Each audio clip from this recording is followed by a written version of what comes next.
Has everyone arrived? Everyone is already waiting inside. Well, what are we waiting for? Let's join them! Please, wait a moment. Before attending the meeting, I hope you can promise me one thing. What do you need? Promise me that you won't commit to anything too reckless. What do you think? Okay.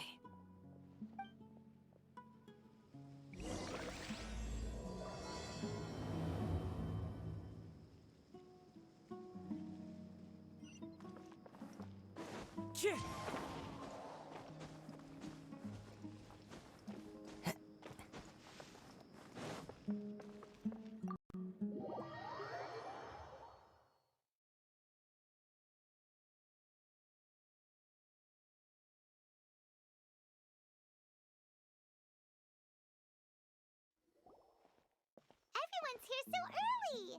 But why isn't anybody talking? We already discussed things a bit. Hey, where have you been? I've missed you too. Are you ready? Very well.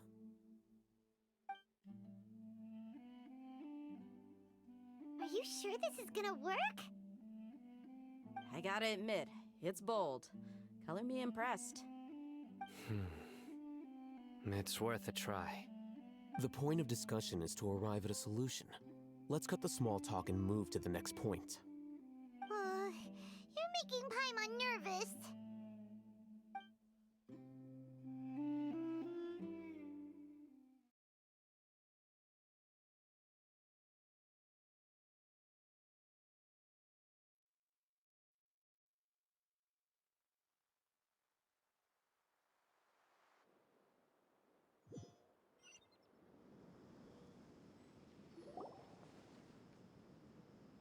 You're finally done.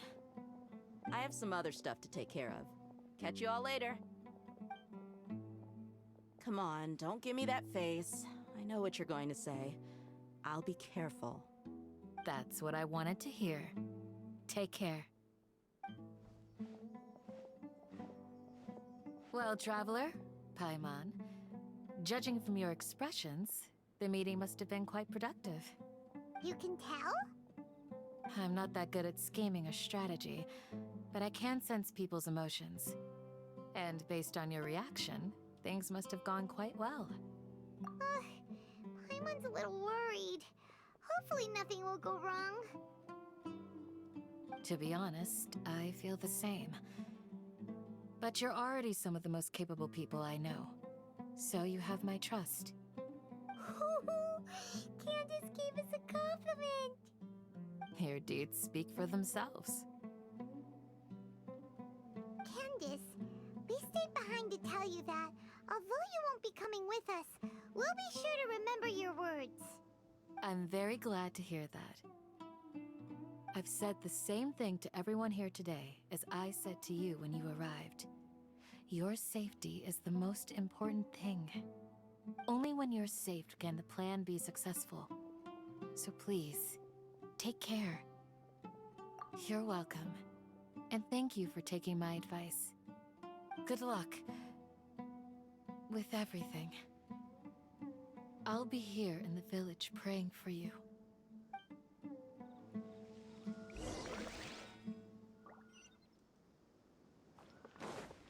Time to go. Yeah.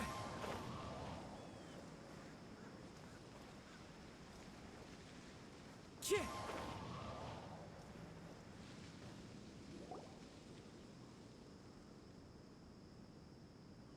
Sounds good. I'll go make some preparations. Okay. I'll hit them! Have you finished saying your goodbyes? Yeah!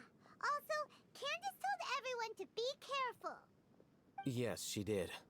But I think my point also bears repeating. Our plan is not child's play. We won't be able to achieve anything if we're simply careful. We must go beyond that and fully commit ourselves to it. I hope this is clear to you. Huh? Shouldn't you be saying something more cheerful to boost our morale right now? Didn't we already do that during the meeting? You can never have enough words of encouragement. In that case, Candace can cuddle you to your heart's content while I continue to remind you of the seriousness of our situation. We all have our jobs to do, after all. It's like how some people can be put in charge of logistics while others will fight on the front lines. Speaking of the front lines, you don't look anything like a soldier. Of course. Compared to the mercenaries, I'm merely a feeble scholar. But the advantage of not being a mercenary is that I get to stay in a safer place and offer my strategic insight. Just think about that mercenary who lost his mind. Mercenary groups are facing constant danger every single day. Well, being a scholar is also a high-risk occupation, and you are a scholar! I'm not like the rest of them. Even among members of the same species, some will exhibit far more potential than others. This guy. Paimon still remembers when those mercenaries in Port Ormos called you a lunatic. All intellectuals are lunatics in the eyes of fools. I'll take that as a compliment. That reminds me. Do you remember the record we saw in the King Deshret ruins? It mentioned forbidden knowledge. You have a good memory. Forbidden knowledge has the power to drive people insane, but this fact has never been shared with the public. Even I, who has worked in the academia for some time, was never once informed of this.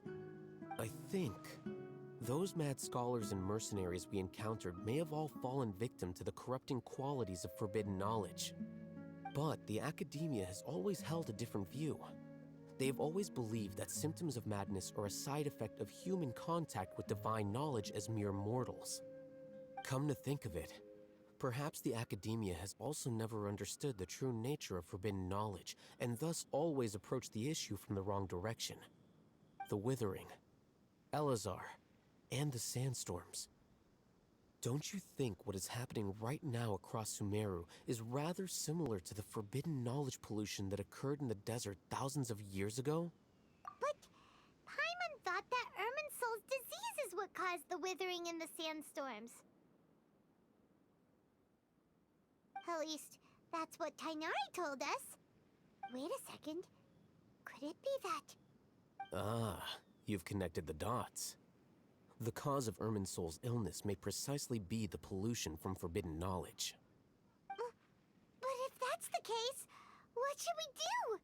This is huge! Wait. Why do you think Lesser Lord Kusanali would have a solution to this situation?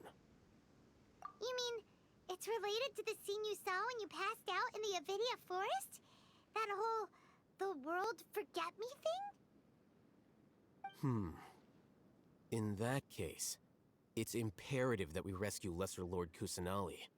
Only by working with her to save Irminsul can we completely resolve the problems Sumero currently faces. To make sure we're still on track, I would like to check on the state of some of our preparatory work. Where are we going? To an Eremite base.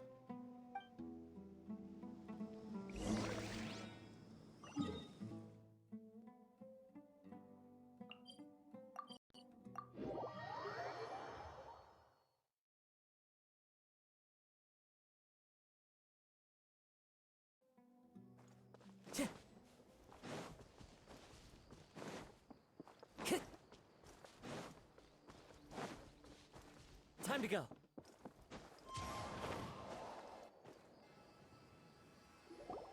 Oh, you made it. Huh? What are they doing here? I gave them some technical work to do. Ah, it's the scribe. And is that the traveler I see? How's the work going? Ah, yes! We have fixed the devices according to your instructions. One of them is already ready for use, while the others are still under repair. Aren't those devices for can knowledge extraction? What are you doing with those? Look here. Huh? More can knowledge? Are you going to put more weird stuff into her head again? What's that look on your face? Are you scared? Paimon's a little scared, but very, very furious! That's an interesting response. Anyway, we're not going to use this just yet. As I mentioned during the meeting, this knowledge capsule contains a decree I drew up in the past. The academia should also have their own copy. And according to the plan we just came up with... Traveler, I want you to record something into this capsule. Do you believe we can save Lesser Lord Kusanali? Good. Conviction is the most important part of all of this. Now, please get ready and put on this device. You want us to record our conviction into the knowledge capsule? Yes, Paimon is still really worried. I understand. But trust me, Paimon, this is something we have to do. It's because, to achieve this impossible task, it sounds like you'll need to fool your own heart first.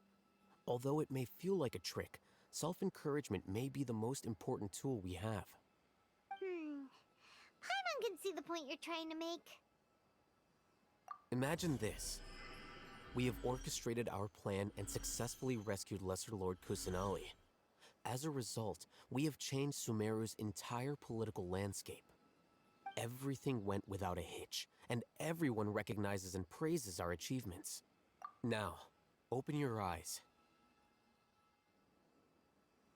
Here.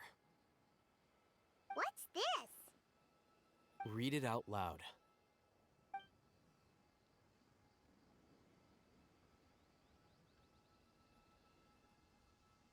It's done. Is your head okay? Does anything hurt?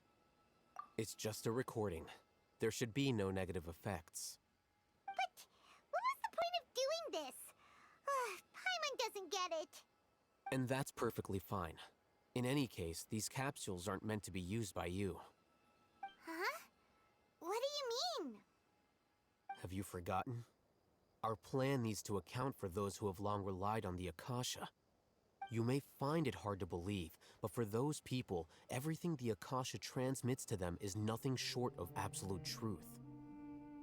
Imagine if you've been using a device like the Akasha since the day you were born, and this device has always supported you during times of need. After all that time, what do you think you'd become? A fool? A machine? A slave to orders. And that's why rules are so important. In addition, those who understand the rules can delineate boundaries and identify gray areas. But why would you need to identify the gray areas?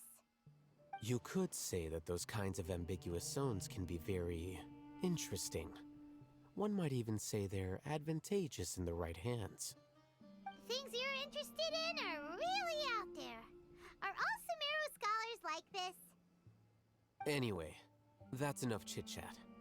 I'm going to take those two to work on some small projects. You can head to Caravan Rebot and start preparing for the next step. Small projects? We're going to tinker with the Akasha terminal and make a few modifications.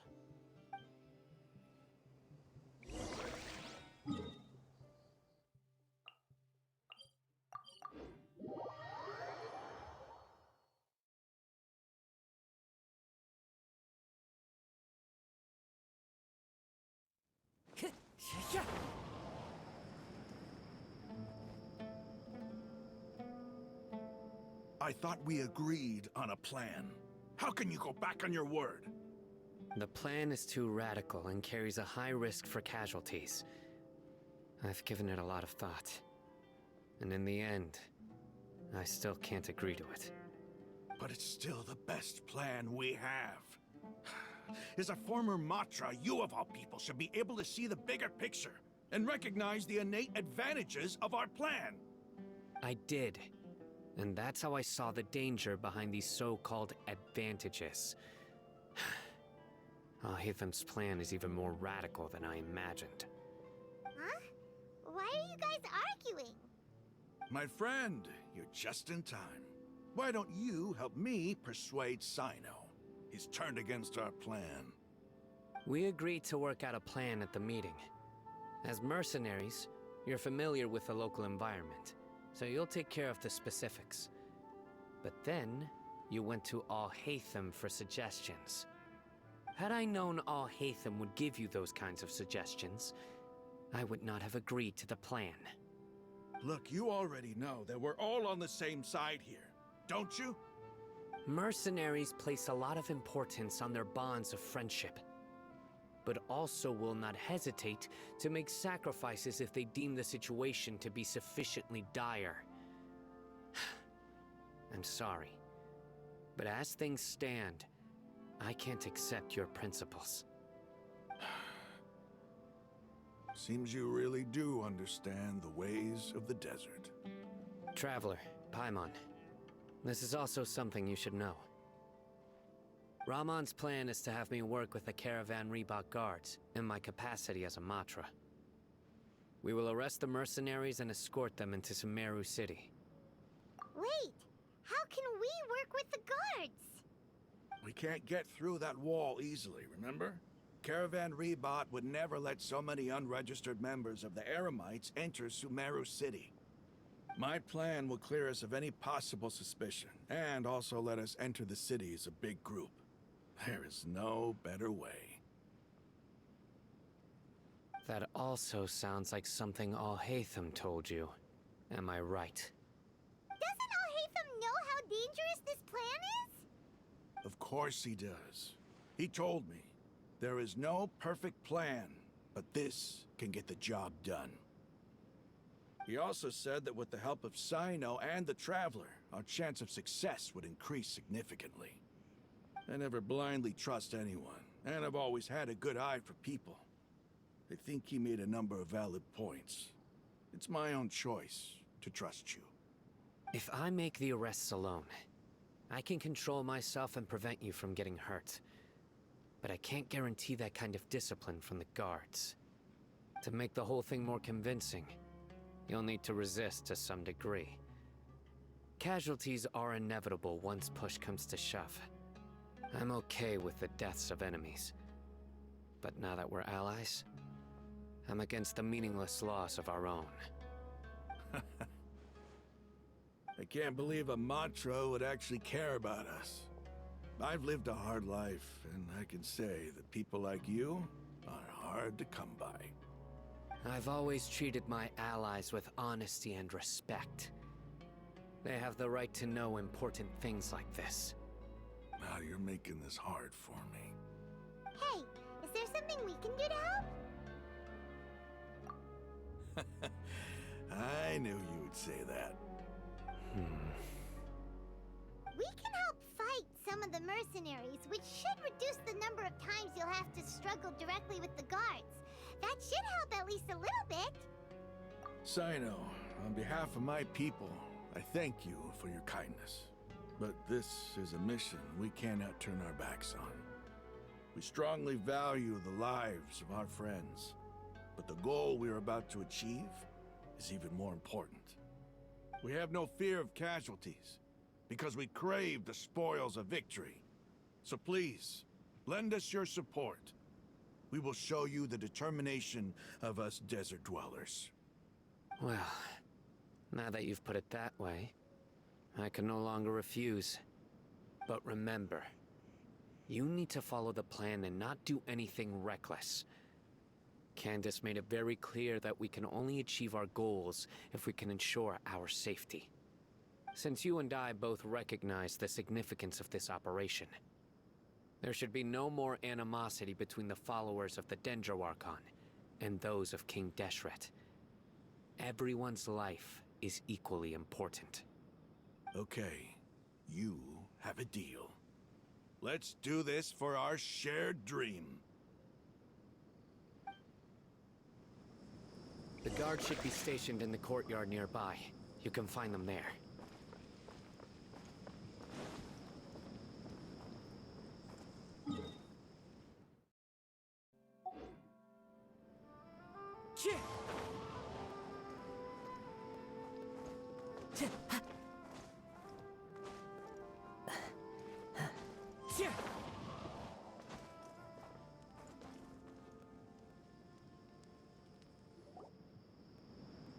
Guards! General Mahamatra! To what do we owe the honor? Keep your voice down. This is a secret operation. I'm going to arrest a large criminal gang near this location. According to the Academia's Guide and Regulations on Secret Operations, I have the right to ask for the cooperation of Caravan Rebot. Ah, of course, of course. Mahamatra Sino's order is the Academia's order. Just let us know what you need. But who exactly are you planning to arrest, and how many people are you expecting? Depending on the scale of this operation, we may need to report it to our superiors. They're a squad of Eremites whose number is comparable to Ain el Akhmar in Port Ormos. They're involved in the theft and resale of supplies from the Academia. As many as Ain al Akhmar? This should definitely be classified as a joint operation. Then I suggest that you report this to your superiors as soon as possible, and treat it as a top priority desert operation. I will need personnel. Got it. Please wait a moment. I'll contact them immediately.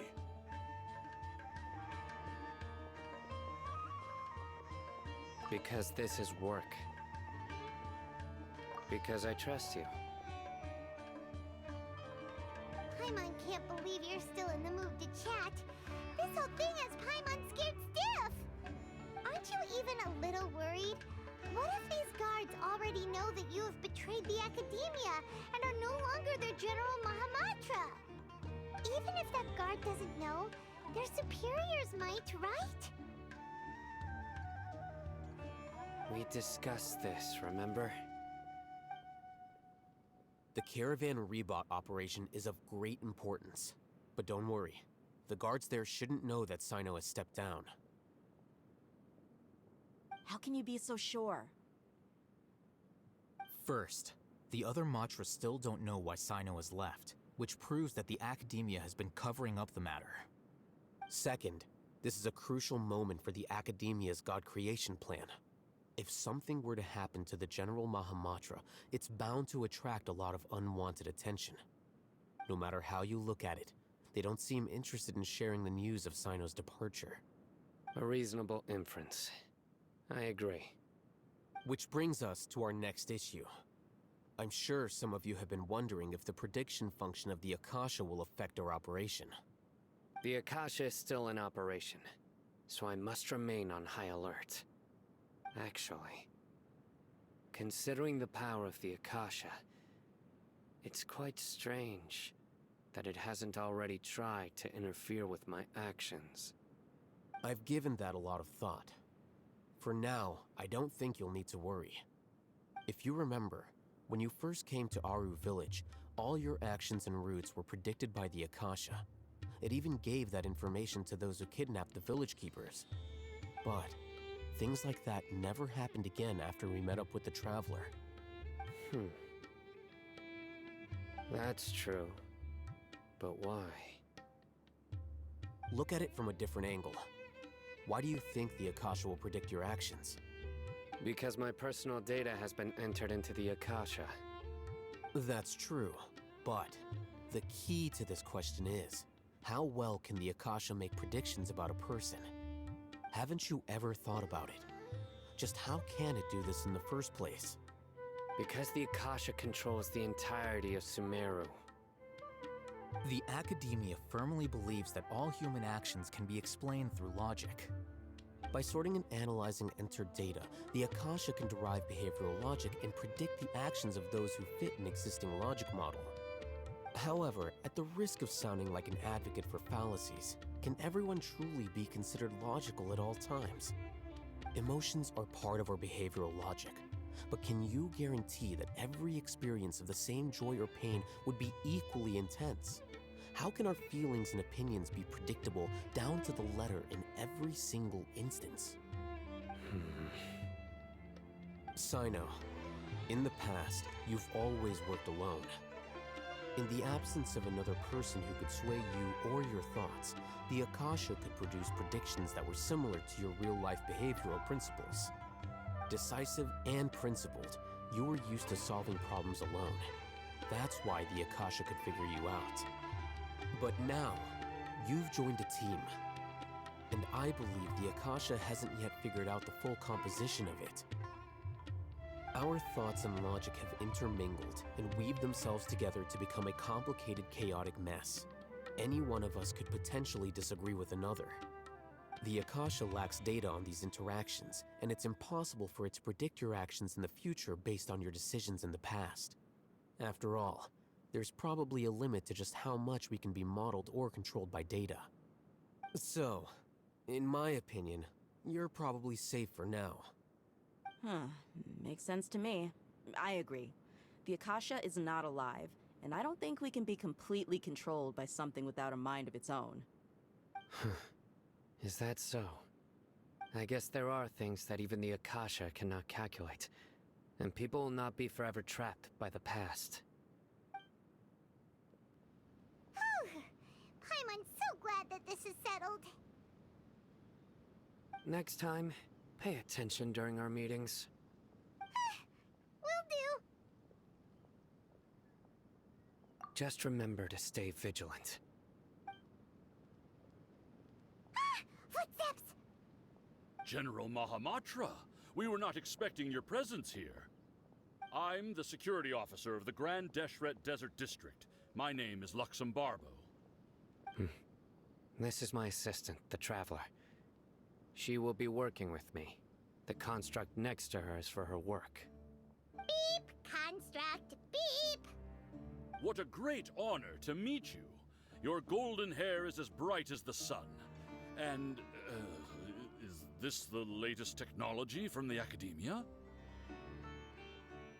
Have you made a decision regarding the matter I mentioned to your subordinate? It seems to be a dire situation, so of course you will have our full cooperation. To be perfectly honest, I've always longed to go on a mission with someone as well known as yourself. There's no need for flattery. Yes, sir. Take your most elite platoon and follow me to the eastern side of the district. We will carry out the operation there. Understood. Map. Hurry, bring the map! In 2 days, we will engage Rahman's Eremites and capture all of them.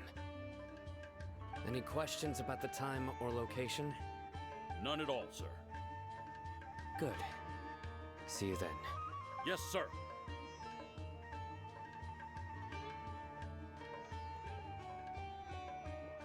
Maybe hanging around the General Mahamatra isn't so bad after all.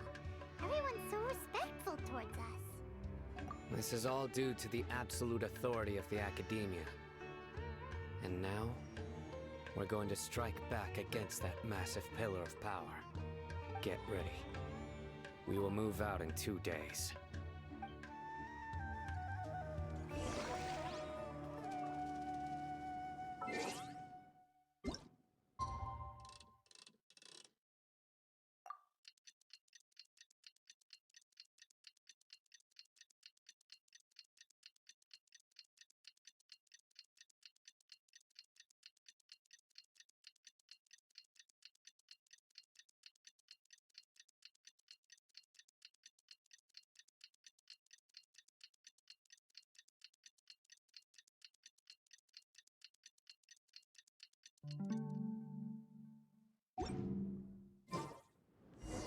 It's time for the operation! Let's go meet Sino in the desert!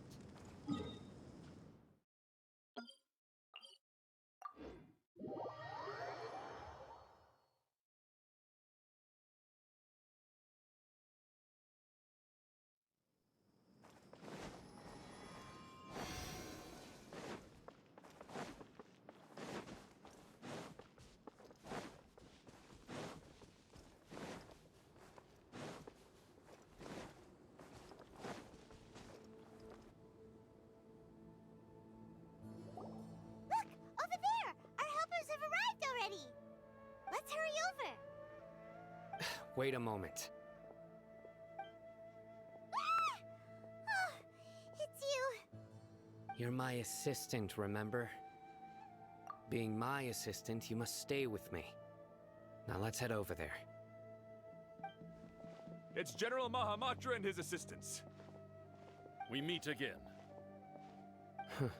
You're here early. It's to show how important we think the operation is. Since this is a big case for the Academia, we are prepared to give it our best. I'm glad to hear your sense of resolve. Remember, we must capture them alive. They are our only leads for the case. If they die, we will be unable to continue the investigation. Understood. Everyone! The Eremites are approaching from the west! Make preparations and be ready for combat.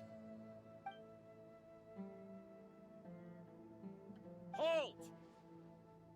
Oh? What a warm welcome! What do you want? Judging from those shiny weapons in your hands, it seems like you're not interested in a deal. Rahman, the Academia has caught wind of your smuggling and illicit sales.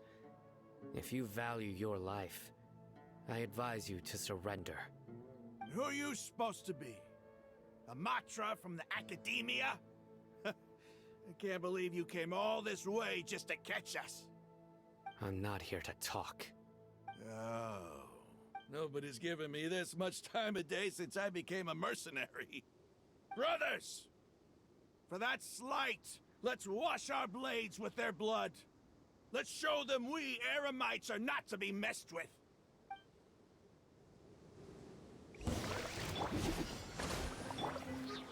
One with nature.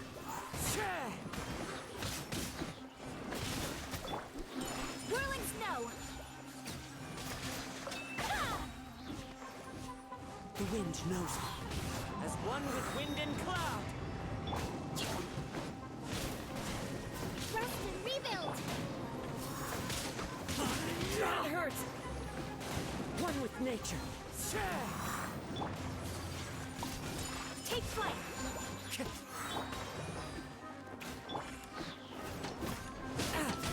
Wind strike.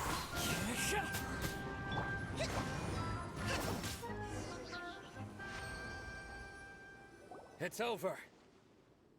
Ah! We have subdued them. The operation is now over. All Eremite mercenaries and related personnel in the area have been arrested. Ah, you pitiful Dendro Archon dogs! You'll regret this! I'm afraid you'll regret it first. King Jeshret will curse you, and you will all! Silence! Oh, Restrain them and take them back to Caravan Rebot. Count their numbers and send them to the Academia as instructed by the General Mahamatra. Yes, sir!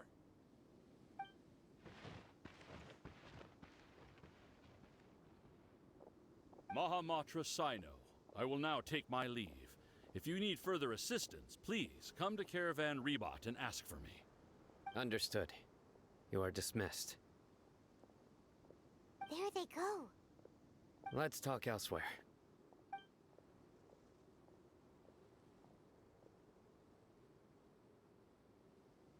This part of the plan went really well.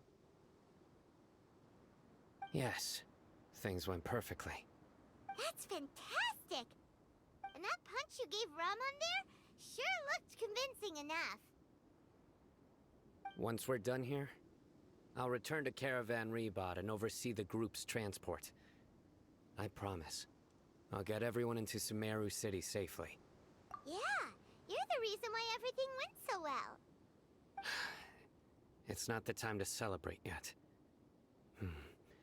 I believe Dia should already be waiting for you. Go join up with her. She will need you to introduce her to Tainari. Speaking of which, is it really okay for us not to share the full plan with Tainari? What if he'll feel miffed about it and refuse to work with us? I have a very close relationship with Tainari. Given how well we know each other, I believe my message alone should be enough to bring him to our side. He knows I won't make jokes about things like this. If we need help, Tainari is the best option. Get ready for the next phase of the plan. Don't keep them waiting.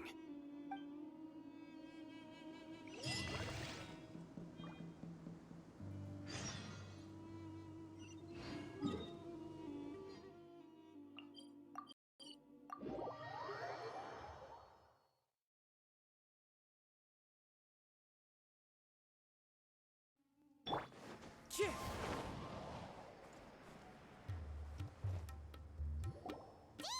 We're here! It's about time. Didn't you say our part of the plan is the most important of all? And here you come rolling in late.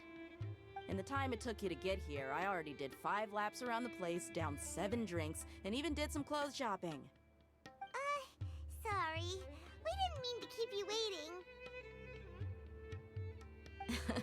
I just wanted to fix your attitude and rub it in a little. After all, you took your sweet time getting here, and we've got important stuff to take care of. I just like seeing that serious look on your face. All right, I'll stop. All joking aside, I'm glad you're here. Let's get moving and take care of this as soon as possible. But where should we start?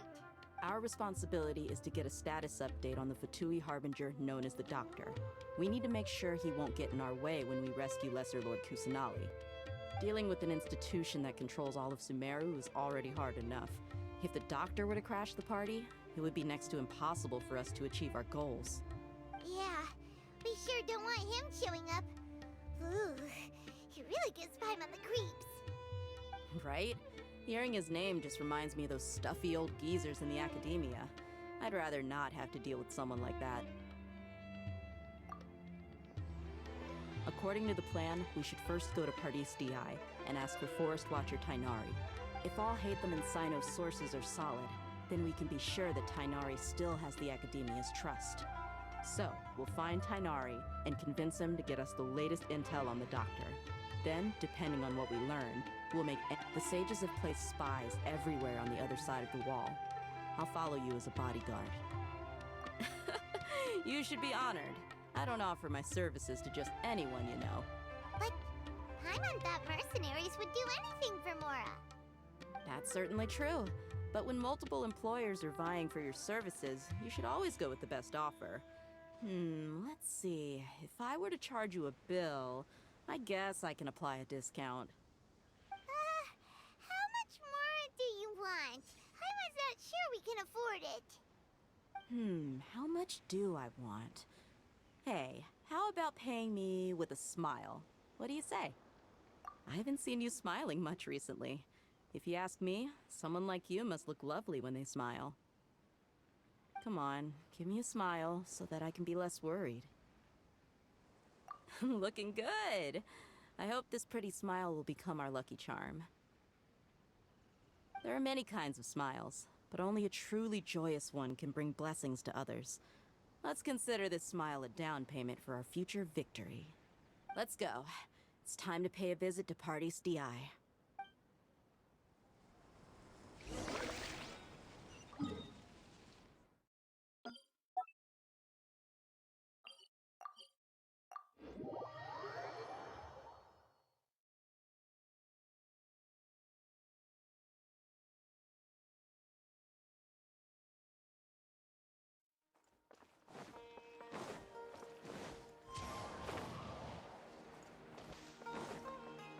He's over there! Let's go say hi!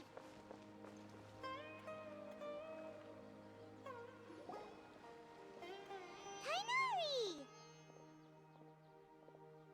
Ah, Traveler, Paimon. And you are? Hey there. This is our friend Dia. She's an Aramite mercenary. A mercenary? You must have some big news for me. It's something really important. Please help us out. All right, then follow me.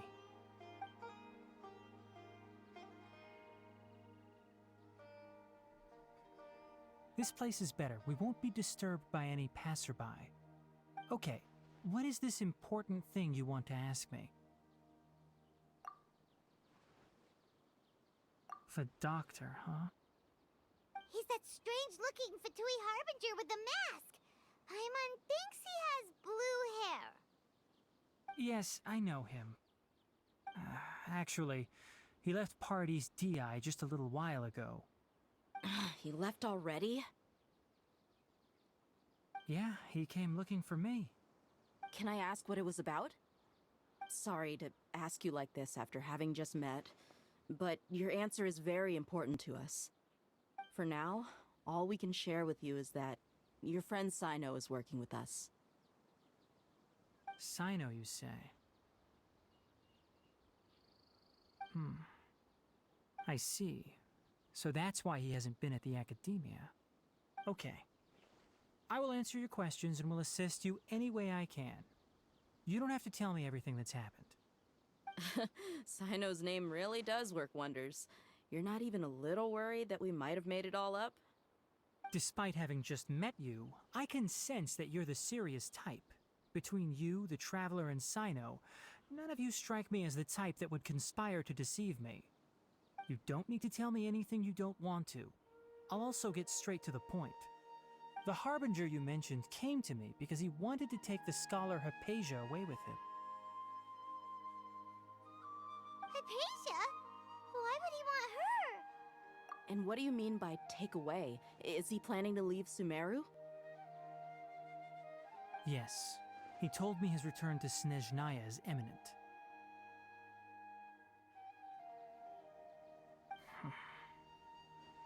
So you mean... you're leaving this place soon? Indeed. Otherwise, we could have perhaps talked a little more. I was just about to set out when I remembered something important. To that end, I made a final trip to Pardis Di. Let me ask, have you been taking care of a scholar by the name of Hypatia? Your sources are accurate. No doubt because you recruited many informants. But you're right. Hypatia has indeed been receiving treatment from me. Forgive me for asking, but how's the treatment coming along? Given the way you're asking, I assume you have something to say. Since you asked, I'll be frank. I would like to take Hypatia to Snezhnaya. It's incredibly difficult to transfer a patient. As a scholar yourself, shouldn't you at least be aware of this? Oh? I can't believe your utter lack of faith in me, to the point of even questioning my general level of knowledge. How unbefitting. Well, you're the only one who's ever made such a request. I have my ways of keeping her safe during the journey. In addition, I can also promise that under my care, Hypatia will receive the most advanced and effective treatment.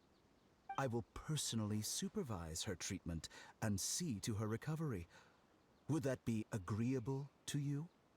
Hypatia was born in Sumeru and remains a scholar of the academia. Her situation has not become dire enough to necessitate her transfer to another nation. Transporting her to Snezhnaya is risky, and the potential benefits are unknown. As the person currently responsible for her treatment, I cannot possibly sign off on this transfer. Your suggestion is rude and reckless. I'll pass. I don't know much about the doctor, but after talking with him, I realized that, just like many other scholars, he possesses an aura of arrogance that I've come to detest. It's not so much that he's looking down on others, but more that he's so confident in himself and his abilities, to a point of near insanity. I would never refer a patient to someone like him. I prepared myself for a protracted battle of wits, and was really surprised to see him just give up on the topic. Still, his reaction really concerned me.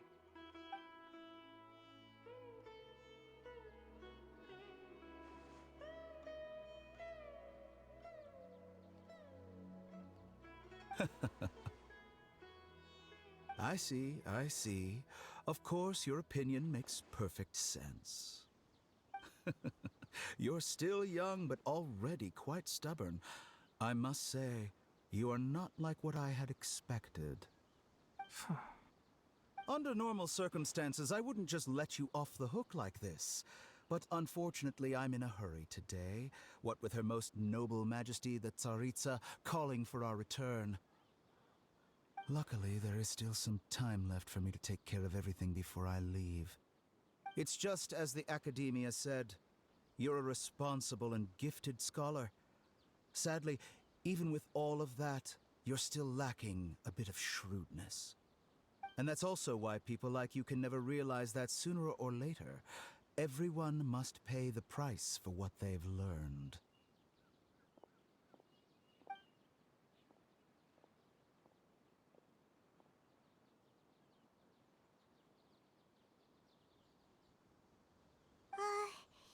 Paimon can't help but feel like he's hinting at something unpleasant. He asked a question, yet didn't care for my answer.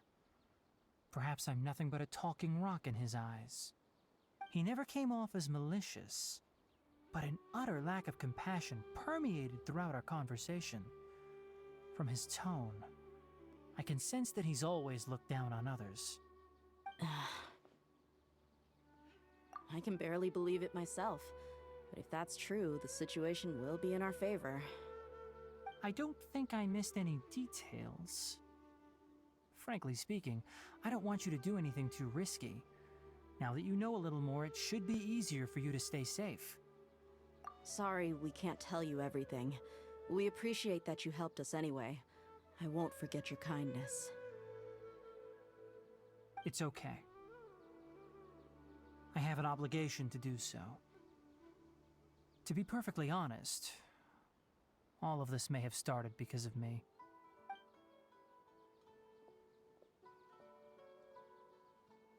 Recently, my master wrote several letters to me, asking me to return to the academia and assist him with his research.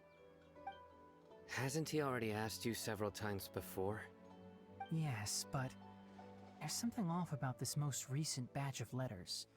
The handwriting and tone are both familiar, but some details have been omitted. My master will occasionally leave a few dots on the back of the letter. 1 dot means that he wrote the letter on a sunny day, and 3 dots stand for a rainy day. This has been a habit of his for many years, but I didn't find any dots in his recent letters. I believe something may have happened to him. I get it. Since you are always at Gandharvaville, you would like me, someone already working at the academia, to investigate this matter, right? I'd like to ask you to do that for me. If you can keep yourself safe, please withdraw immediately at the first hint of danger. I can do that, but I have a feeling it won't be that simple. The academia has been working on a big project. I'm not quite sure what it is, but your master might be involved with it. If the higher-ups really are hiding something, then it will be difficult to remove myself from the situation once the investigation starts. If the situation becomes critical, I'll leave the academia. If you don't see me there for an extended period, that's your cue. All right, we've got a plan. I'll stay at Gandharvaville to support you. If that scenario comes to pass, you must be extra vigilant. And be wary of any messages or direct requests from the academia. I must say, I didn't expect a warning like this from the General Mahamatra. Being loyal to the academia doesn't mean blindly doing whatever the sages say. I know what I'm doing. On that note, aren't you also being quite distrustful of your alma mater? The academia, yes, but my master is a man of integrity. Even when I was a student, I was worried he'd get in trouble for sticking to his beliefs. I suppose he's lucky to have lasted so long. But in the end, it still caught up to him.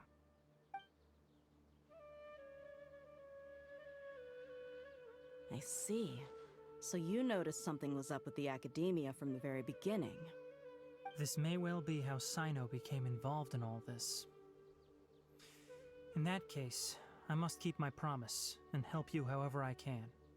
Also, if you run into Sino again, please help me pass on a message to him. Trust your own senses and experiences. I think this may be something he needs to hear right now. Okay, we'll find a chance to tell him. Thanks.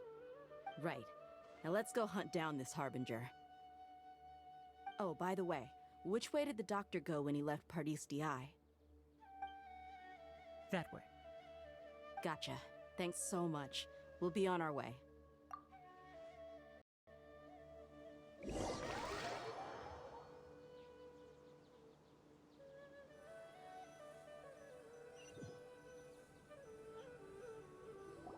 According to Tainari, the doctor is leaving Sumeru soon.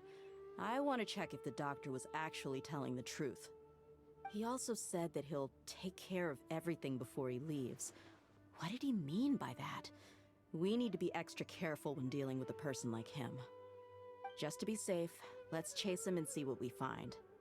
But we have no idea where he went! How can we start chasing him? We'll do it the mercenary way. I'll find leads as we go. All you have to do is just follow me. That Harbinger may have tried to cover his trail, but he still left some traces. Or perhaps he never even thought about concealing his whereabouts. Maybe that's just how arrogant he really is. Yep, we're headed in the right direction. The traces are still fresh, but there's no sign of his entourage. Clearly they're in a hurry. It's just as I thought.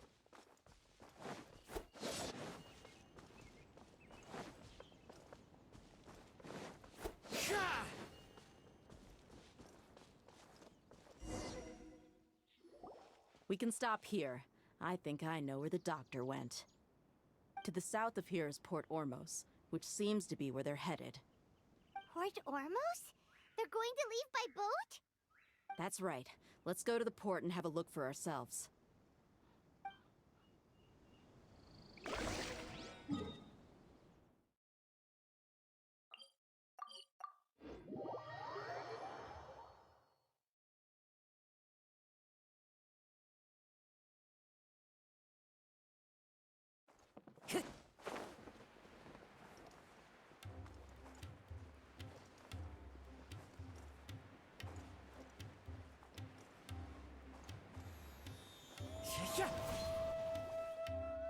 Look! Fatui soldiers!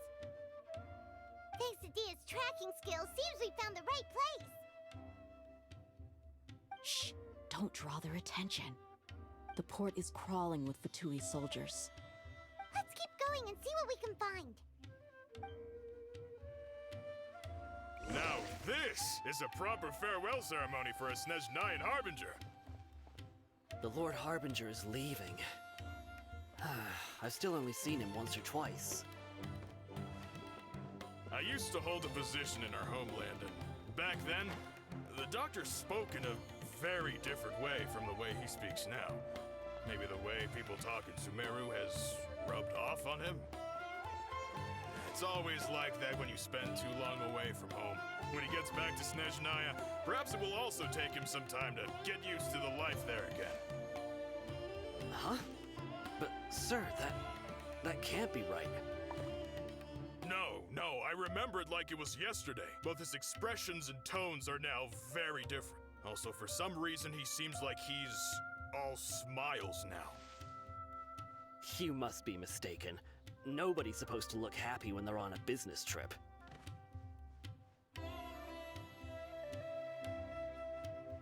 The doctor is on that boat. So he told the truth after all. He is actually leaving Sumeru. This place will do. We can hide here while we keep an eye on the boat. Uh-oh. He saw us.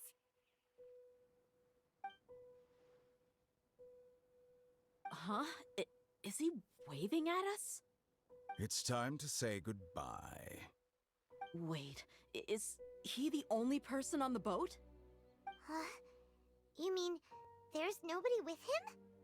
And where are all the soldiers we saw in the port just now? They were all here just a few minutes ago, but now they vanished. So this was a trap. Wait, don't tell me that. Luckily, there is still some time left for me to take care of everything before I leave. Oh no. They might be after Hypatia. Let's get back to Party's DI. Huh? What do you mean? I'm afraid that she's seen something that she wasn't supposed to see. If I were the Fatui, I would also try to take her away. And if I couldn't... Oh no! Are you saying they're going to kill her? Let's go!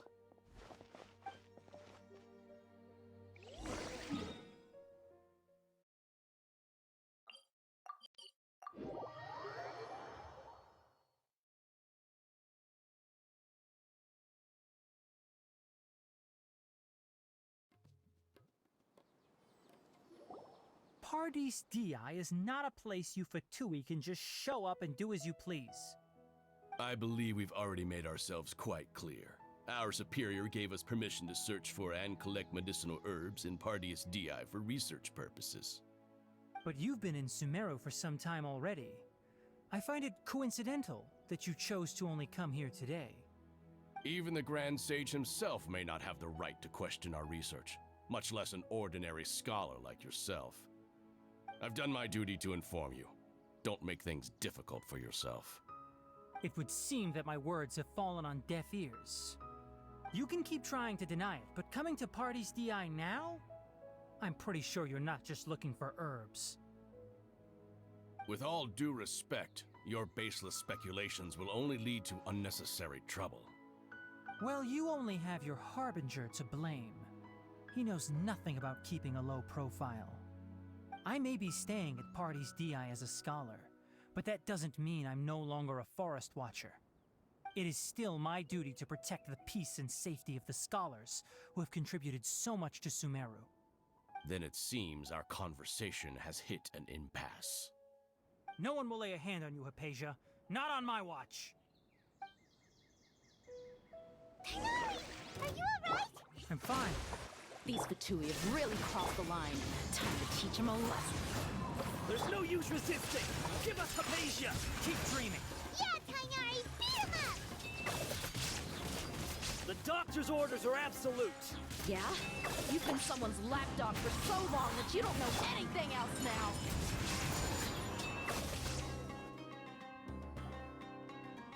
We're not getting anywhere. Traveler, Paimon, please go to Hypatia. We need to make sure they don't try to sneak around and attack from behind. Got it! Hypatia's still here. Doesn't look like anyone's broken in.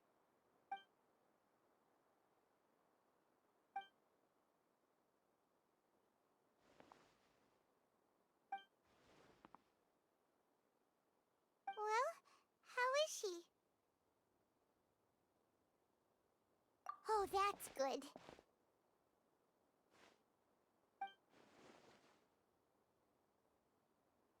So, you think this is over?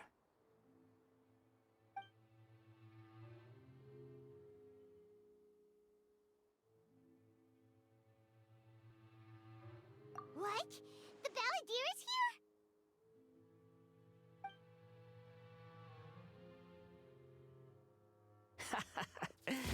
I've missed that look of abject horror.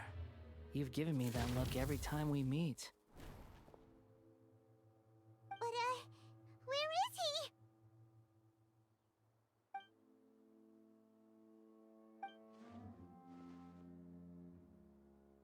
I can hear all of your thoughts, you know. Don't you remember?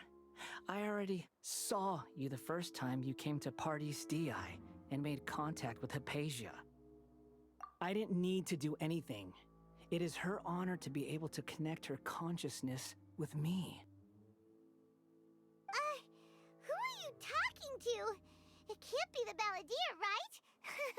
That's impossible. I know you must be curious.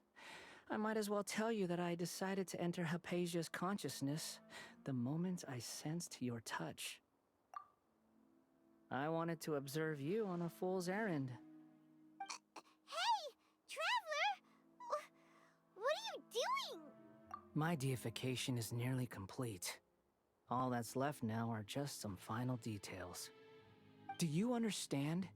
Even if you manage to rescue Lesser Lord Kusanali, it will be impossible for you to defeat a bona fide god like me. Is it wise to force that childlike god into a divine battle against me? Scholars consider the God of Wisdom to be the sum total of their faith. It's how they can justify reverence for a god as they construct it. But this also shows that humanity's worship of gods is a combination of blasphemy and exaltation. It's truly laughable.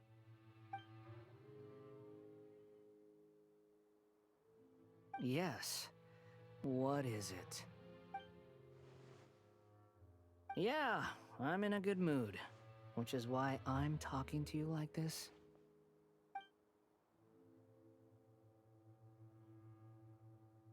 What do you mean?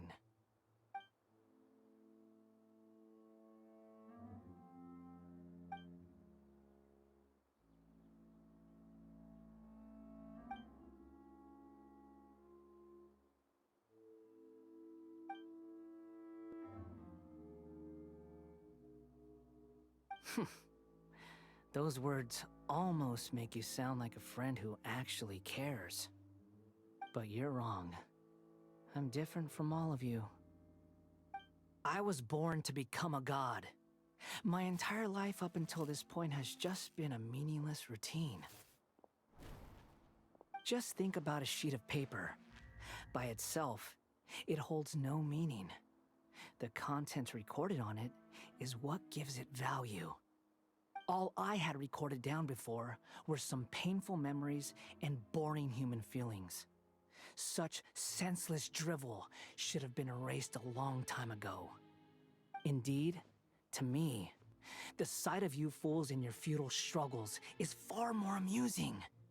Tell me, just what has this world done for you to protect it with such zest and conviction? I'm connected to your consciousness, so I can hear what you're thinking, and sense the depth of your determination. This is a good conversation we're having, so here's a word of advice. Let go of your misguided guardian complex. You know nothing about the truth. It'll be for your own good, as well as everyone else's. Humans are a species that can only find bliss in ignorance.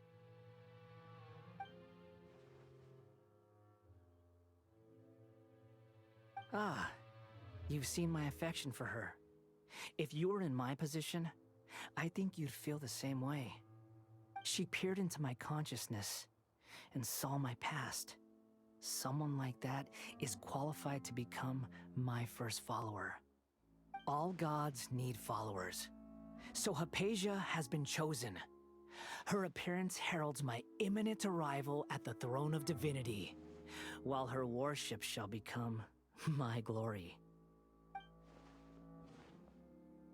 You're doubting me again? No matter.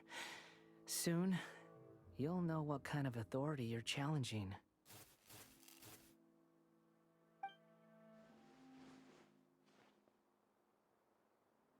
Who wants to hurt my devout follower?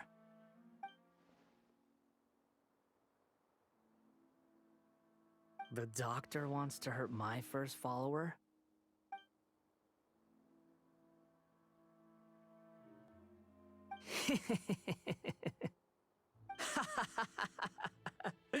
How very amusing.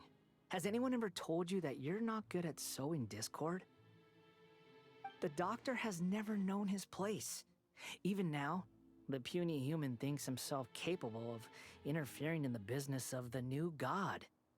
You're still too naive if you think a few words will be enough to convince me to destroy the doctor. But I'm willing to give you a gift, just like my expression of affection towards Hypatia. It is an honor for you to be able to stand here and speak with me. As my listener, you will be rewarded. Both good things and bad things can be called gifts.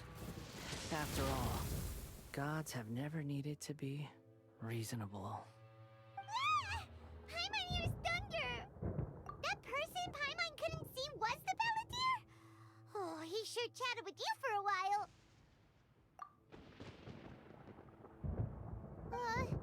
Where is the storm headed? That means anyone outside is in danger! Let's go! Tainari and Dia still must be fighting!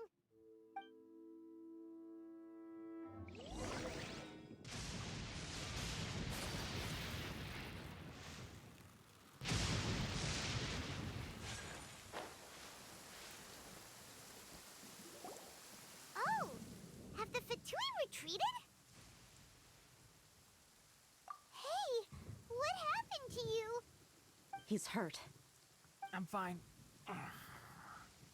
Don't move. I've seen Eremites get struck by lightning before. You need to rest. Struck by lightning? We were fighting, and just as things started looking grim, the weather suddenly became extremely strange. Lightning started attacking everyone, almost as if it were alive. Luckily, there were only 2 of us, and both of us were nimble enough to dodge most of the strikes. There were a lot of Fatui, though, and they were being torn to shreds by the bolts of lightning. With that, all the Fatui soldiers were forced to retreat. Why are you sorry? It's all right. I'm sure you also never expected this to happen. Don't blame yourself. My wound aside, you look like you've seen something unpleasant. Hey, didn't I tell you not to move? Just in case.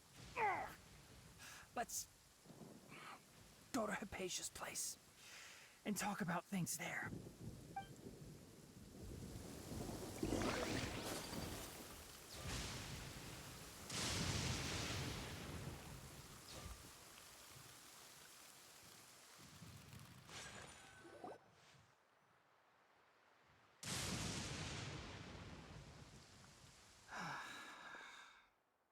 Thank goodness she's fine. Hey, how about taking care of yourself first? I understand my condition. The wound is not fatal. I'll be all right. Ugh. The more you understand medicine, the worse of a patient you become. I know. They always think they can push through the pain. Oh, he sat down. Let me rest for a bit. Sorry, traveler. Now you may start.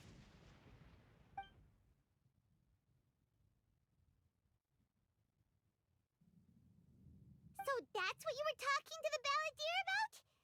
Oh, Paimon can't believe what he's thinking. The Academia's God creation plan. How ridiculous. That sounds, ambitious, I guess? Anyway, this is all way beyond me. As long as I can enjoy every day with a drink in my hand, tasty food in my stomach, and a good night's rest, that's enough. I'll only work when I have to. I must be the least ambitious person who's ever set foot in Party STI. Don't say that. I haven't even thanked you for your help back there. Don't mention it. Well, if nothing else, all this proves that the doctor really did have some urgent matter to attend to, and left Sumero in a hurry.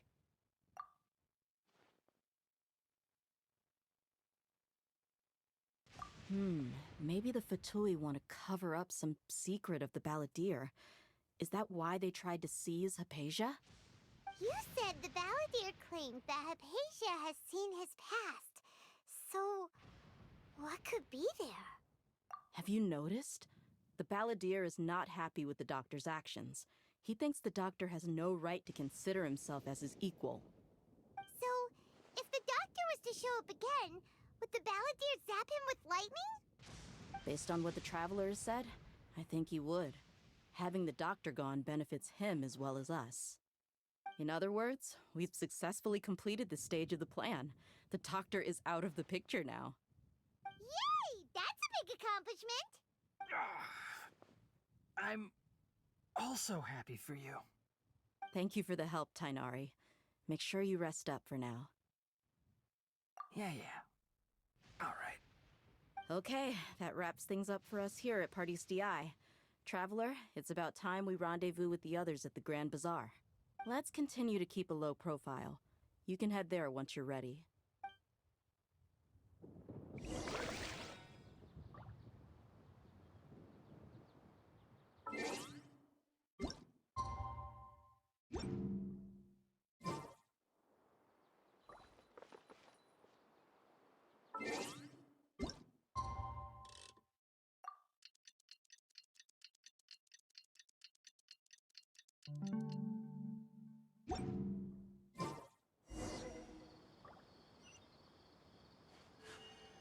A blade embraces.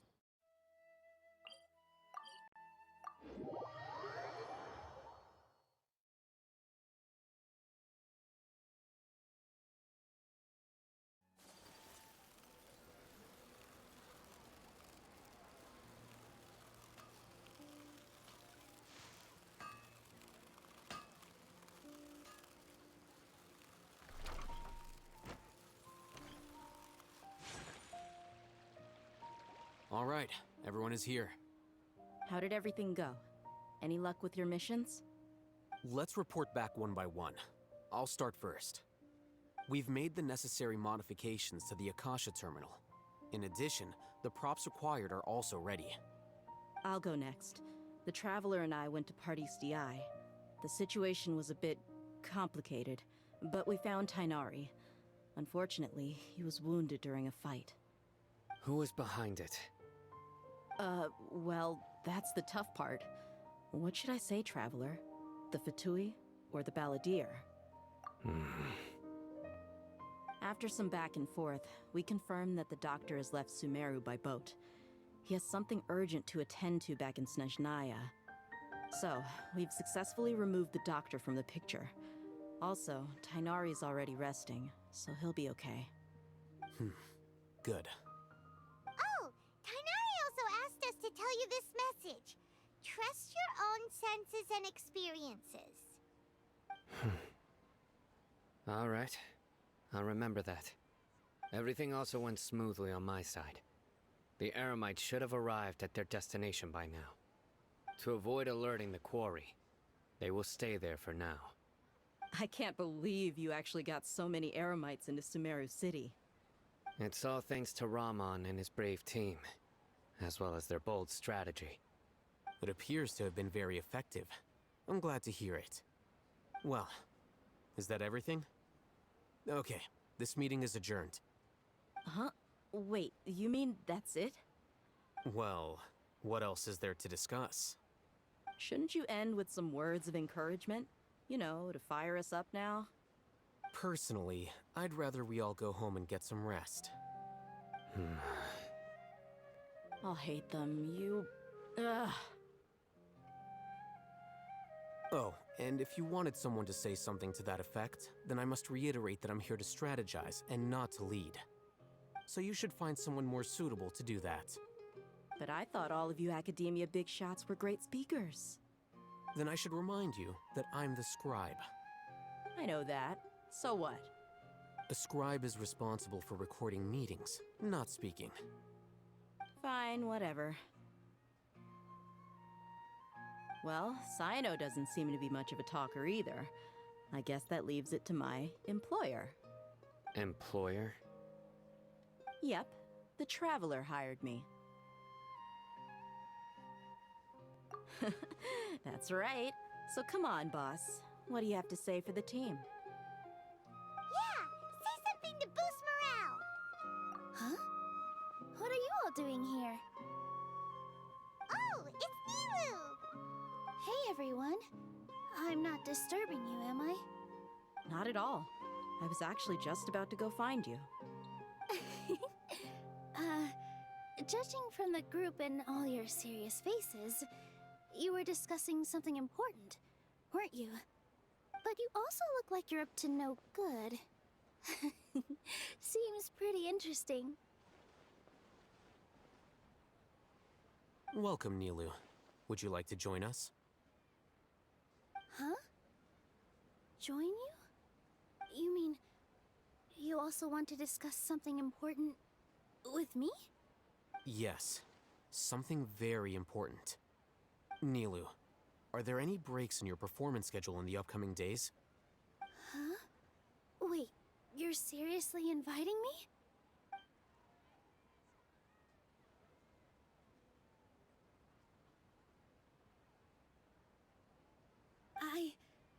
I can't believe my ears. You are truly the bravest and most passionate people of Sumeru, well, that I've ever met. Ahem. Oh, right. The Traveler and Paimon are not from Sumeru, but you are awesome as well. That's right!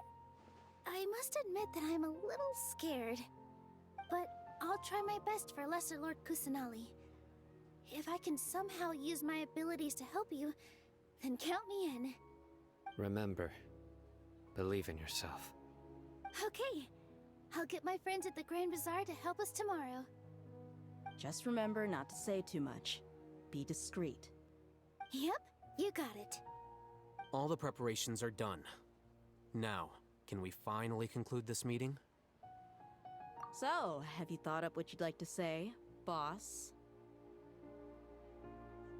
Yep.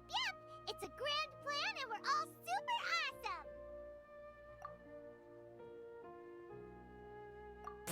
awesome! Well said. A good night's rest before an operation can be the difference between success and failure.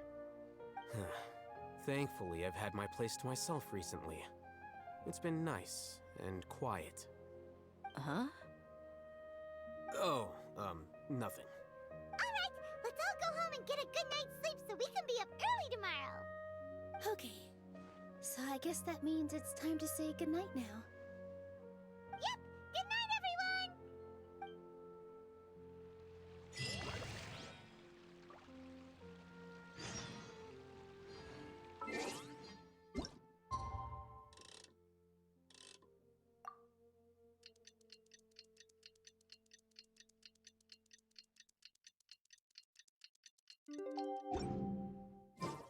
Today is the Academia's Neo-Garbaha Day. We can finally put our plan into action. I'll hate them should be waiting for us. Let's go to the Academia and find him.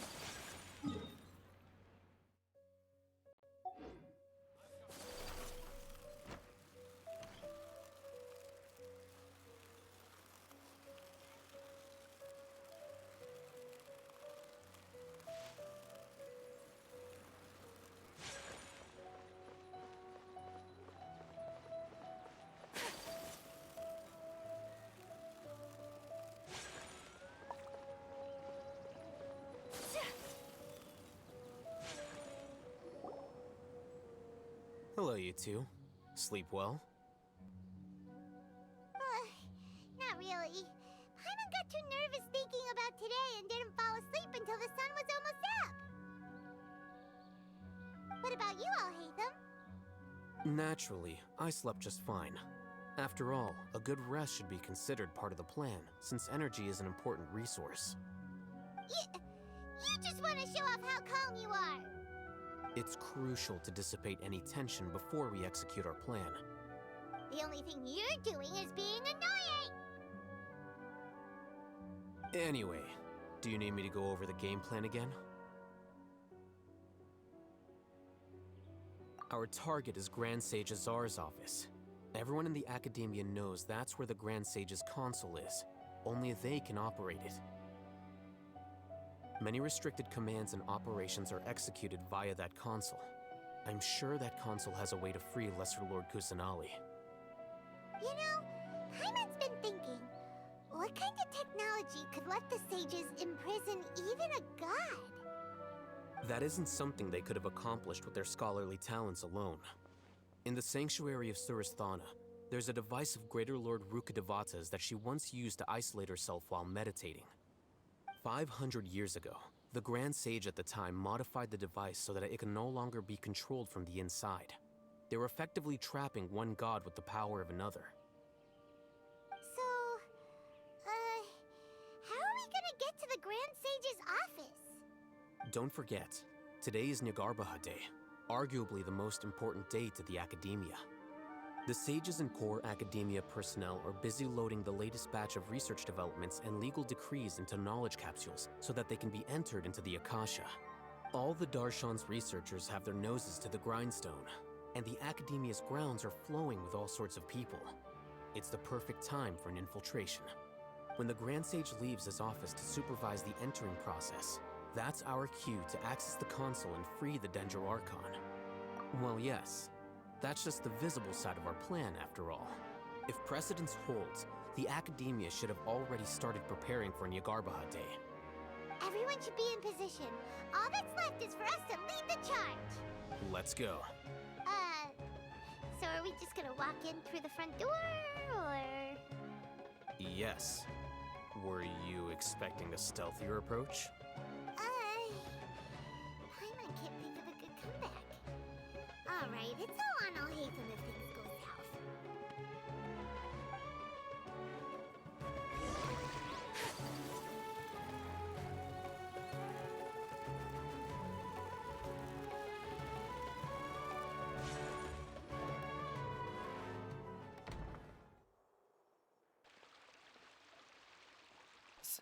Scribe? Please, wait. Are you Scribe Alhaitham?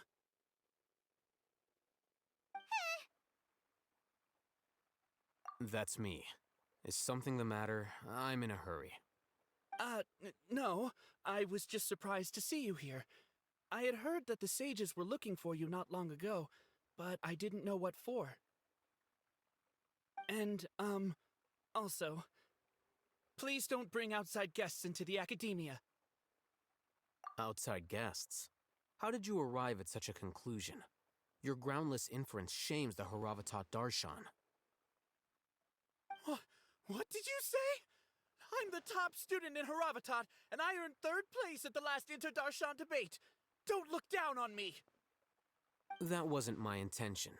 As your Haravatat senior, I just assumed that you possessed a greater aptitude for critical thinking.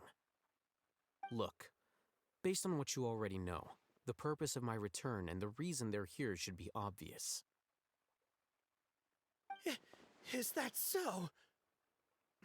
Wait a moment. Let me think. Don't tell me the answer. The sages search for you. A blonde-haired traveler. Outside guests. So, from the start, the sages weren't looking for you, but this traveler? And you were gone from the academia for so long because... Hey, shh. Yes, you've proven yourself as the top student in Haravatat. I surmise you've arrived at the correct conclusion. As I expected. Please, forgive me. I wasn't thinking clearly just now. Thank you for getting me back on track. It's nothing. We'll be on our way then. All right. Thank you for your contributions to the academia, Scribe.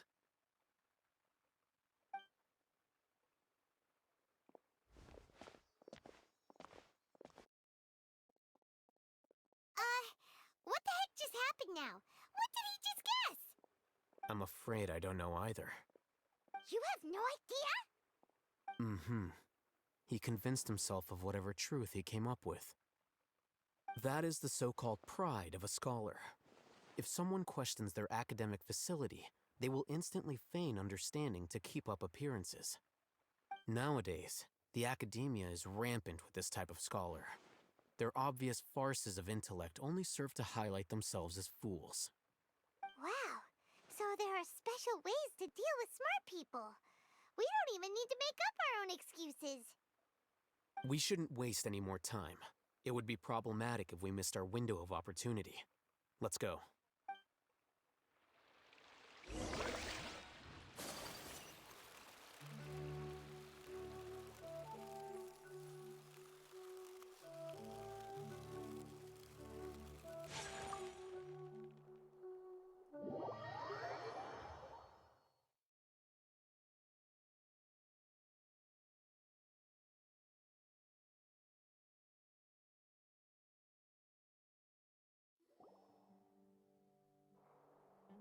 Is this the Academia's library? Indeed. Known as the House of Dana, it is quite possibly the most extensive special collections library in Teyvat. There are a lot of students going through here. Is it really okay just to waltz right in? The Academia marches to a fast beat, especially since it's Nagarbaha Day. They're all occupied with their own matters. Just act natural. Now, hurry along.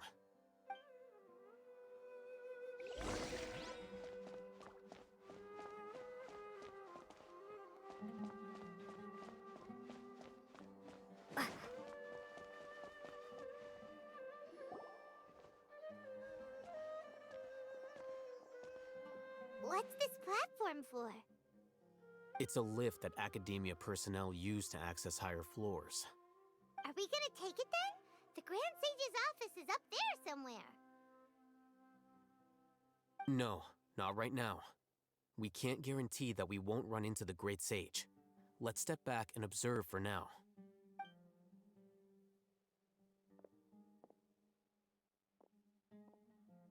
You think the Grand Sage will exit from there? And after he does, we'd sneak past him? Oh, Paimon thinks that's really dangerous. Who knows? However, If we can confirm Azar's current location, our operation will be much safer if we... Allow me to offer you a hint. If you wish to know his location, look behind you. What's Grand Sage Azar doing here?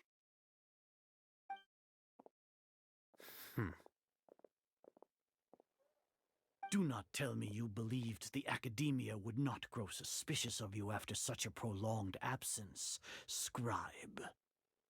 An eyewitness had informed me of your whereabouts, so I came to personally welcome you.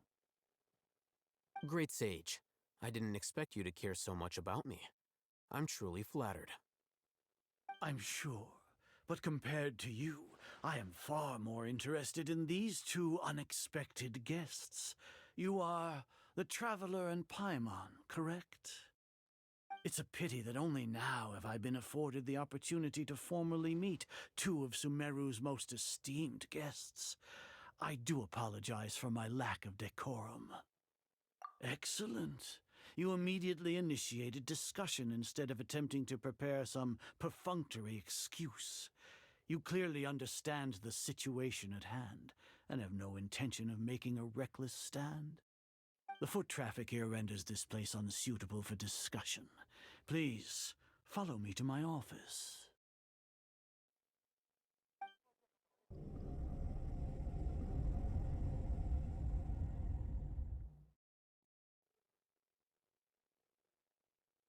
This place is crawling with guards.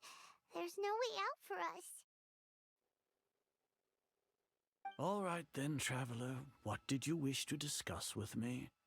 Today is Niagarbaha Day, so I still have many responsibilities to attend to.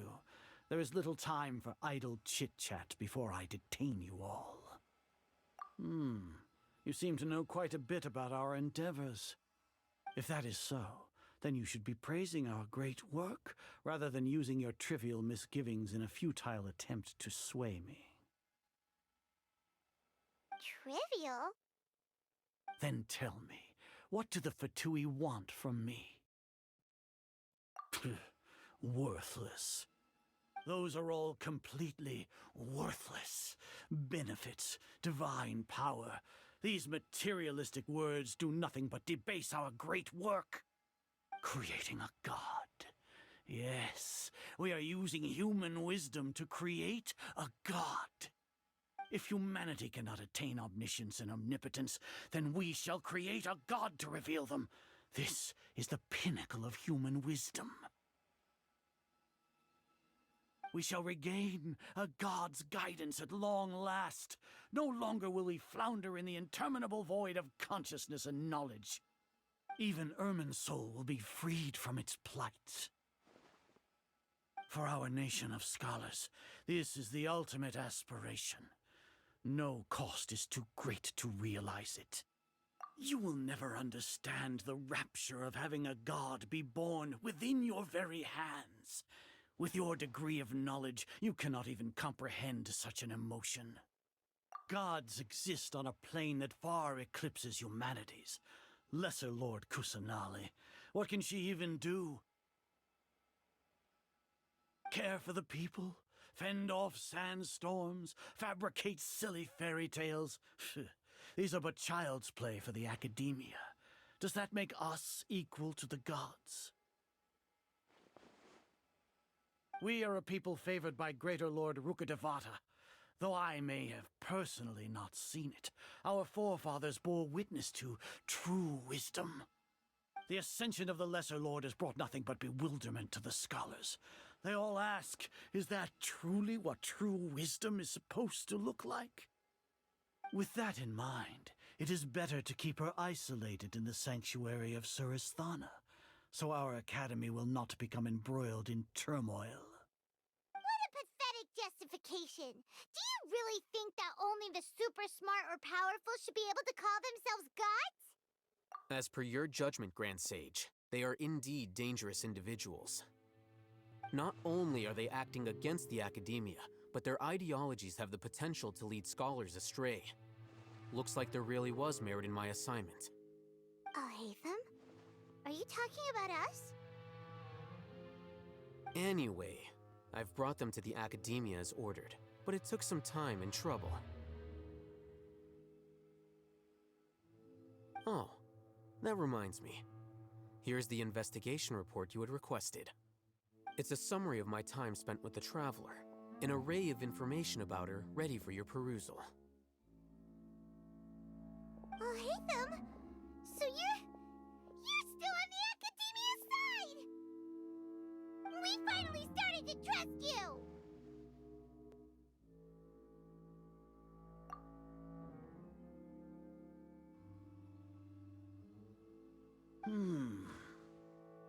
Excellent. Detailed contents with no errors. I would expect nothing less than an immaculate report from the scribe. As it is Niagarbaha Day, I'll enter the information on you into the Akasha. Surely you know what that means. We'll be monitored, just like Sino. With the Akasha's calculation prowess, all of your actions will be predicted with an accuracy of at least 98%. Furthermore, your data will be updated in real time whenever new information presents itself. To put it into words you can understand, wherever you go, you will be walking under an invisible leash. This is Sumeru's greatest penalty for dishonest persons. Are you not familiar with the concept that great responsibility begets an equally great suspicion? In any case, you are Sumeru's most concerning external variable. Locking you down will greatly decrease the chance of any undesirable outcomes coming to pass. You're despicable! Despicable? Perhaps from your perspective, but I suppose you had mentally prepared yourselves for this, no? Your ploy was to sacrifice the Traveler here, was it not? Lord Azar, I know what you're trying to say, but I've been following your plan this entire time. Why are you doubting me at this juncture? Must I delineate your entire plan? Very well, I will spell things out. First off, I received an eyewitness report that you were spotted with the Traveler to Caravan Ribat. However, you immediately departed for the desert and escaped surveillance range. Judging by the time, you all likely encountered the truant General Mahamatra in the desert. Am I correct? Maybe Paimon shouldn't have mentioned Sino just now. The Academia had not received correspondence from its scribe for a prolonged time. You were also in the company of the Traveler, a close associate of Lesser Lord Kusanali and General Mahamatra Sino, who had defected from the Academia. With their instigation, what was the probability that you would betray the Academia? Rationally speaking, 50%? 70%? What do you think?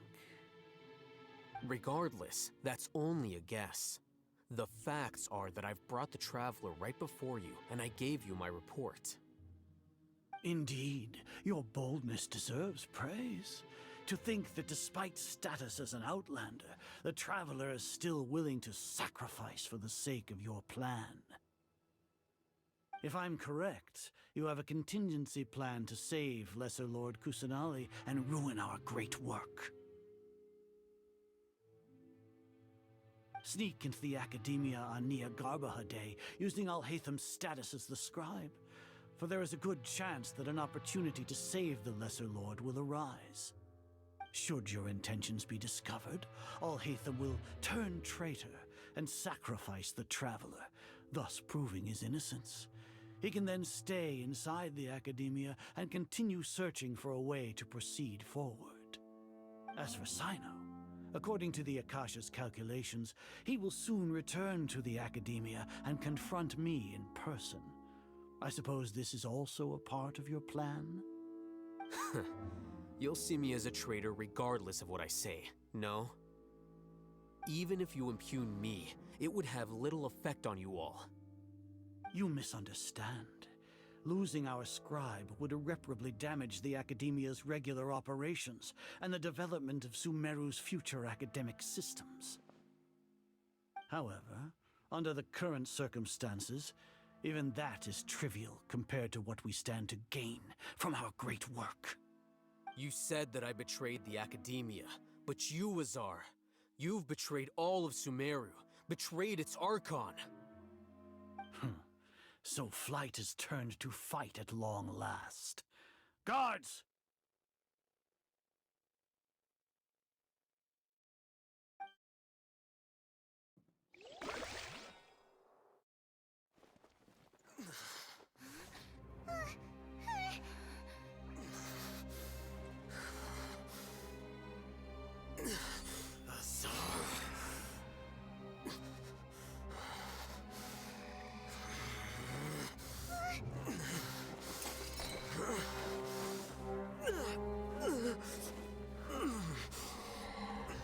Well, what do we have here?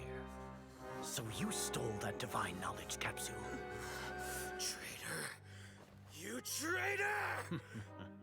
Even the most rational scholar will yearn for the power of a god in a moment of desperation. Aren't you doing the exact same thing as me, Alhaitham? Unfortunately for you, no god will lend you their power. Azar!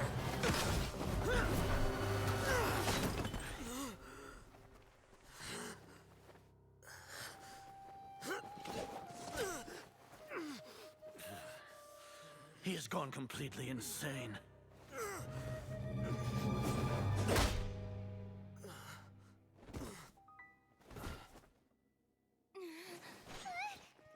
Take him to the Matra and exile him to Aru village. Then find someone to take these two to the confinement room. I'll deal with them later. Grand Sage, we've finished all required preparations for Nyagarbahade. We may begin to enter the capsules now. Excellent. You may begin.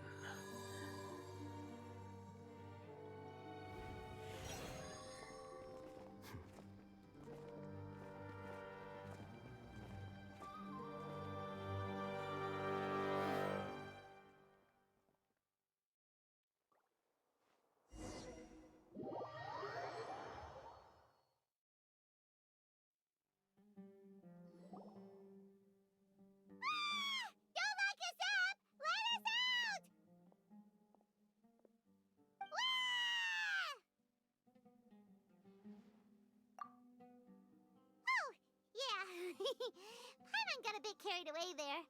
How was Paimon acting just now? Great, huh? Everything's going according to plan so far. We made it into confinement, and Alhaitham's probably done with his part too. We even managed to trick Grand Sage Azar. Alhaitham sure knows how to cook up a plan. What are we doing next? Paimon has trouble remembering things when she's worked up. Right. Paimon thinks it went something like this. Apart from that, we still have yet another goal in the first stage of our operation, which is to send the Traveler to the confinement room. What? Why do we want to get her locked up on purpose? She's always been the person the sages are most afraid of, as well as the greatest obstacle to the successful implementation of their plan. They are very aware of the risk she poses to them. Once the Traveler is imprisoned, the sages will likely think that everything is under control. And with their guard down, the next phase of our plan will have a much higher chance of success.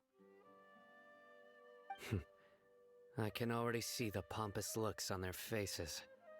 Oh, that's a super tricky plan. But Paimon still thinks it's not really worth it. That isn't the only reason, of course. She has a more important task once she's in confinement. According to the Academia scholars in Ramon's custody, Lesser Lord Kusanali has sealed off her consciousness in the Akasha ever since she was captured by the Doctor. That way, they can't pry any more information from her. Even if we break into the sanctuary of Surasthana, it will take time to awaken Lesser Lord Kusanali's consciousness. We need to do that in advance. So our job is to wake up Nahida! Okay, totally worth getting thrown in jail for. The confinement room is inside the Academia, close to the sanctuary of Surasthana. It's a completely enclosed space, and you won't be receiving any visitors. I'll work with Raman scholars to make some modifications to your Akasha terminal. Once you're in, get as close as you can to Lesser Lord Kusanali and try to connect to her consciousness. However, as for whether she'll actually wake up, that will depend on our luck.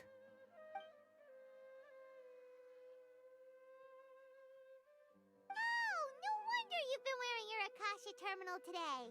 It's the one that Al-Haytham modified. Paimon thought they'd take our Akasha terminals when they locked us up in here. Were they being careless? Alright, so what now? Sounds easy enough. We can finally talk with Nahida after all this time. Let's do it. There's a light flashing on your Akasha terminal. It's almost like... the faster it blinks, the better the signal.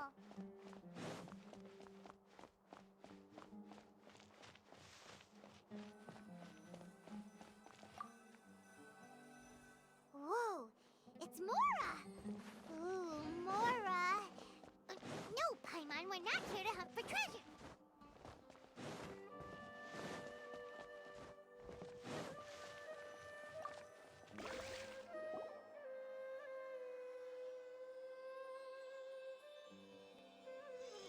Huh? Is this the right spot? Are you getting anything? Please work!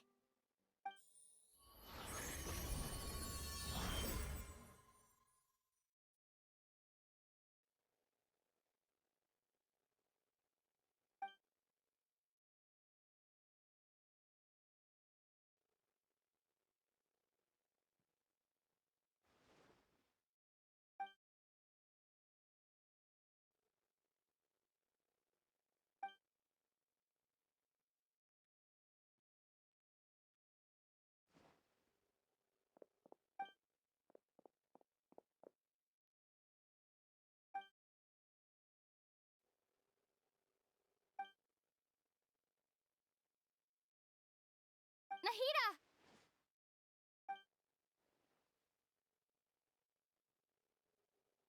Hey, Nahida!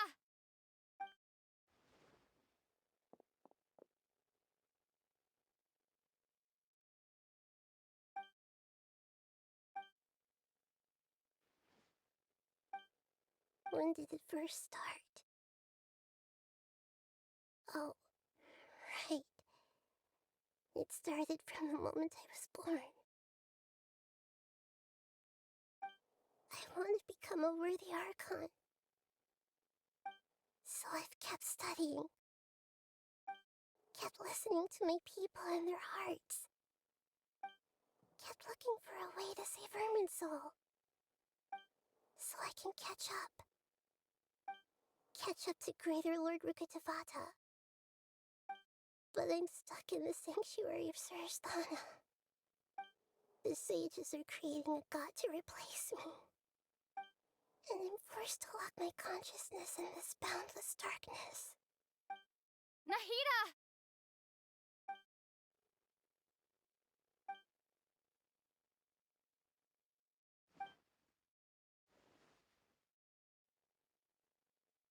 Nahida!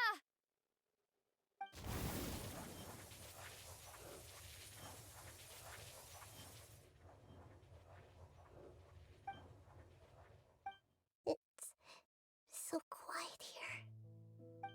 Now that I think of it, I don't think I've ever actually listened to my own inner voice. Do Archons have them? Should Archons have them? Have I been doing the right thing? Am I really not needed? How do I really feel about all of this? It's so quiet here. Since you're the god of wisdom, you've known the answers to all these questions since the very beginning, haven't you? Who are you? Whose voice is that? It sounds familiar. You're right, though.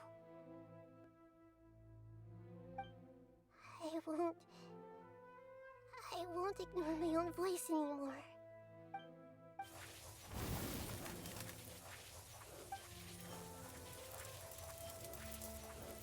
Nahida!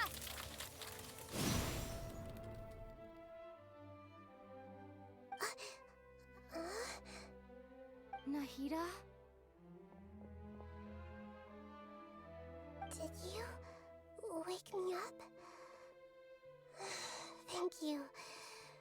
Why are you here? We're here to rescue you. Are you alright? I'm fine. It's just... when I think of everything that's happened to me, I feel really angry now.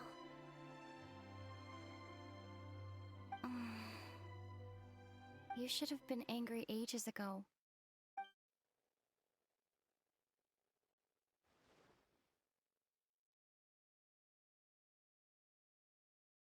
Huh? Oh, you're back! How's everything? That's wonderful news! Great! We weren't locked up for nothing!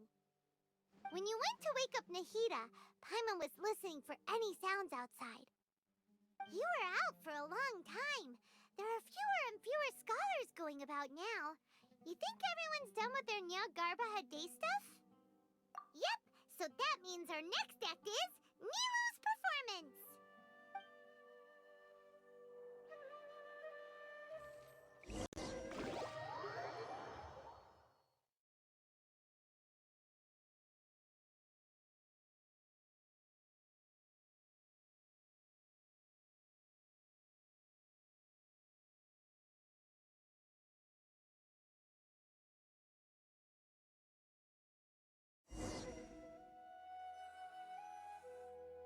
Nilu, are you sure about this? You're taking such a great risk for them. I'm sure, and I'm going. You know that I don't like to pass up any opportunity to dance, and this one is especially important. All right. You seem to have a lot of trust in them, so I won't say more on the subject. But if anything happens, the few of us here may not be able to help you. Don't worry. They've been through worse. Everything's going to be fine. All right. You know, if you really do get arrested, we'll do everything we can to get you back. Be careful, even if it's only for our sakes. Thanks, Mr. Zubair. You're so very kind.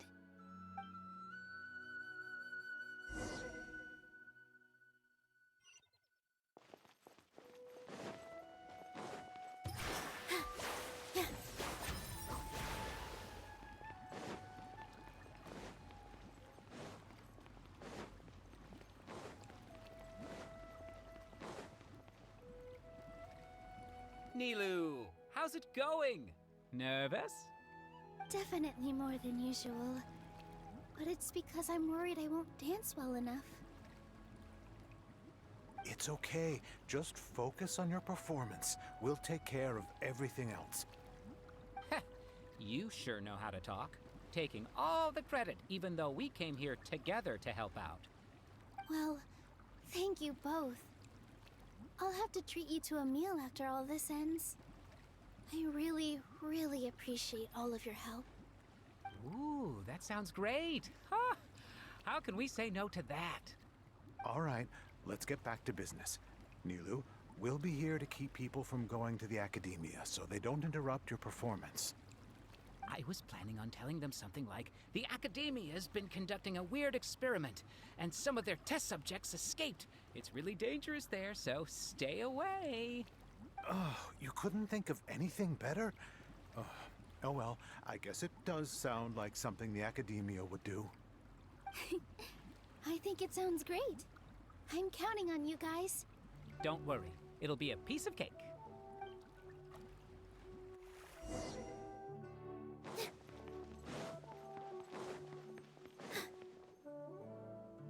Hey, Nilu!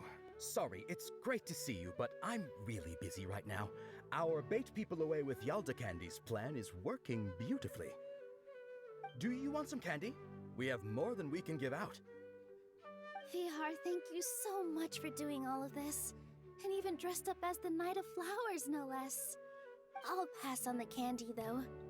I cut back on sweets in the period leading up to a performance, and I'm about to start one. You have a point. The stage is cleared and everything's ready, so you can start your performance at any time. Yeah, thanks to you. I'm really grateful. All right. You're welcome. The honor's all mine, since I'll have such a great view of the show.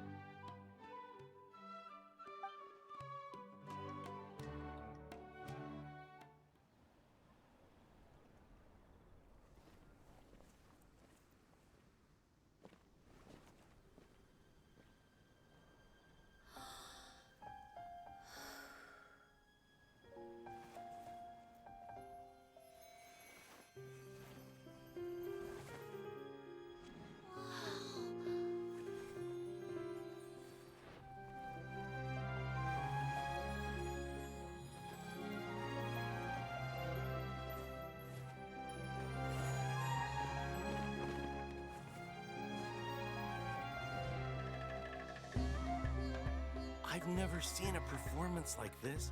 This is incredible.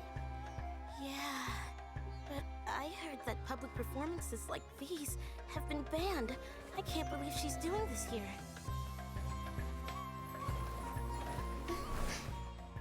Grand Sage, there's some commotion outside. How uninteresting. Issue the new Prohibition Act from the Akasha to the guards. They'll know what to do. Do you think we should, like, stop her? Let's just watch for a little bit longer.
Did you hear that? It sounds like a lot of guards just ran by. Does this mean the plan has moved on to the next stage? Yep. It's great that everything seems to be going well. Come to think of it, when did Alhaitham replace the knowledge capsule that was about to be entered into the Akasha? Oh, so that's when he did it! Paimon was too nervous to notice. Speaking of, didn't Alhaitham also yoink the divine knowledge capsule from that mercenary leader in Port Ormos when everyone else was distracted? It's a time-tested trick of his. Why are we complimenting him? Yeah, he's smart and all, but he still makes Paimon's blood boil. Let's review our plan for this stage again. It's not like we have anything else to do right now anyway, and it'll help us feel more confident. Paimon remembers that Nilou's task was supposed to go a bit like this. Now that Lesser Lord Kusanali's consciousness has been forcefully sealed, the core figures of the Academia and their guards have started to wear their Akasha terminals again. With the Doctor's technological support, they think they have nothing to fear. How despicable of them to rely on such a person. But this is also our chance. I was originally asked to draft the knowledge capsule for the Artistic Performances Prohibition Act when I was still at the Academia. It should be on the Grand Sage's desk right now, and will be entered into the Akasha during the next Nyagarbha Day. Are they really going to stop all artistic performances? That's horrible! I'll make an identical knowledge capsule, but this time, I'll smuggle some misleading information into it. We only need to find an opportunity to switch the capsules. Once it's been entered into the Akasha on Yagarbahade, if someone were to be seen performing in public, the sages would definitely use that opportunity to announce the ban, and so the misleading information will be disseminated amongst the guards. Sure sounds complicated, but it seems like if everything goes well, we'll be able to get rid of all the guards in the academia without any effort. That's pretty clever, getting right into their heads. I just have one question. Even if we manage to get the misleading info out to the guards, how can we be sure that they'll believe it? People who are used to relying on the Akasha become less inquisitive, and their ability to distinguish truth from misinformation is significantly reduced. They will view everything the Akasha releases to them as the unequivocal truth. The Akasha will turn humans into machines. I've seen it happen many times. Yikes. Good thing I didn't wear it for long when I was working in Sumeru City. At first, I thought it was a good thing too. By the way, this plan still requires a performer, right? Do you have someone in mind? Nilu of Zubair Theater. I know her really well. We can trust her. I'm kinda hesitant to ask her to participate in a dangerous plan like this, but we can ask her in person. All right. After the guards and the academia are gone, then it'll be time for me and my stowaway brothers to shine.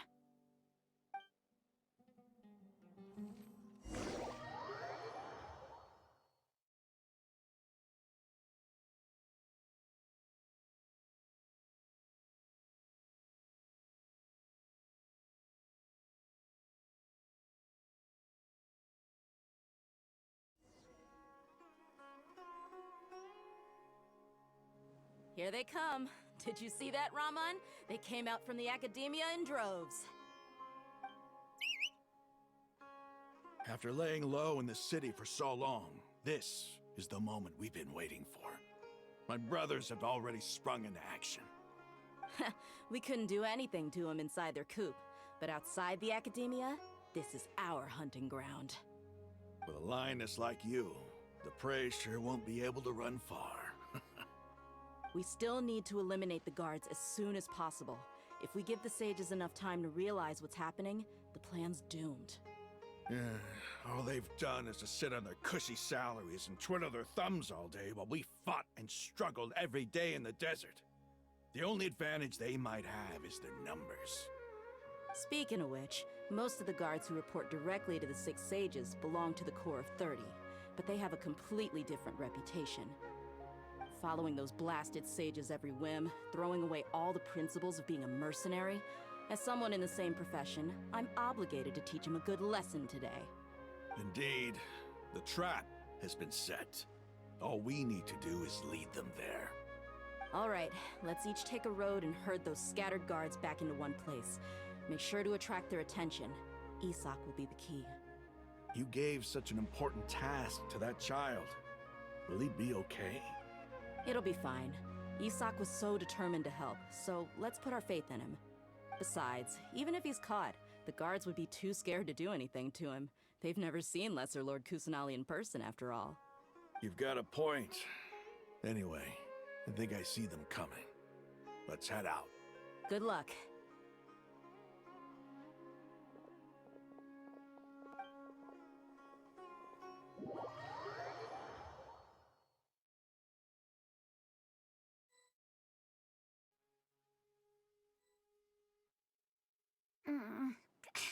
This outfit.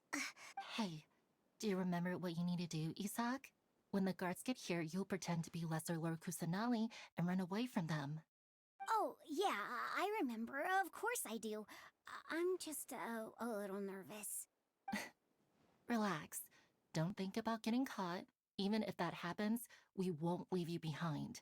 You only need to think about getting the guards' attention and leading them to the Grand Bazaar. Leave the rest to us. Okay, got it. I'm here to pay back Lesser Lord Kusanali for helping Grandpa. I won't get cold feet. Hey, they're here. I can see the academia guards. All right, it's time, Isak. Take a deep breath and go. You can do this.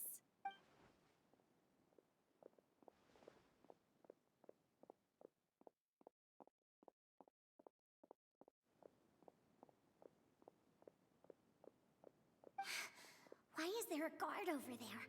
Did he already run ahead of me? This is different from our plan. But there's no time. I need to make a choice.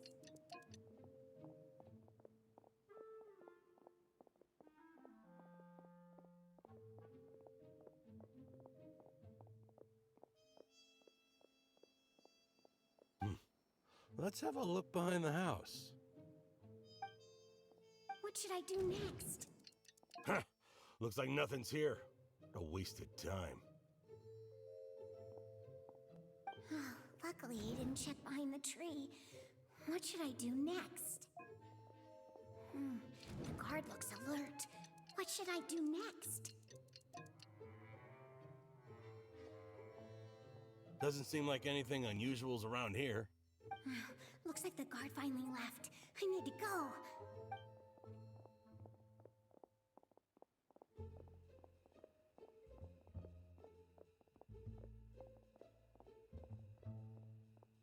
Hey! Lesser Lord Kusanali is over there! Stop! What? Lesser Lord Kusanali? How did I not notice that? They found me. This is bad. Where should I go? The target suspected to be Lesser Lord Kusanali has escaped into the Grand Bazaar. Assemble and arrest her!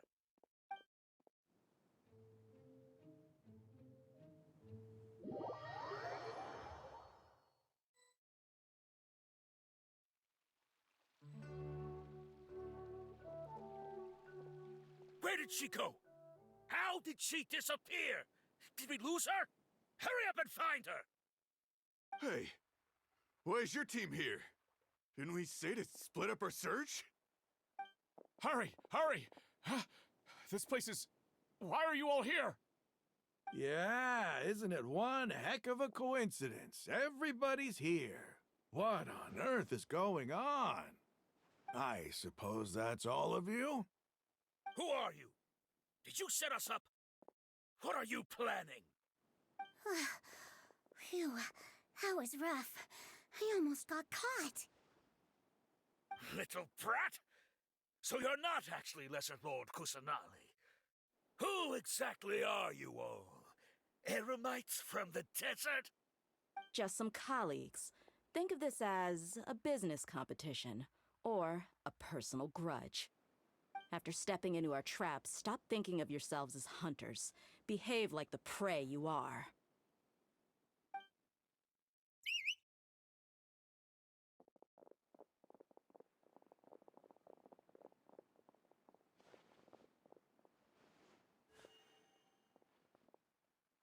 An ambush?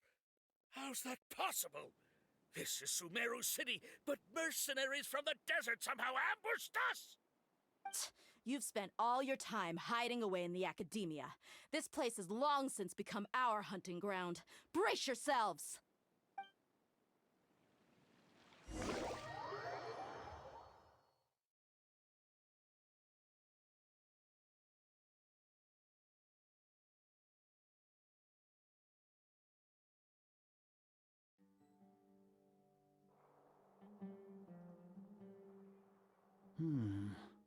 This is odd.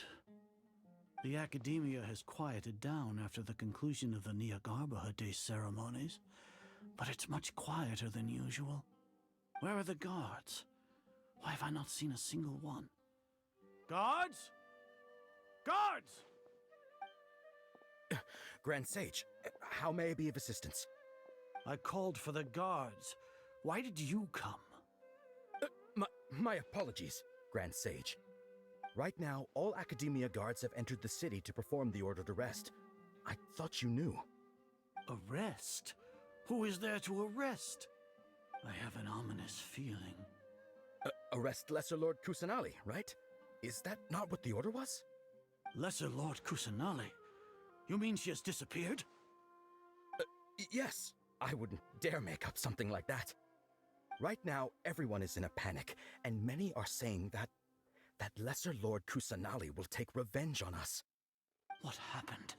Just what is going on? Lesser Lord Kusanali somehow escaped? Was it Alhaitham and his party that freed her? That's impossible.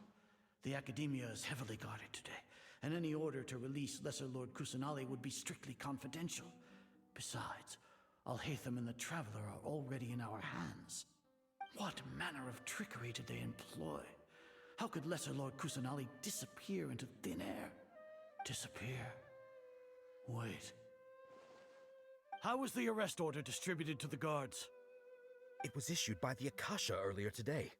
Only you have the authority to send messages like that, so I thought it was your order. Let me check.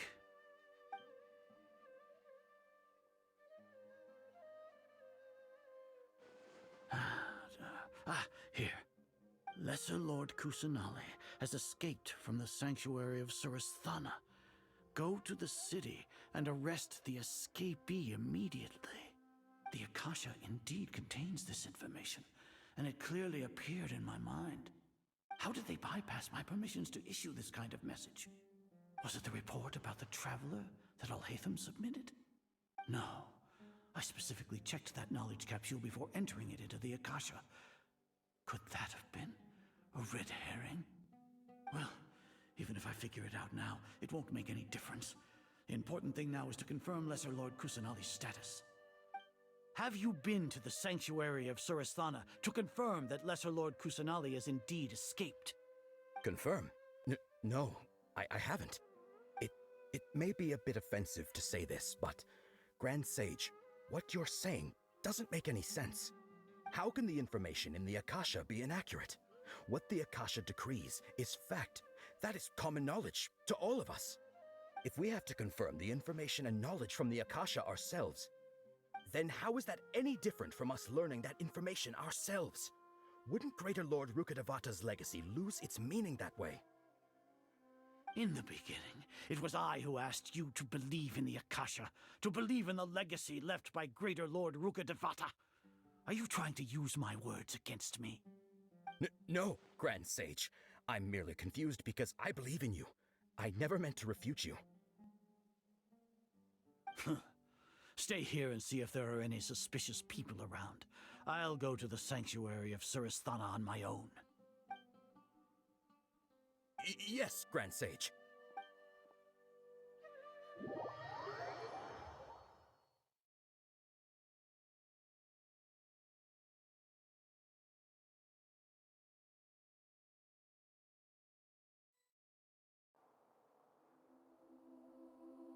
Lesser Lord Kusanali has escaped from the sanctuary of Surasthana. Go to the city and arrest the escapee immediately. How can that be? Stop thinking about it. Stop. It must be a trick of theirs. As long as I personally confirm it. Ah! Impossible. That's impossible. There must be something wrong with my eyes.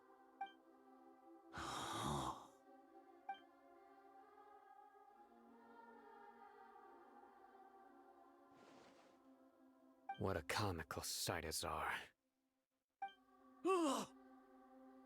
Once the Akasha has put certain thoughts into your head, even the Grand Sage can no longer see what's right in front of him.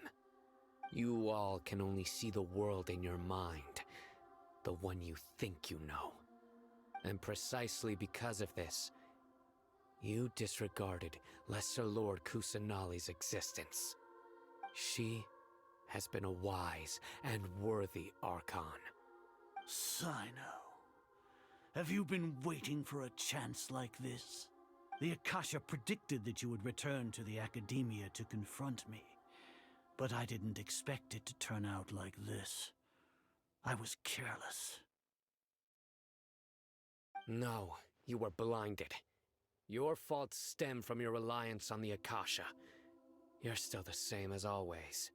I truly did not expect a proud person like you to cooperate with Alhaitham and the Traveler. People change, Azar. Admit it. The Akasha can't predict my actions anymore. Then tell me, what have you found during your investigation? You want to buy time? This is the sanctuary of Surasthana. Under your own regulations, even Academia staff are forbidden to come here. no one will come to save you. As for the investigation, I've at least confirmed that you are guilty of insurgency against the Archon. A serious crime.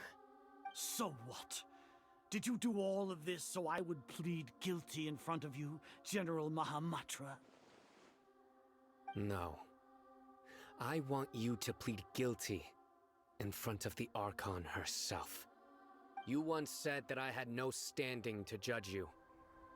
So now, how about judgment in the name of a god?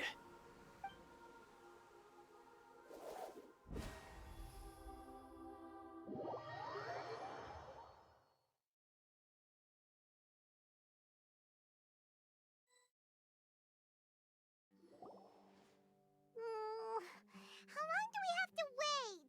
Paimon wants to know how things are going out there. Paimon hasn't heard any sounds outside for a while. Hopefully something bad didn't happen. Yeah, but aren't you scared that we might be locked up in here for the rest of our lives? Thinking about it, at least Paimon has you. We could still chat like this. When Paimon thinks of Nahida being imprisoned alone in the sanctuary of Surasthana, Paimon can't help but feel sorry for her.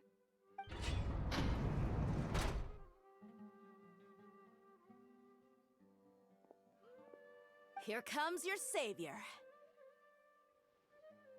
Dia! Paimon just knew you would come to rescue us! You two really owe me some big thanks. I had to search through who knows how many guards to find the key here. It felt even more tiring than whacking them. I'm exhausted. Thanks a lot. Need Paimon to rub your shoulders? No, that's, I'll pass. What are you afraid of? Oh, are you ticklish? Now isn't the time to talk about being ticklish. Things in the city and on Sino's side are both going well. The guards that stormed out of the academia are all taken care of. The Corps of 30 is in charge of the city's defenses, but we already talked to Asfand. They've been fed up with the sages bossing them around. As long as it doesn't break their employment contracts, they'll turn a blind eye. That's probably because you've been super great friends with them for a long time. So, how's Sino doing? The Grand Sage is in his custody. Even I know how terrible it is to fall into Sino's hands, so he probably does too. Sino forced him to release Lesser Lord Kusanali. He has no choice but to obey. So, hurry to the sanctuary of Surasthana. Assuming nothing weird happened, we should have already rescued our Archon. Honestly, I didn't expect our ragtag bunch to do this well. We just came together last minute to save the Archon, you know? Alright, you two better go. I still have to clean up some messes in the city. See you around.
Should I say it's nice to meet you?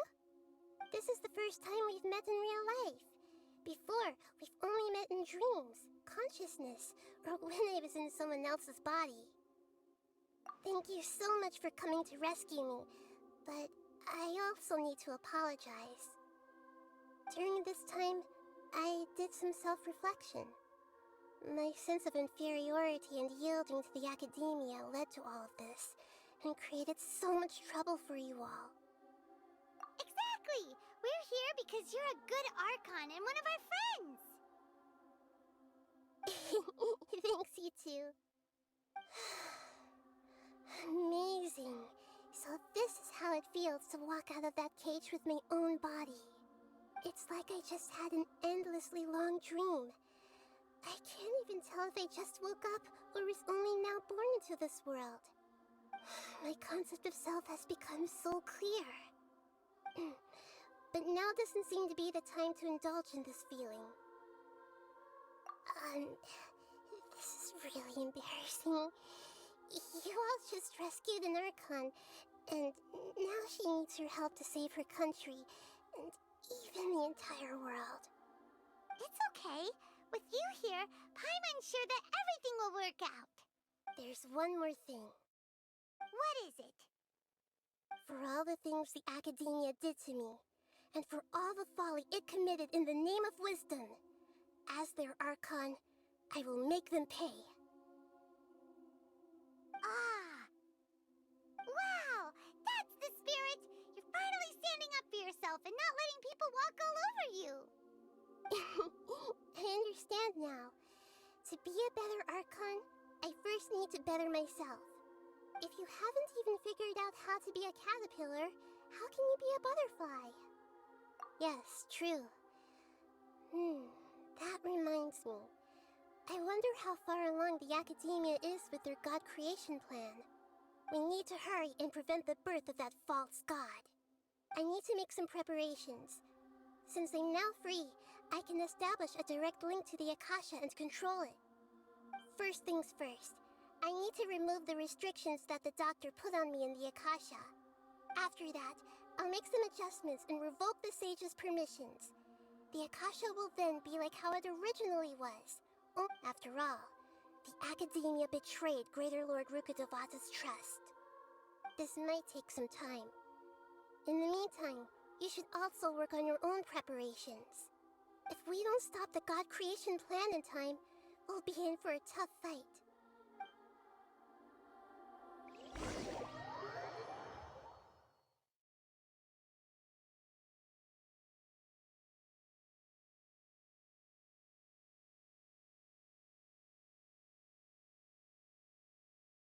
We might as well prepare for a fight. When we're done, we can take a walk around. After all, we missed out on a lot of stuff when we were locked up.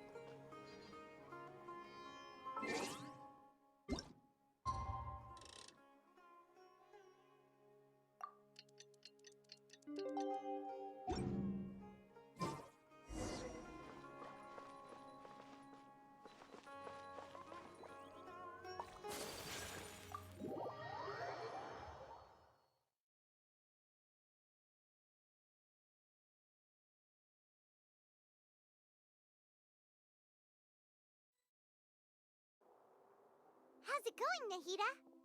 I'm done with the parts that needed my involvement to complete. Although it's my first time working with the Akasha like this, its internal structure and operation procedures are easy for me to understand. Greater Lord Rukkhadevata's design is truly brilliant. Oh, also, this is for you. Huh? What's this little floaty thingy? It's a small device I put together just now. You can think of it as an upgraded Akasha terminal. You may not need it right now, but it should be helpful in certain situations. Wait! This thing has the same characteristics as Paimon! We're both small things that float! All the things that make Paimon special got copied! When Paimon appears with the Traveler from now on, people won't remember Paimon because she isn't unique anymore! It's alright, Paimon. It can't replace you. It's only a flying device, but you're the Traveler's irreplaceable friend. You're so good at comforting people, Nahida. If only the Traveler was as smart as you. I was simply telling you what I feel to be the truth. I wasn't trying to comfort you. Nahida, you're a natural at this. What you just said made Paimon even happier! By the way, there's something I need to confess. Even though I'm the Archon and in control of myself again, I'm not very good at fighting. You may have heard that an Archon's power is derived from their people's faith.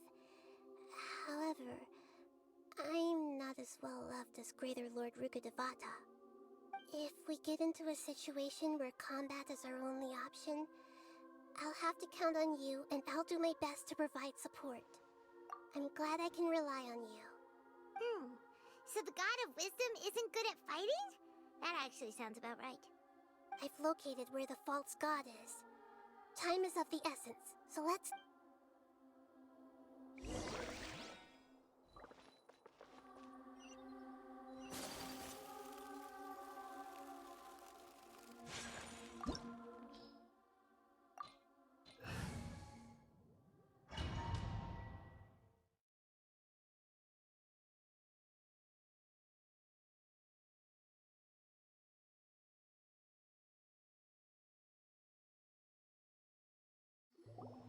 What is this place? Is this really the way we need to go? Wow. Who would have thought there'd be a place like this hidden right slap bang in the middle of the city? The sages wanted to realize their god creation plan without being discovered. The safest and most convenient way would be to build within the academia itself. That's true. They were already hiding one god, so why not two? Judging from the structure here, the project is a huge undertaking. The sages really saw the god creation plan as their ultimate goal. But this place doesn't look like it could have been constructed by the academia alone. The Fatui under the doctor sure didn't hold back. They provided a lot of technological support. Yeah, or else they wouldn't have been that generous. Is that it, though? I've always felt that this doctor is different from the academia sages. He doesn't seem to share their sense of urgency. Instead of being interested in the end product, it's like he's enjoying the experimental process. The Fatui Harbingers are all such weirdos. So, the doctor being weird is actually normal. So, this Fatui that they're trying to turn into a god is called the Balladeer? We had previously come into contact with his consciousness. He harbors particularly strong obsessions. One is the desire for a gnosis, since he was created to be the vessel for one. The other obsession is probably related to his past. I can't quite explain it. Paimon knows that he was a prototype puppet for the Raiden Shogun before he became a Fatui Harbinger. That's why he wants a gnosis so badly. There's no way he'd willingly be a test subject. Now with that temper and ego of his. It sounds like you know the Balladeer quite well. I see. Tell me more about him and what he's like. The more we know now, the better we can plan for and react to any future situation.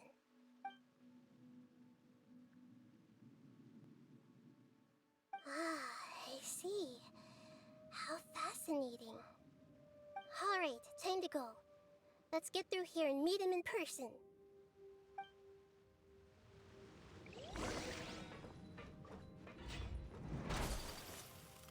Time to work. No more rest. My apologies. Yeah.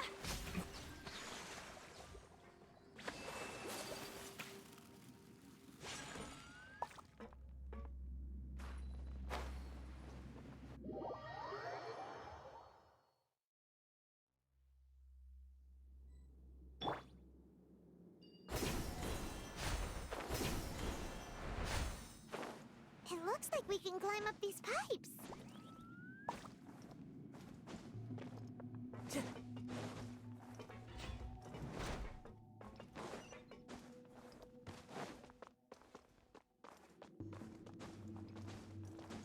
The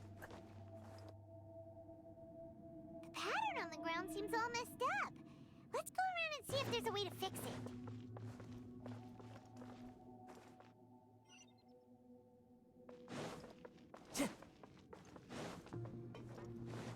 Time to go.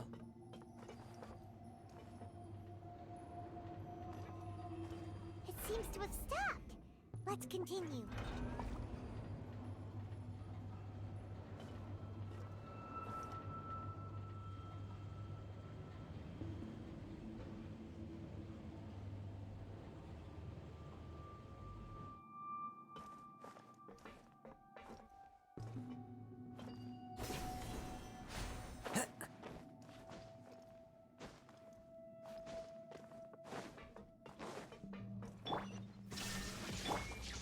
The wind knows me. Rust and rebuild. Whirling snow.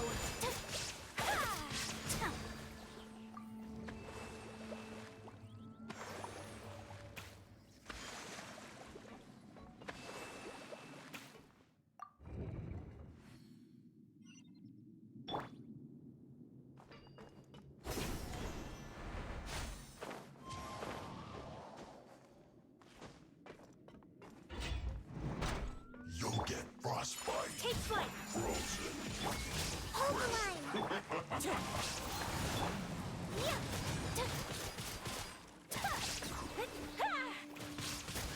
My apologies.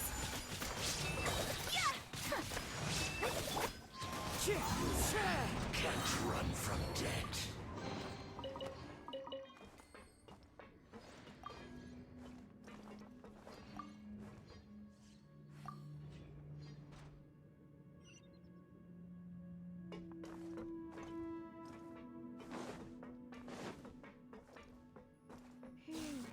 The cart is stuck. Maybe there's something wrong with the tracks. Let's try adjusting the direction of the device to clear the tracks.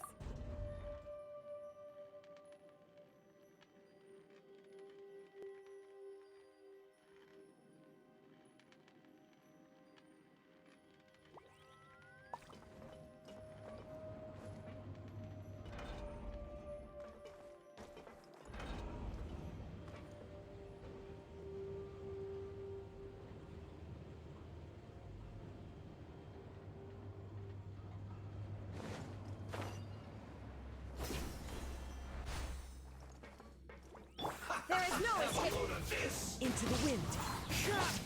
Take flight. Shouldn't get careless. Cook this through.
Allow me. Whirling. One with nature.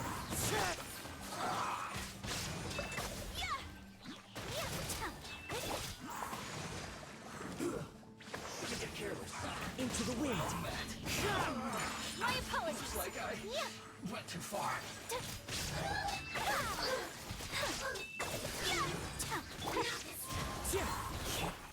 Rust and rebuild. Whirling snow.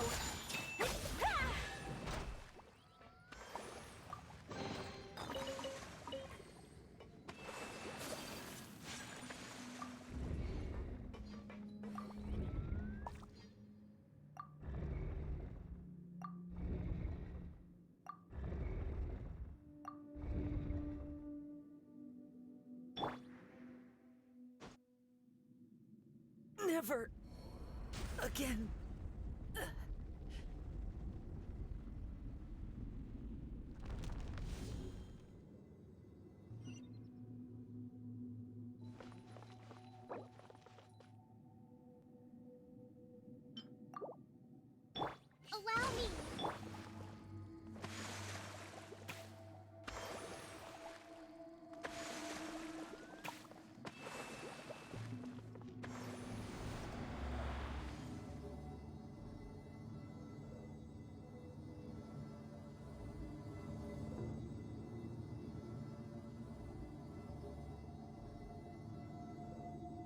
The wind knows me.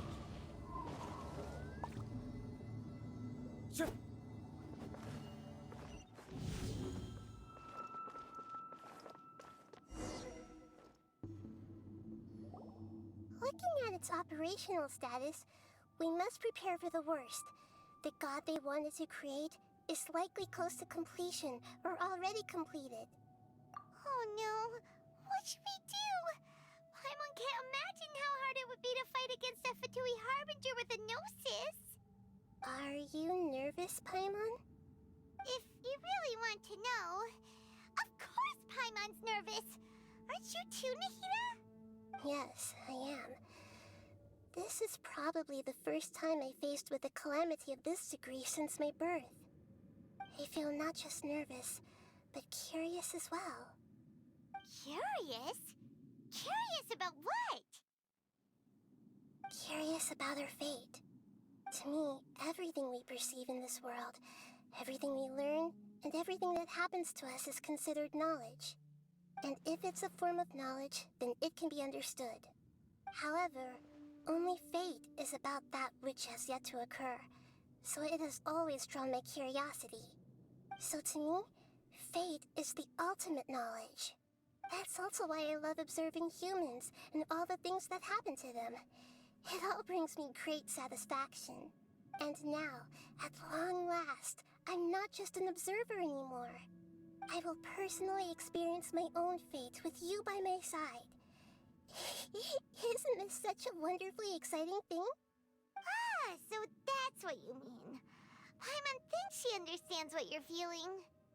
Agreed. Okay, let's continue on. I can sense his aura from here.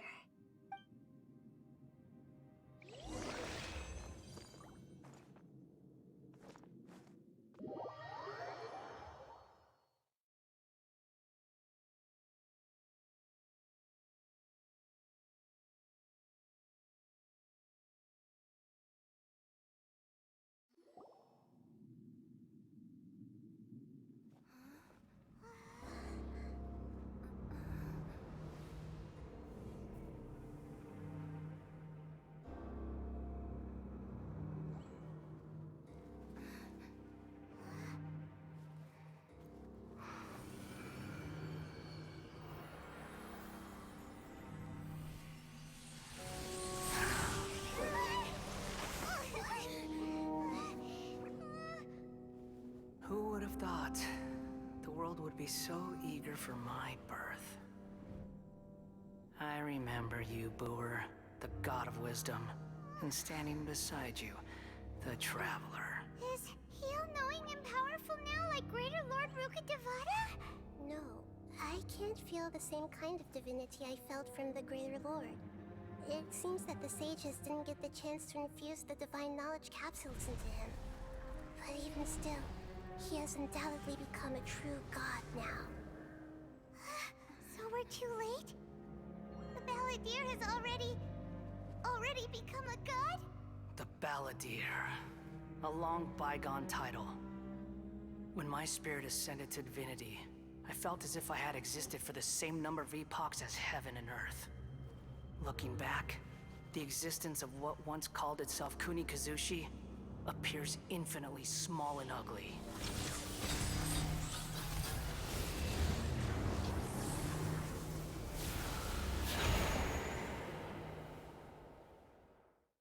This imposing aura, it really feels like a god's. A body that capitalizes on the Balladeer's original construction as a mechanical puppet, with the Gnosis serving as a constant power supply. How much effort and resources did the sages put into this? From a purely technological perspective, it's a commendable achievement indeed. It's no exaggeration to say, this is the culmination of human wisdom. You sure are something! Dishing out compliments at a time like this? But I don't think he's reached the spiritual height of a god. Strife is engraved upon every god and every gnosis brought forth into this world. Can you feel it? The exhilaration of such power, and the thrill of anticipation for our contention. Nahida! wouldn't feel the same things as you! Do you not realize that you are interrupting a conversation between gods? Lowly creature, know your place. The strife engraved upon a gnosis. You're talking about the Archon War. Tevat's current peace was not easily won. I didn't personally participate in the Archon War, but the way I see it, all those losses were meaningless, driven by the demands of the laws. There's no point in bringing it up again. Is that so? Yet I am deeply disappointed that I was never allowed the fortuity to personally participate in the Archon War. This is a first. Encountering a god in this world who does not crave power. No wonder your own people have abandoned you, God of Wisdom. Your judgment is as your existence, unsubstantial. This is where everything ends, Booer, the God of Wisdom. You should know that wisdom cannot solve every problem. Like now, where your only option is to face me in combat. Come! Let us reenact a scene of the Archon War. Come and inaugurate my birth as a god.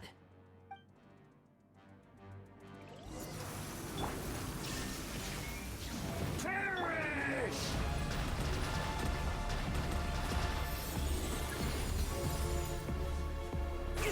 Fight! Feeble human!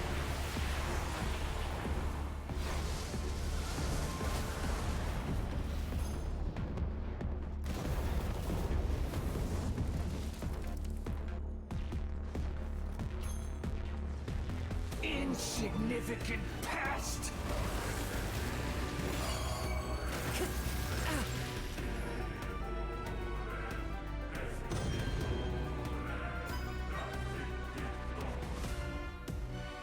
My endless cycle begins!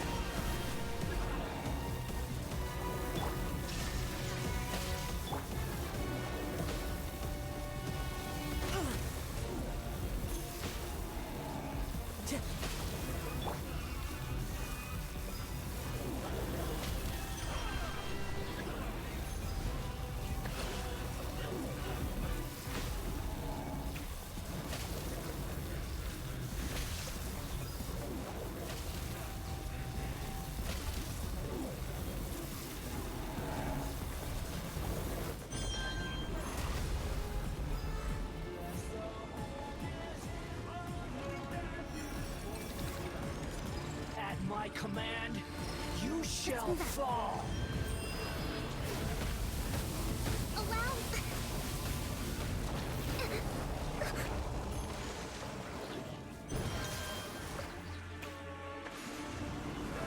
Churn!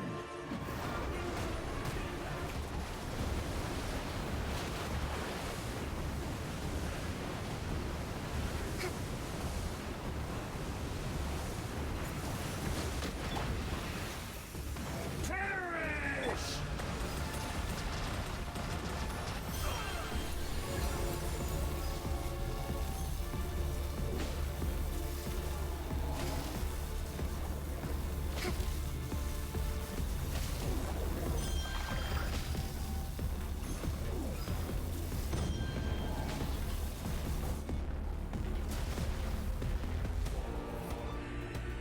My endless cycle begins! Hold the line!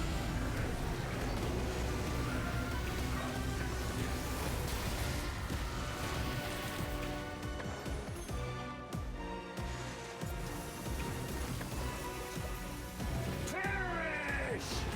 Let's do that.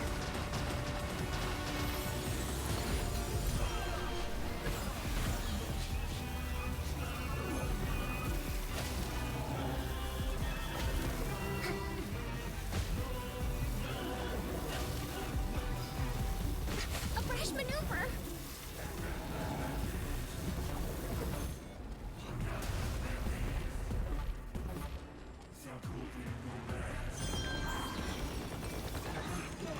At my my command, you shall fall.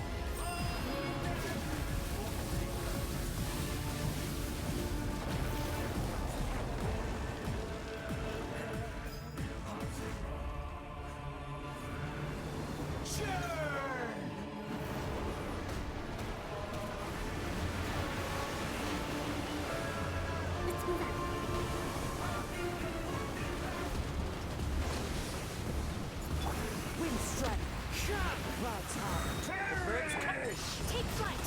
Sakura swirl! There is no escape! Inazuma shines eternal! Ha!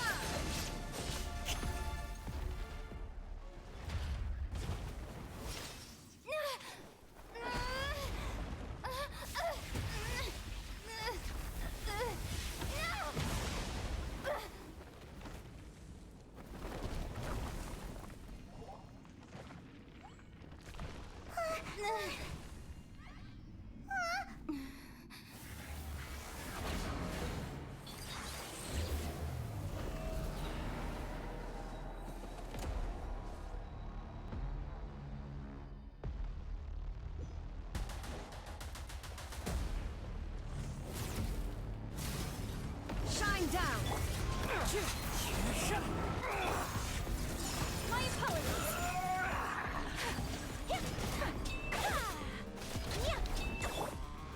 Rest and rebuild! To oblivion!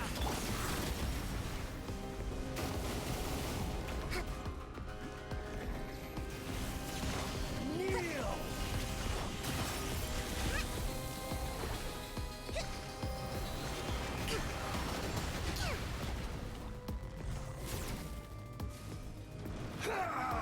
Uphill battle!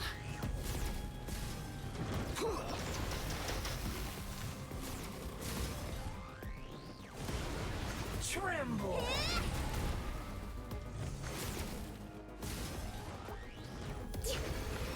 Reality is pain!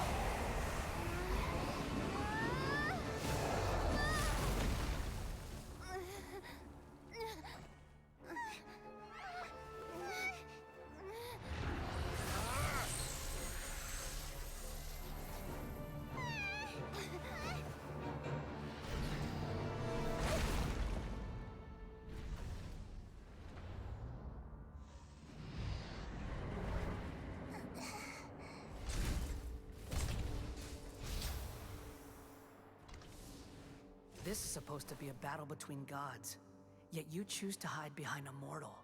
And now, you're acting like you'd sacrifice yourself for a human. Are you having fun proving a false sense of heroism to yourself, Brewer?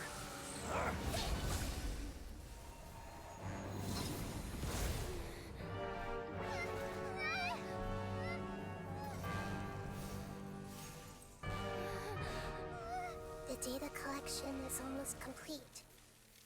Do you even know how many times you've tried to take my gnosis from me?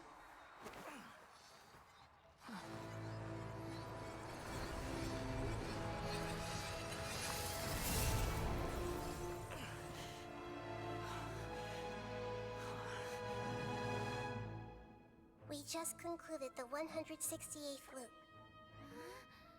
Did you know that in the effort to create you, the people of Sumeri were forced to live through the exact same number of Sub-Zerus festivals and samsara cycles? The power of dreams. When did you use it on me?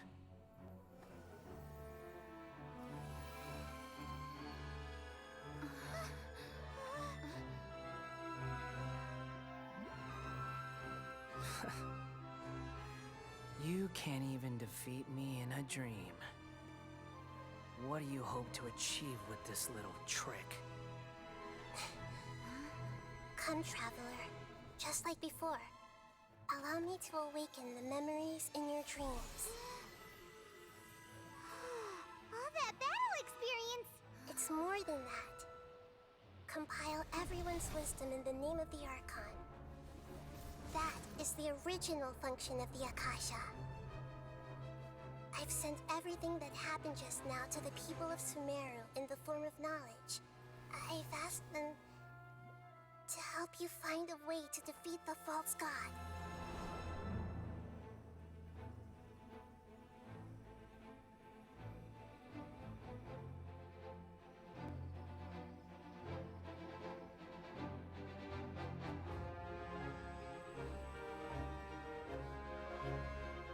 Now, all of Sumeru's wisdom is at your disposal. Meaningless tricks won't save you.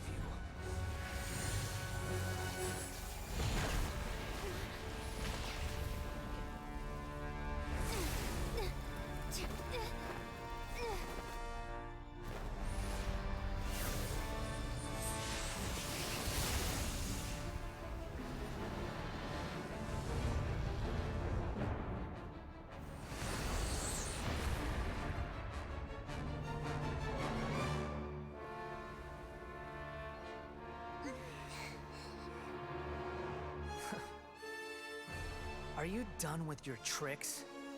Can I finally take this as a real battle between gods? I'll leave this to you, the first sage of Boor.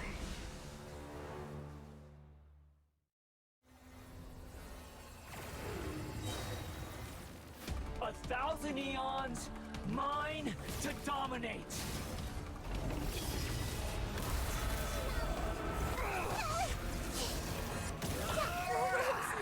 Committed to memory. This may turn a little. Kneel! Grow, grow, grow! Burn to oblivion! There is no escape. Allow me. Take flight.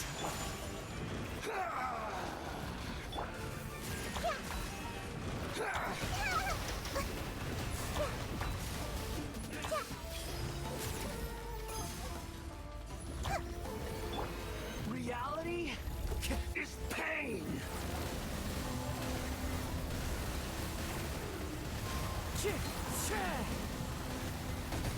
As one with wind and cloud! This may turn a little. Trust and rebuild.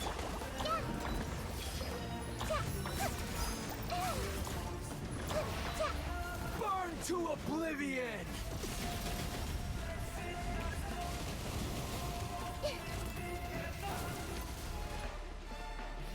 Good riddance, cruel world.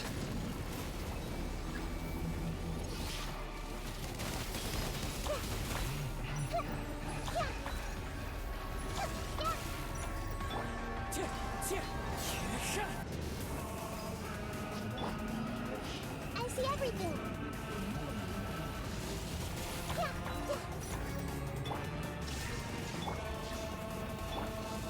One with nature.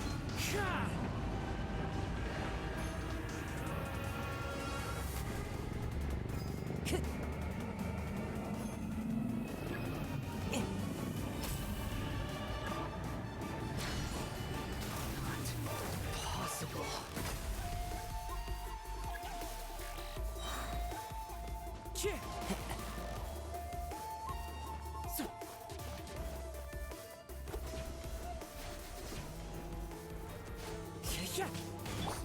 Illusion shattered. Wind strike.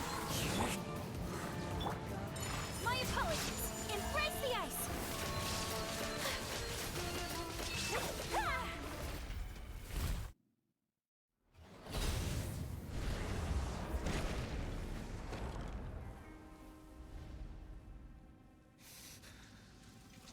Humans. Filthy humans.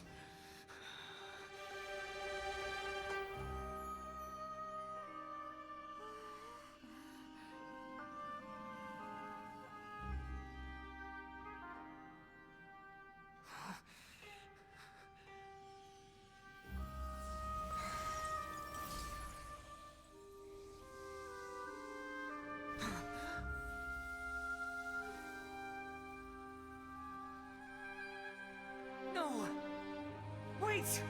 Please! Anything but the Gnosis!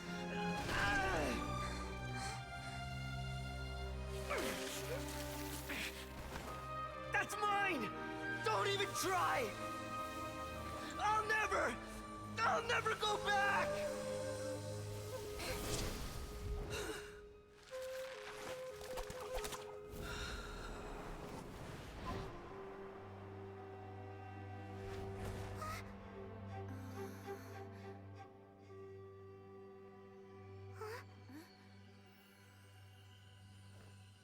We haven't yet found the answer to the most important mystery. Irminsul is still waiting to be saved. With the power of another Gnosis, we may now finally understand the last memory of Greater Lord Rukkhadevata.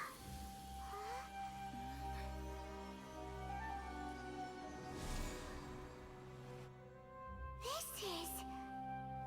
That's right.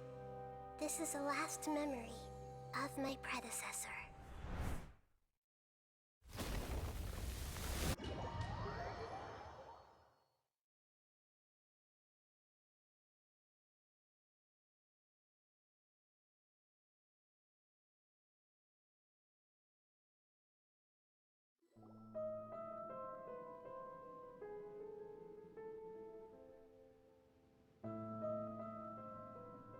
Huh.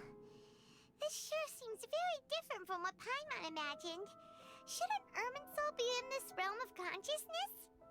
Yes, that is our destination. But I didn't expect the remaining consciousness of Greater Lord Rukkhadevata to be as polluted as this. Forbidden knowledge?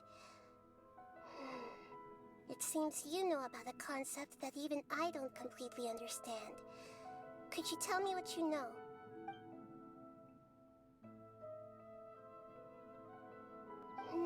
Your inference seems logical enough.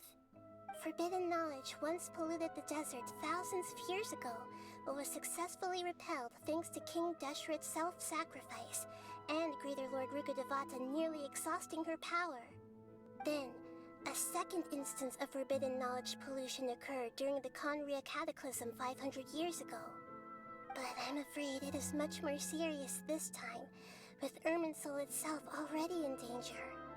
So, if we're in the remaining consciousness of Greater Lord Rukkhadevata, and it's also been affected by forbidden knowledge pollution, then does that mean, in order to save us, Greater Lord Rukkhadevata?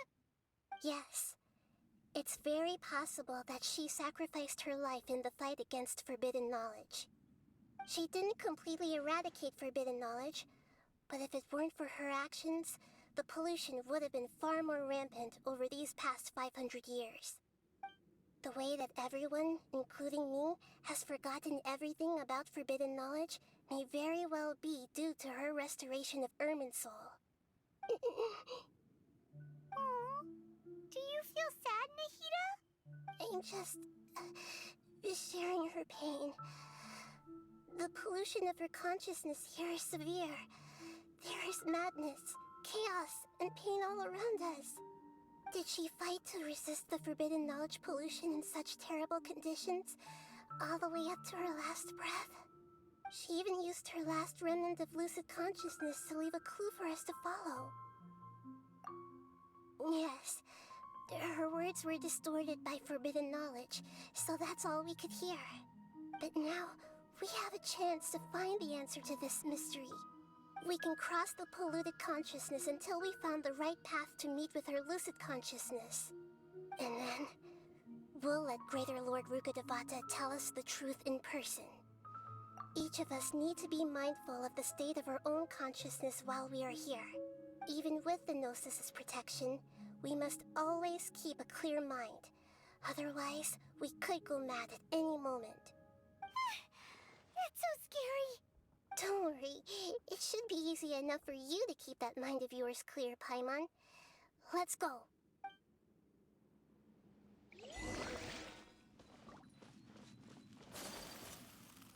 Are we in the air? And why is there a huge boat? That's the boat of consciousness, which symbolizes reason here. Wow. Huh. What are these?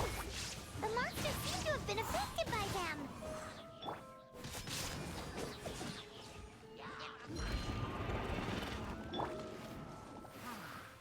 The wind knows me. Hold the line. Whirling snow. One with nature. So rude. My apologies. Rest and rebuild.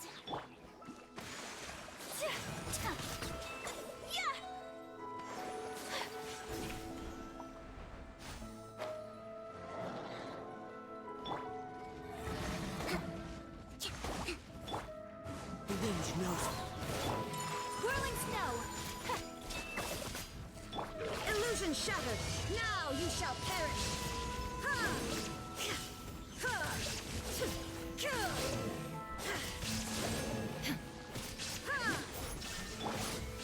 One with... Look! A four-leaf sigil has appeared in the sky!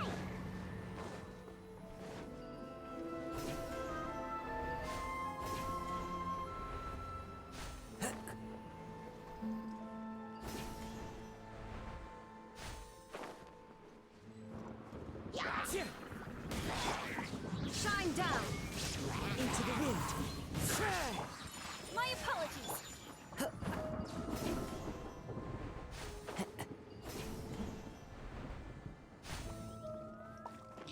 The wind knows me. Whirling snow! Unthinkable!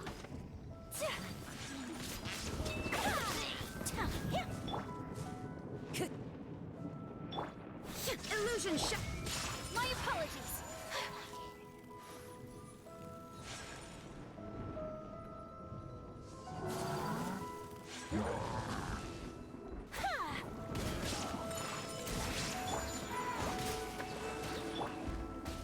Into the wind.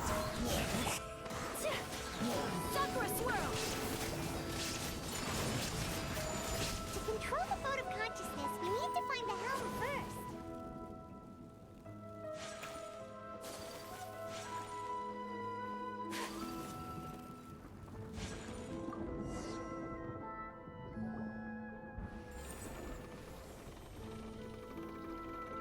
We changed direction. Are we still going the right way, Nahida? Mm-hmm. Judging from the current route, the boat of consciousness will soon take us out of here.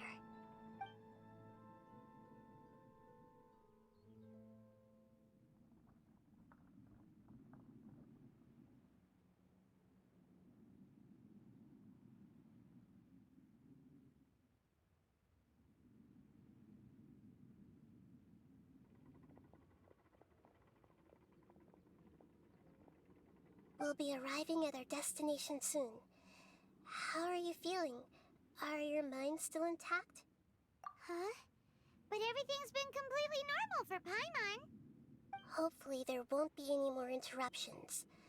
This time, we should be able to meet Greater Lord Rukkhadevata. Are you saying you've never met Greater Lord Rukkhadevata before? No.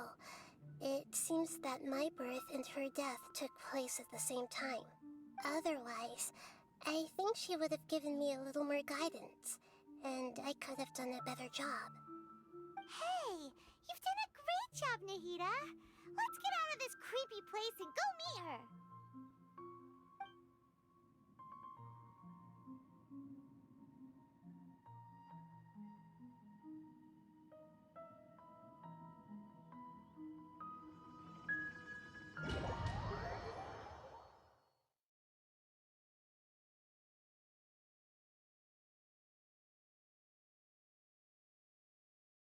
So, is this the place you were talking about?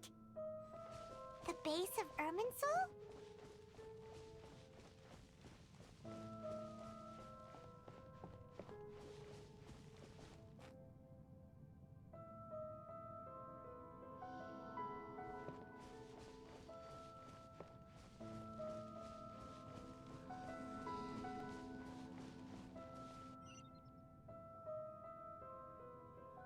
Well, this is the place.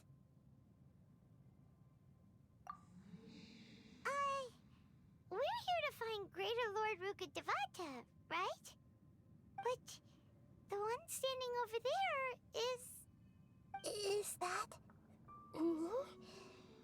She looks exactly like me. Are you Greater Lord Rukkhadevata? Yes, that's me. Are you surprised by my appearance? Irminsul and the surrounding lands have been reproduced here as they were years ago. But this is just a realm of consciousness. We are manifestations of the same nature. Hence why we would appear exactly the same. We're of the same nature? Why? Because you are me, and I am you. You are me in the new samsara. The new samsara? As Greater Lord Rukkhadevata, I'm the avatar of Irminsul, and you are the purest branch snapped from Irminsul. Imagine it this way. Even if a tree dies, its branches will eventually take root and grow, continuing the tree's life in another form. I'm merely the remaining consciousness of Greater Lord Rukkhadevata. The real me has presumably died a long time ago.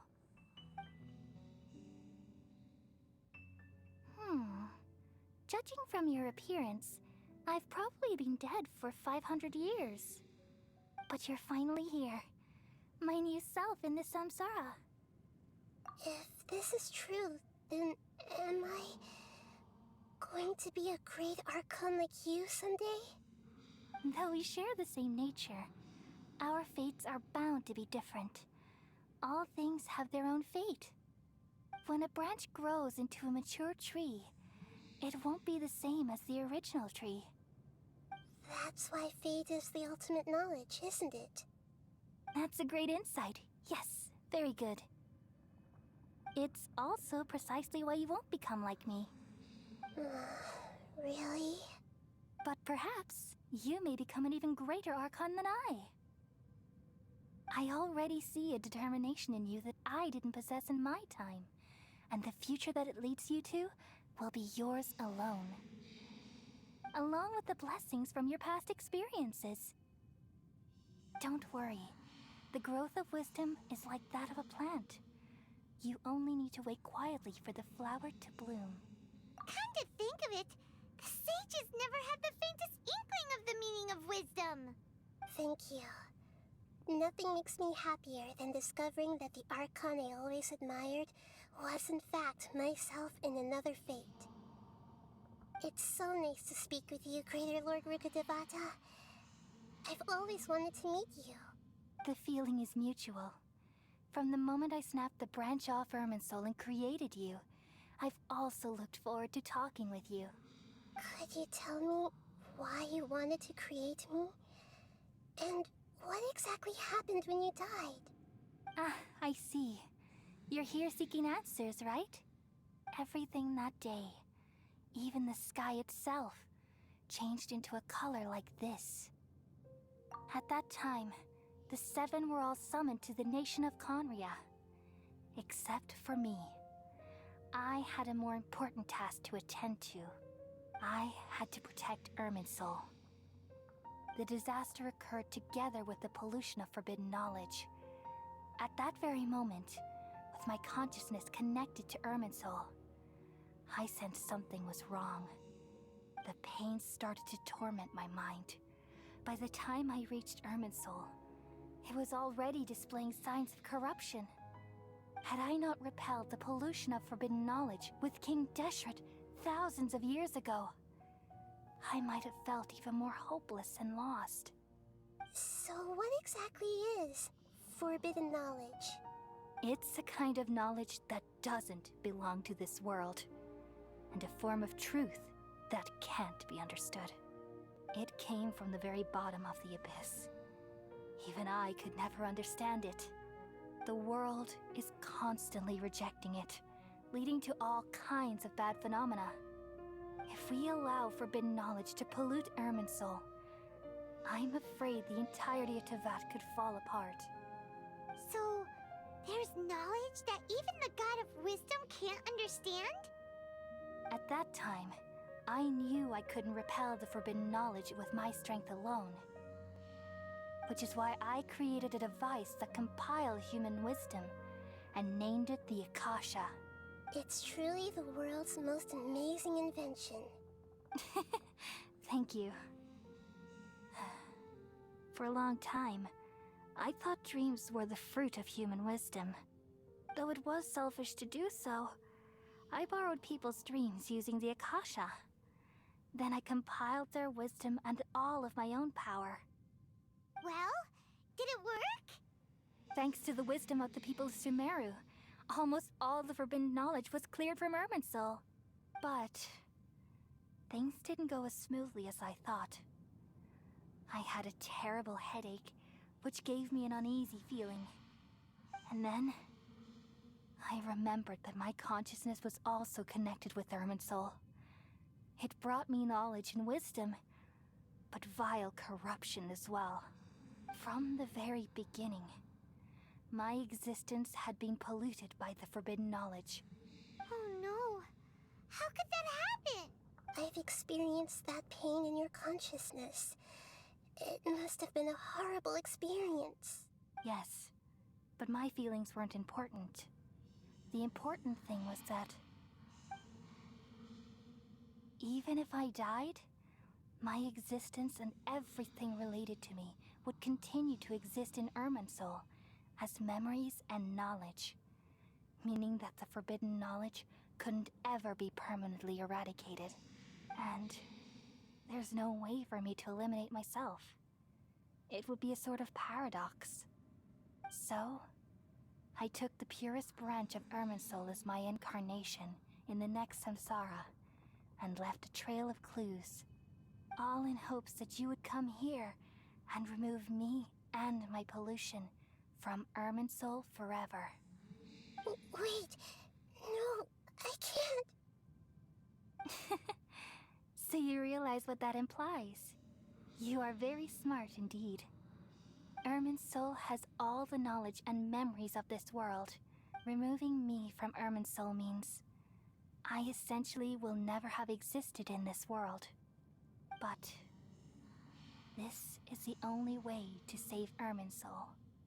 People love you so much, and they've missed you so much over the past 500 years. I am exactly the same. How can we just forget you like this? Is there really no other way? There must be something else I can do. You're the god of wisdom, Booer. You should know that there is no other way. But this is so cruel. I don't want to forget you. No need to feel so sad, Booer. As someone who delights in wisdom, you should feel joy at finally finding the answer. These are the words in their entirety. The answer you've been seeking all along. Let the world completely forget me.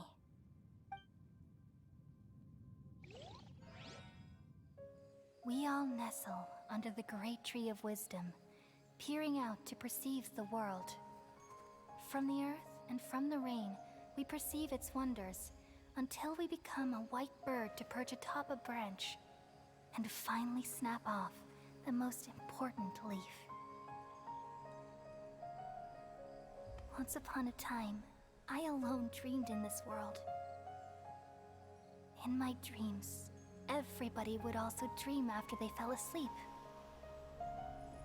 Wild and wonderful thoughts would emerge from their minds. Some tumbled to the ground, and others floated to the sky, connecting all things in the world into one dazzling net. Among a plethora of worlds were numerous smaller worlds, all of fate, finding within the tapestry their brilliant glow. I gradually understood that these indescribable and constantly changing things are the most profound things in the world. Only they can completely repel the madness. Only dreams can awaken consciousness from the deepest darkness.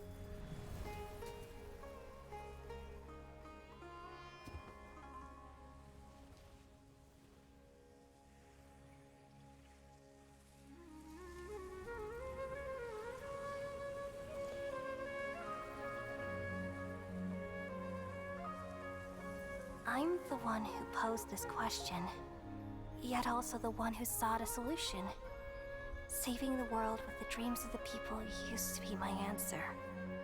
And now, you've also found your own answer, and I shall return all the dreams to the people.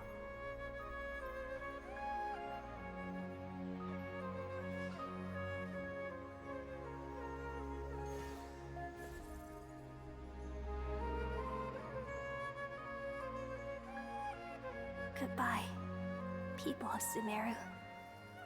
May you be blessed tonight with the sweetest of dreams.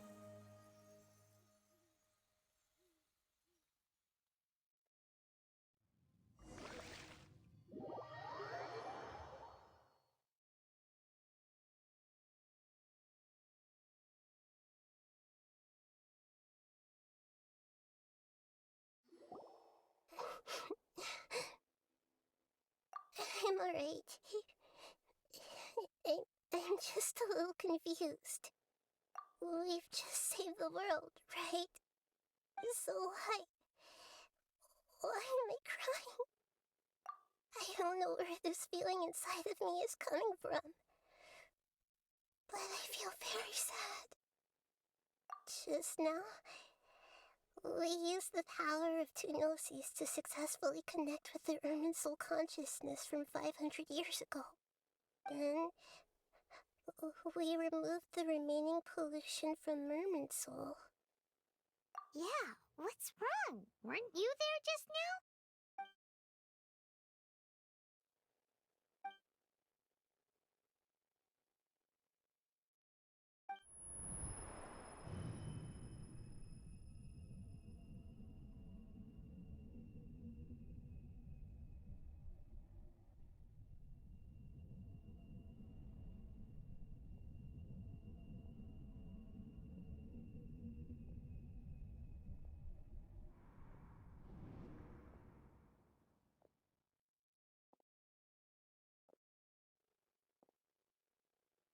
Huh? That sound. Traveler! Paimon! I've been waiting here far too long. But finally I have the chance to be alone with you. All the precious time I wasted has finally paid off. The doctor! What have you done? Just a type of sound wave that can quickly put defenseless people into a dream. As I expected, it doesn't have any effect on gods. This is the only thing of interest I found among the sage's research. I thought I'd take it for a little spin. Don't worry. I know you would never forgive me if I actually killed them. I'm here to negotiate with you. Naturally, I won't do anything dangerous that could potentially damage our relationship. Negotiate with me? I heard you had already left Sumeru. Why are you here again now? I left Sumeru, but I also stayed in Sumeru. Even the God of Wisdom is restricted by the habits of cognition. How disappointing. You mean there are many different versions of you in this world? An astute guess. Even the same individual will have different cognitions at different ages. A long time ago, I made a major decision in hopes of preserving all my perspectives of how I observed the world. Observation is the first step of any experiment, but observing the current world doesn't satisfy me. It lacks an important dimension, that of time. So I saved segments of all my ages and made them into independent individuals. That's all there is to it. Indulge me. How does the God of Wisdom find my method of seeking knowledge? It's an insult to the very concept of life. Life inherently has many rules and restrictions, each with its own significance and reason to exist. They can't be broken on a whim. Good. Amazing, even. Indeed, it's difficult for humans to make peace with themselves, not to mention oneself from a different period. Since you're in the academia, why wait until now to show up? You could very well have stopped us and helped that fake god. Simple. Let me ask you this. Would any staff member ever help the subject in the middle of an experiment? It was my experiment. So why should I interfere with the results? The academia saw the plan to create a god as their ultimate goal, yet you only saw it as an ordinary experiment. You really are crazy. If the experiment succeeded, you would have had a new god on your hands. How would you have faced your own god then? Would you still take the same stance? Would you still hold the same view of yourself? I'm first and foremost a scholar. These results should be left to the judgment of the hypothetical me confronted with that outcome. But you're right. And that's exactly why I'm disappointed with the conclusion of this experiment. As an individual, you don't have any sense of belonging. You seem to have even fewer convictions than a typical scholar. Oh no, I certainly have my own convictions. They just don't fit your standards, that's all. All right, that's enough conversation for today. The experiment is over, and it's time to tidy up the equipment and reclaim any useful materials. For example, the Gnosis. Lesser Lord Kusanali, you're an intelligent Archon. I'm sure you understand the disparity in our combat abilities at this time.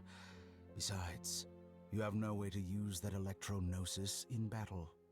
Didn't you say you were here to negotiate with me? Somehow, it's starting to seem like you intend to take it by force now. I'm merely stating a fact. After all, I'm also a scholar. Naturally, I hope to show proper respect and dignity to the God of Wisdom. Your hypocrisy is built on absolute confidence. I understand your scheme, but... what if I were to destroy the Gnosis now and awaken the heavenly principles?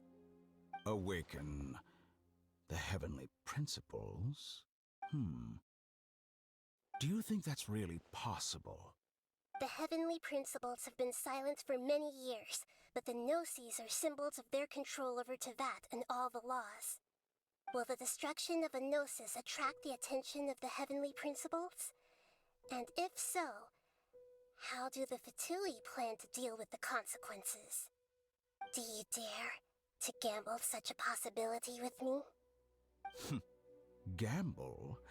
How surprising. I thought you would show evidence or use rigorous reasoning to prove your point. The word gamble is the last thing I expected to hear from the God of Wisdom. But this is a clever move.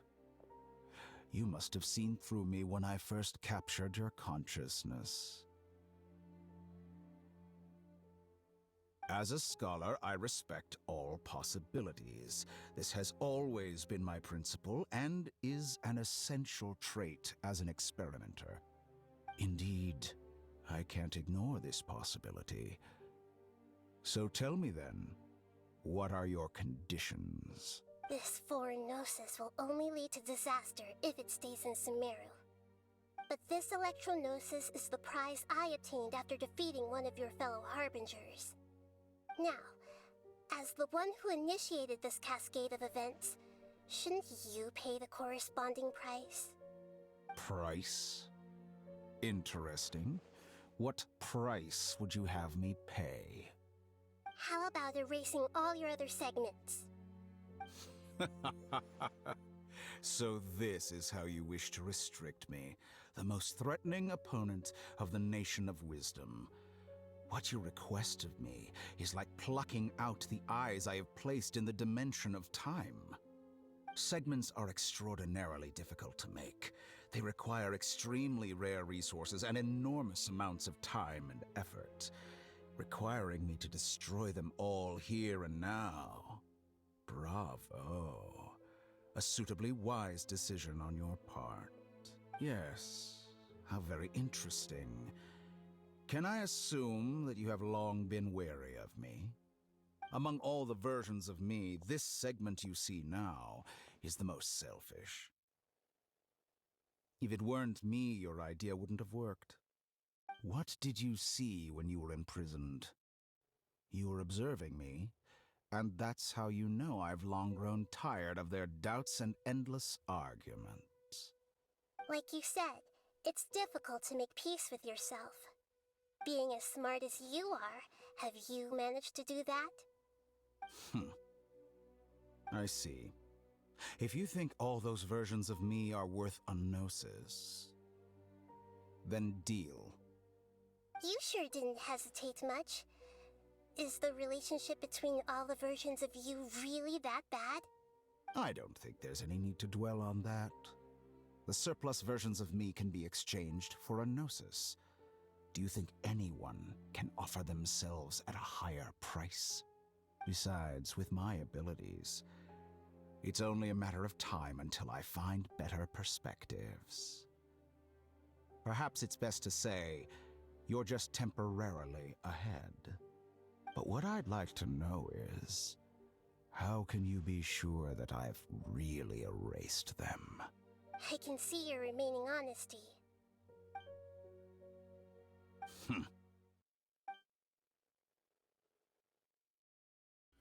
What a ridiculous decision! Sheer You can't be foolishness. serious!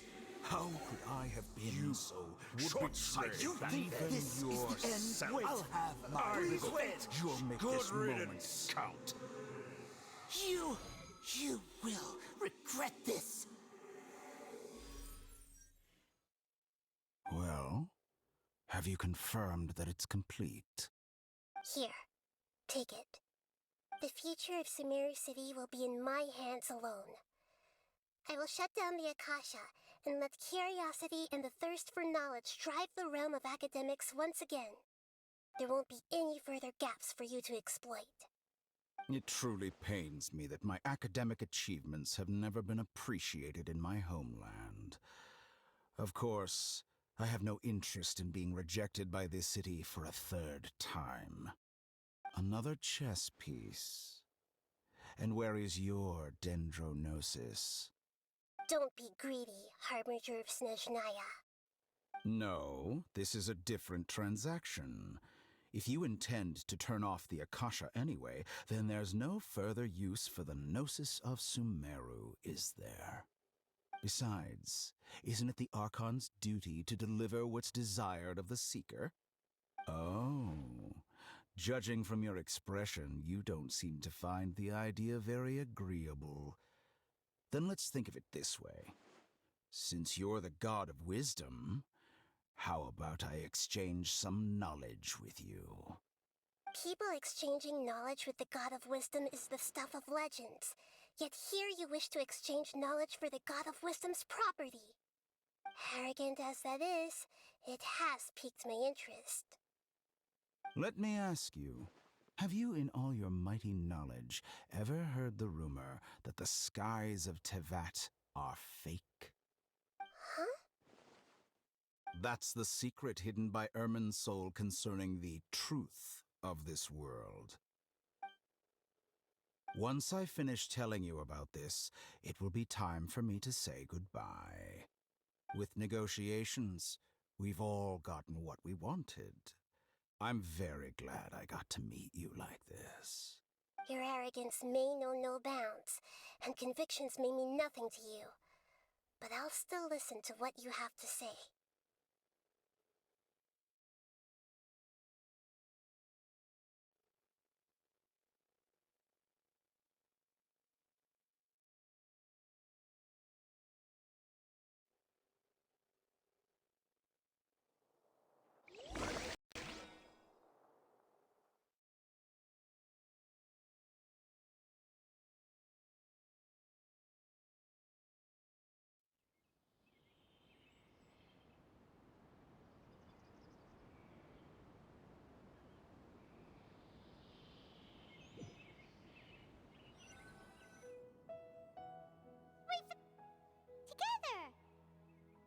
Okay. Wake her up.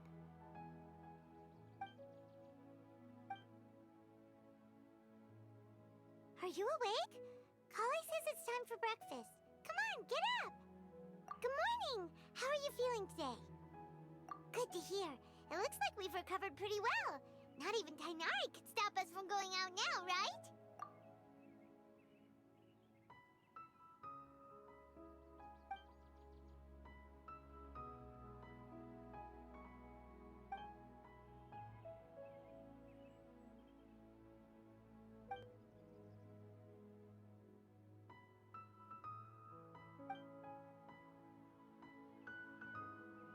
Come on, Traveler, let's go!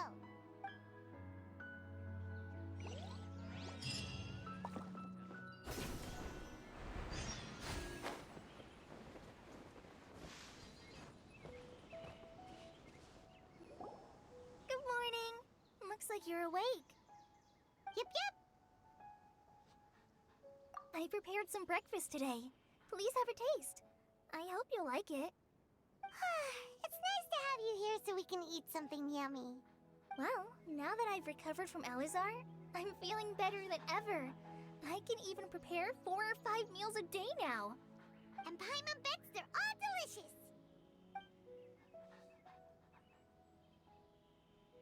Oh, by the way, someone brought a letter for you after you went to sleep last night. Nope. Paimon wanted to read the letter with you after you woke up. So Paimon didn't open it. Alright, let's read it now. Oh, it's from Milu. Ahem. We're going to hold a feast at the Grand Bazaar and celebrate Cyano's reinstatement as the General Mahamatra. As heroes of Sumero, please be sure to attend. I'll wait for you. The date of the banquet is written on the back. It's in 2 days. Oh, I've also heard that you've become heroes here as well. That's amazing. Everyone's aware of your abilities. There's no need to be modest. Anyway, let's go to the Grand Bazaar to have a look. Oh, before you leave, be sure to inform Master Tainari.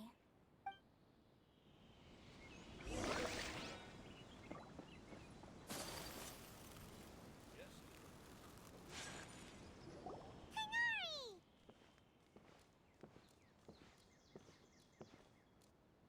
Good morning. How do you feel today? We feel much better. How about you? I'm recovering well. Thanks for asking. But from the looks of it, you seem to be already busy with work again. It's fine. I'm not that busy, really. The Elazar patients have recovered, as well as Hypatia. For now, I only need to tend to my Forest Watcher duties. It seems once Irminsul started getting better, everything else started to recover too. Yes, but there are still some residual effects. The withering is one example. Though it won't spread anymore, the existing zones won't just disappear. We forest rangers will still need to do the work. By the way, we have some good news. Sino got his position back. This news is hardly new. He had already mentioned it to me before. Huh? You mean he was already here? Why didn't he come to say hi to us? He visited once, but he was afraid of disturbing you while you were resting. He just asked me a few questions and left. Then you probably already know all about the celebration feast. Celebration feast? No, I haven't heard anything about that. Huh? But didn't Nilu say in her letter that they would celebrate Sino? He didn't tell you? Perhaps, or alternatively, he doesn't know about it either. Come to think of it, Sino doesn't seem like the type who'd enjoy a celebration feast.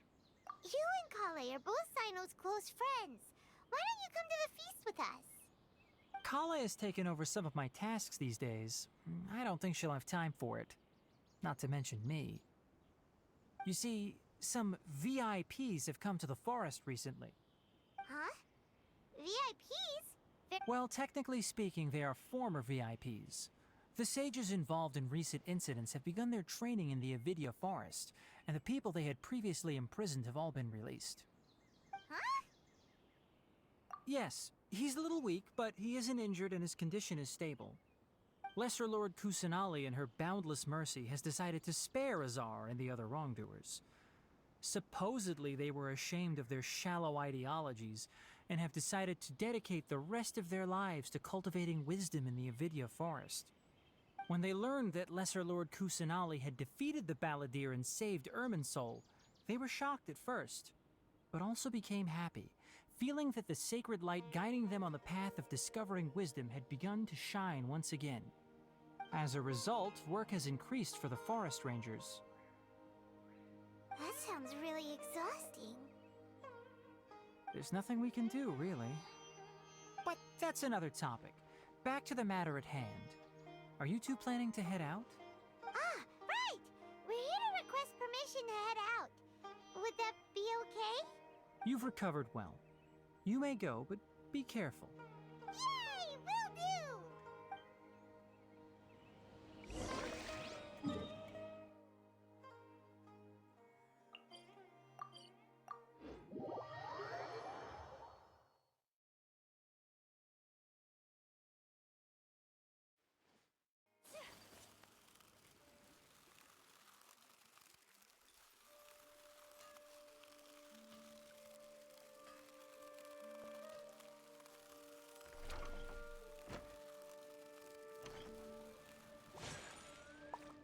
Well, there won't be any problems if the feast starts at that time.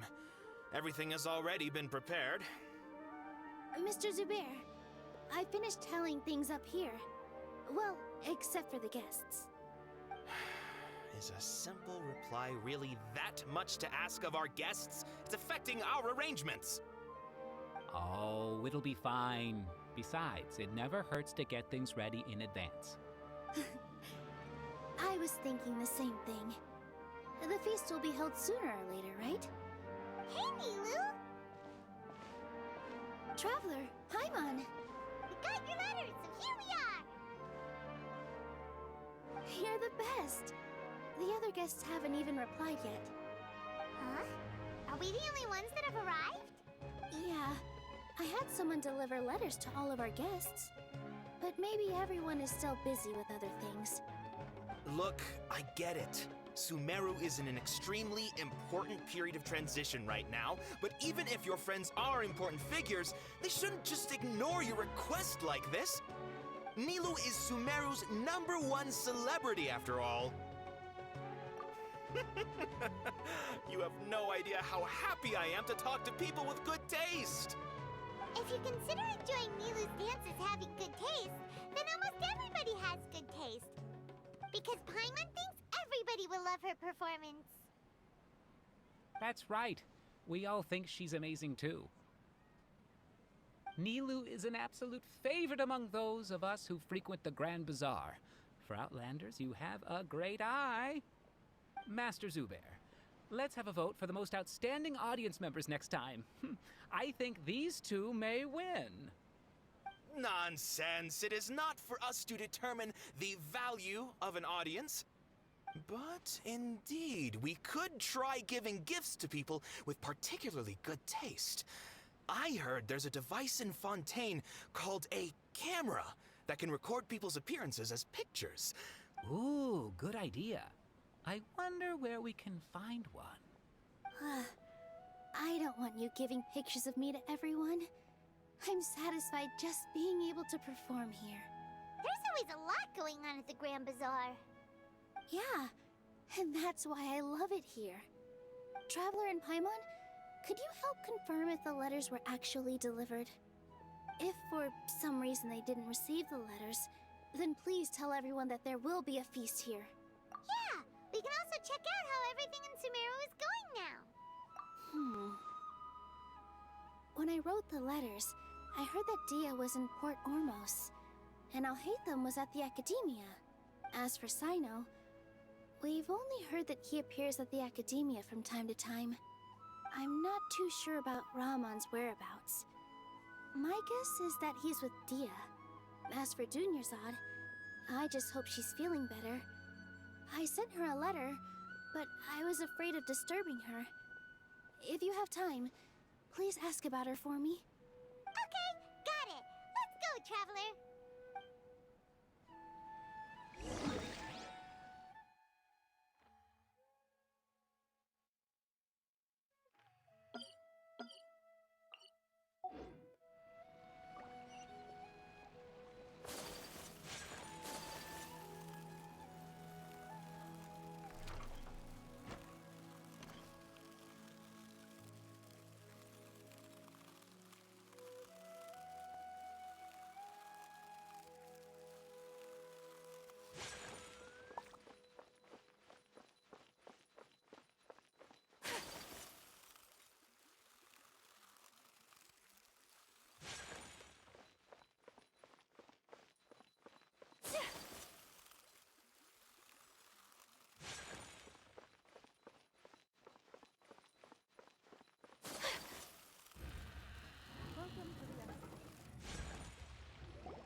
haven't seen Alhaitham anywhere.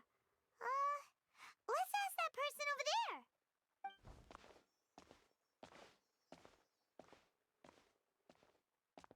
Hey there, have you seen Alhaitham around? Yes, it seems Scribe Alhaitham has gone to the House of Dana. You should be able to find him there. But you're already the second group of people I've seen looking for him today. He must be quite the busy man. Oh? Who else was looking for him? Mr. Cavey was just here asking about him. You wouldn't believe how terrible their relationship is. And now you two are here. Don't tell me everyone's here looking for gossip about the sages. No way! We're strictly here on business. Ah, I see. Sorry, I thought maybe everyone's as interested in rumors about the sages as I am.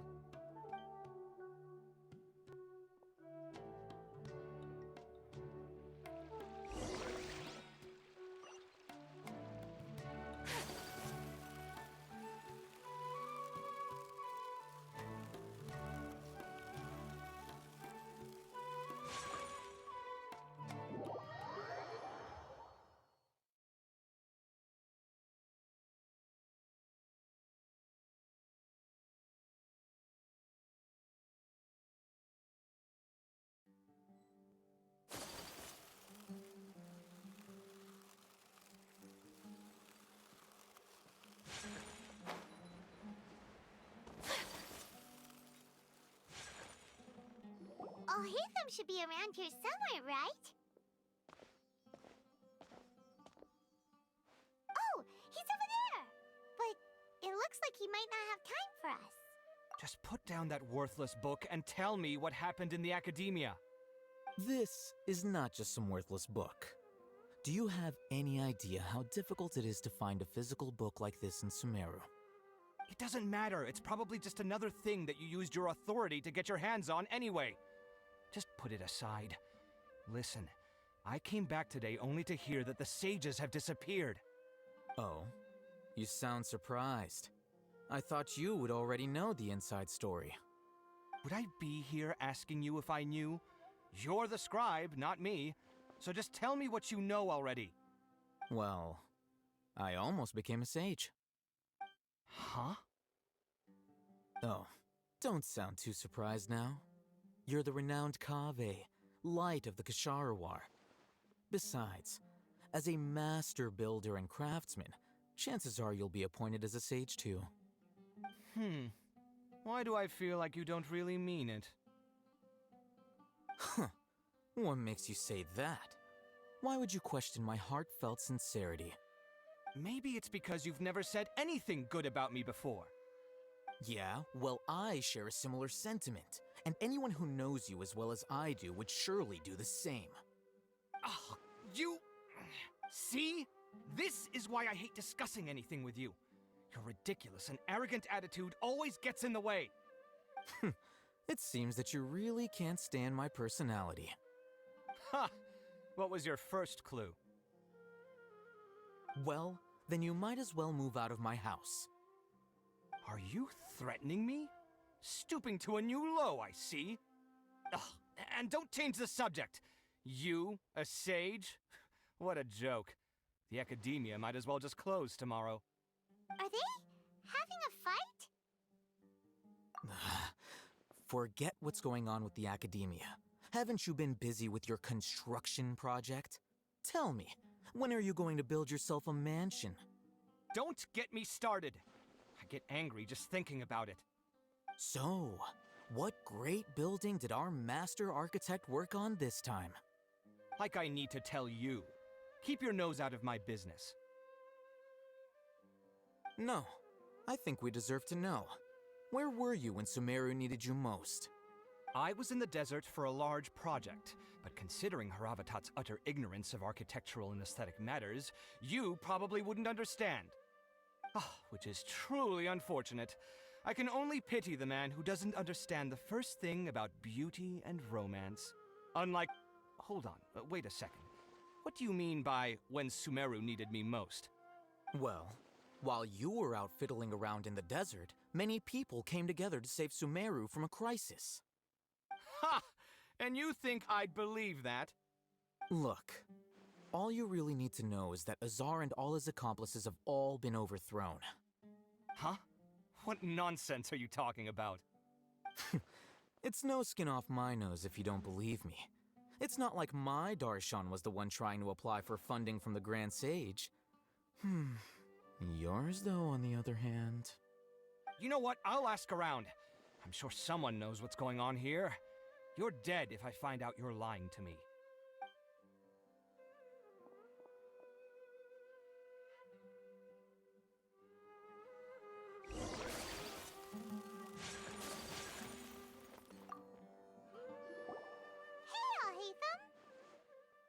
Oh, it's you two. What's the matter? We're running some errands for Nilu. Have you received her letter? Letter? Nilu said she sent out a letter inviting everyone to a celebration feast in 2 days at the Grand Bazaar. We'll also be celebrating Zino's reinstatement as General Mahamatra. If she addressed the letter to Al Haytham of the Academia, then the letter should have gone to my office.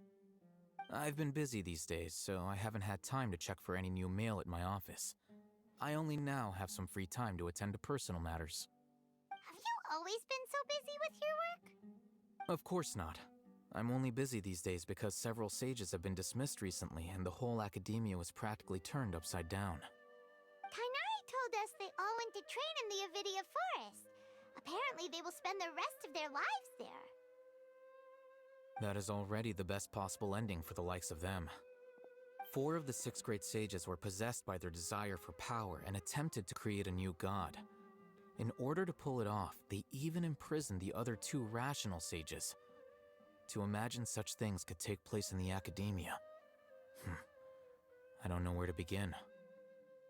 Yeah, you're right. Huh. Feels kind of strange to hear them called that after all this time.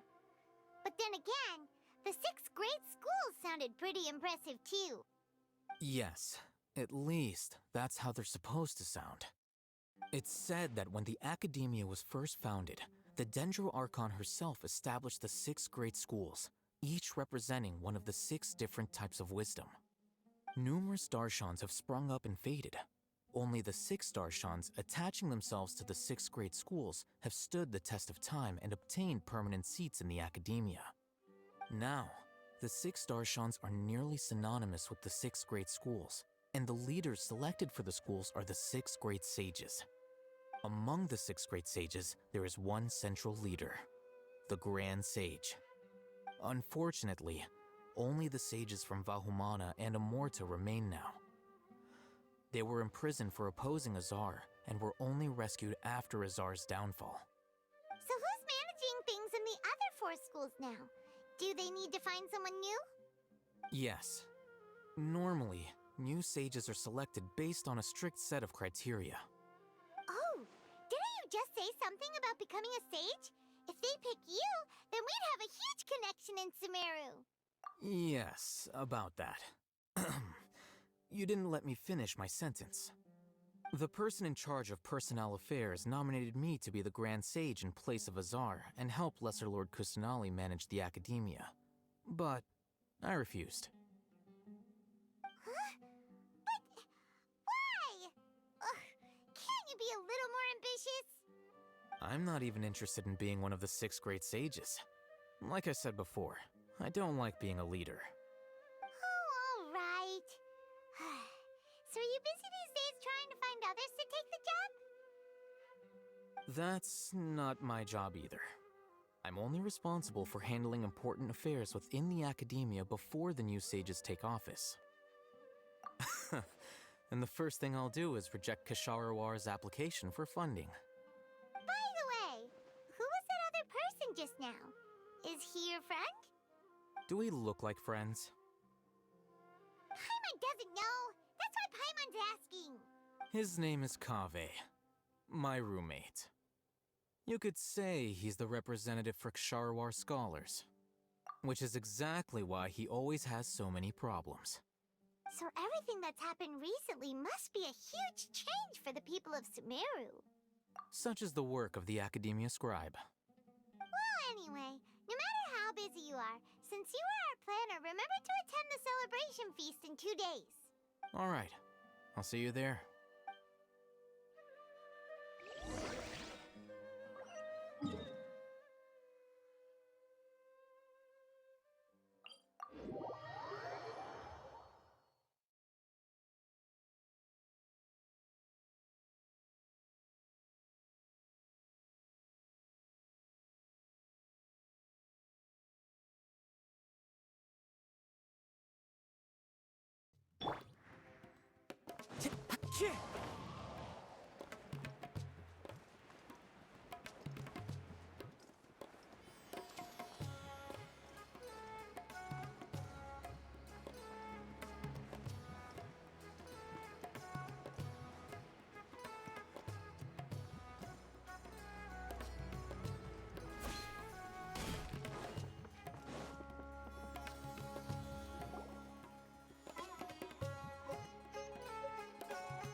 This is Port Ormos. Now where could Is that Paimon I hear? Huh? Oh, it's been a while. How are you doing? Dinnerzad! It's been so long since we've seen you! I'm doing well. I can go as far as saying I have never been happier in my entire life. I don't know if you've heard, but Elazar has completely disappeared, and all the patients have recovered. Are you kidding? Knowing them and the connections they've got, I'm sure they've heard about it. That's right. My lady is feeling better now, so I'm accompanying her for a walk. Why do you still call me that, Dia?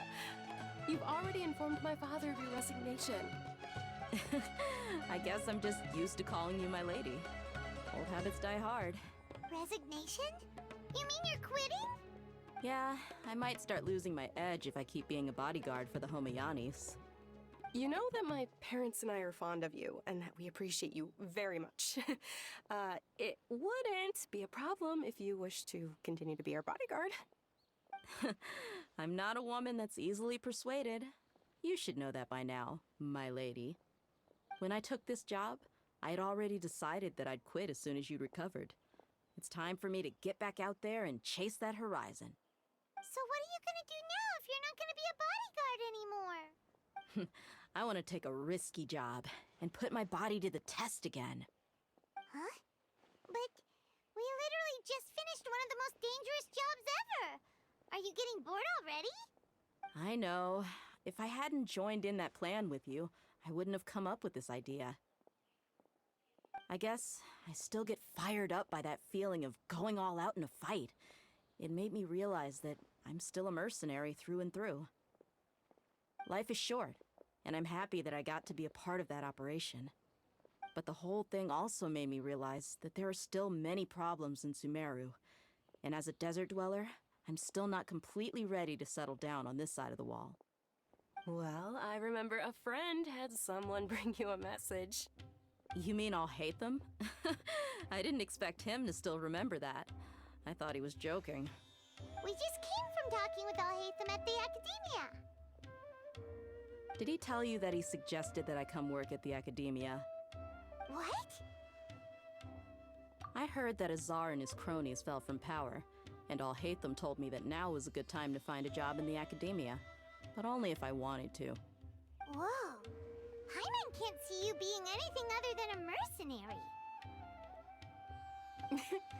Me neither. But I think Dia would look great dressed up as a scholar. Ugh, forget about it. I wouldn't last 10 seconds in there. Alhaitham probably just liked the way I worked and knew I'm good in a fight. So he suggested I find some work in the Academia. But you know, if you take him up on the offer, Sino might actually agree and let you become a Matra. Because you're super amazing! The Matra have all the talent they need as long as they have Sino. I prefer to be free to live however I choose.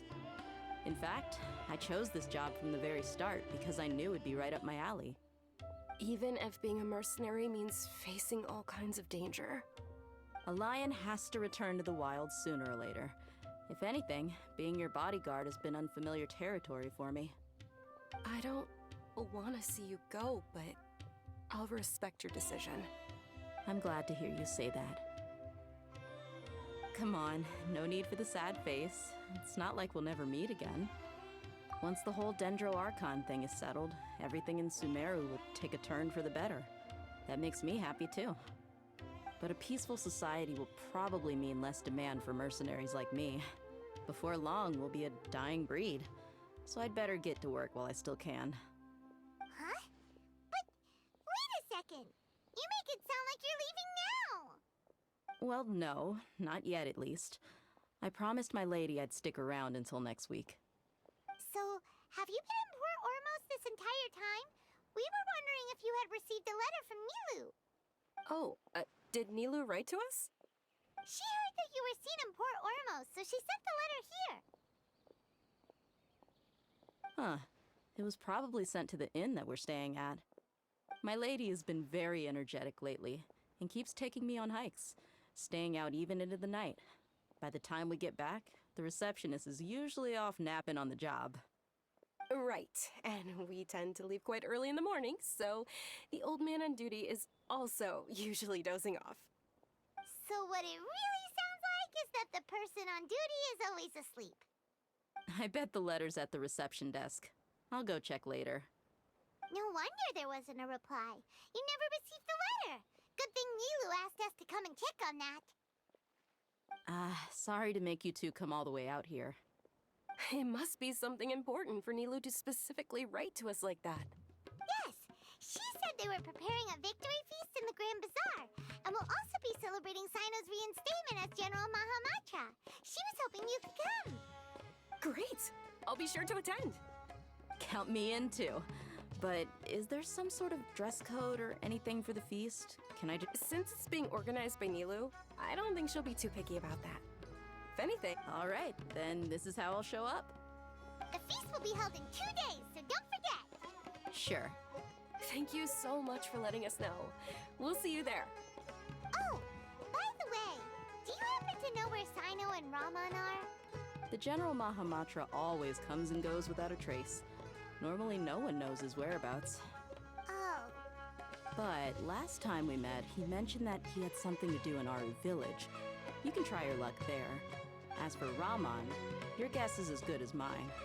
I only remember he said that he had something to discuss with Sino. You can ask, don't mention it. You better get going. All right, on to our next stop.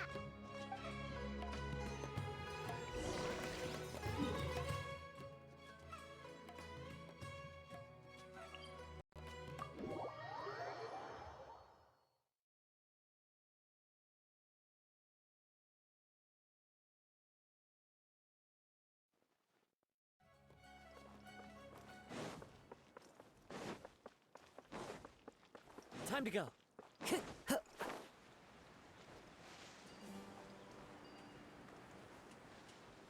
Yeah.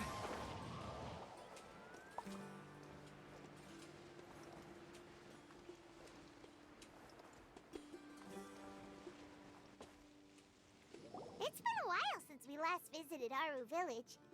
Ah, there's Sino! What brings you here? We recovered well, and Tanari agreed to let us leave, so now we're out and about again. It seems Gandharvaville's medical treatment is still as good as ever. Mm-hmm, and Tanari is recovering well, too. That's good to hear. Yeah, you're the one who brought us to him when we lost consciousness, right? Thanks for that. You're welcome. Tainari has excellent medical skills, and Kale is quite attentive. It was the best place for you. But why are you just standing here like a dead tree? I'm meeting some people. Oh, you mean Candace? I've already talked with Candace and the village chief. They're still at the usual place. You can go there if you'd like to see them. But you know one of the people I'm meeting as well. Oh, by King Deshret's blessing, my friend suddenly appears in the desert. Don't tell me you've run into trouble and need us to help now. Raman! And... huh? Sataria? Oh, you know me? Oh, well, academia. Don't worry, these are our friends. No need to be so guarded. I see. I'm doing well. Many good things have happened recently. Same here.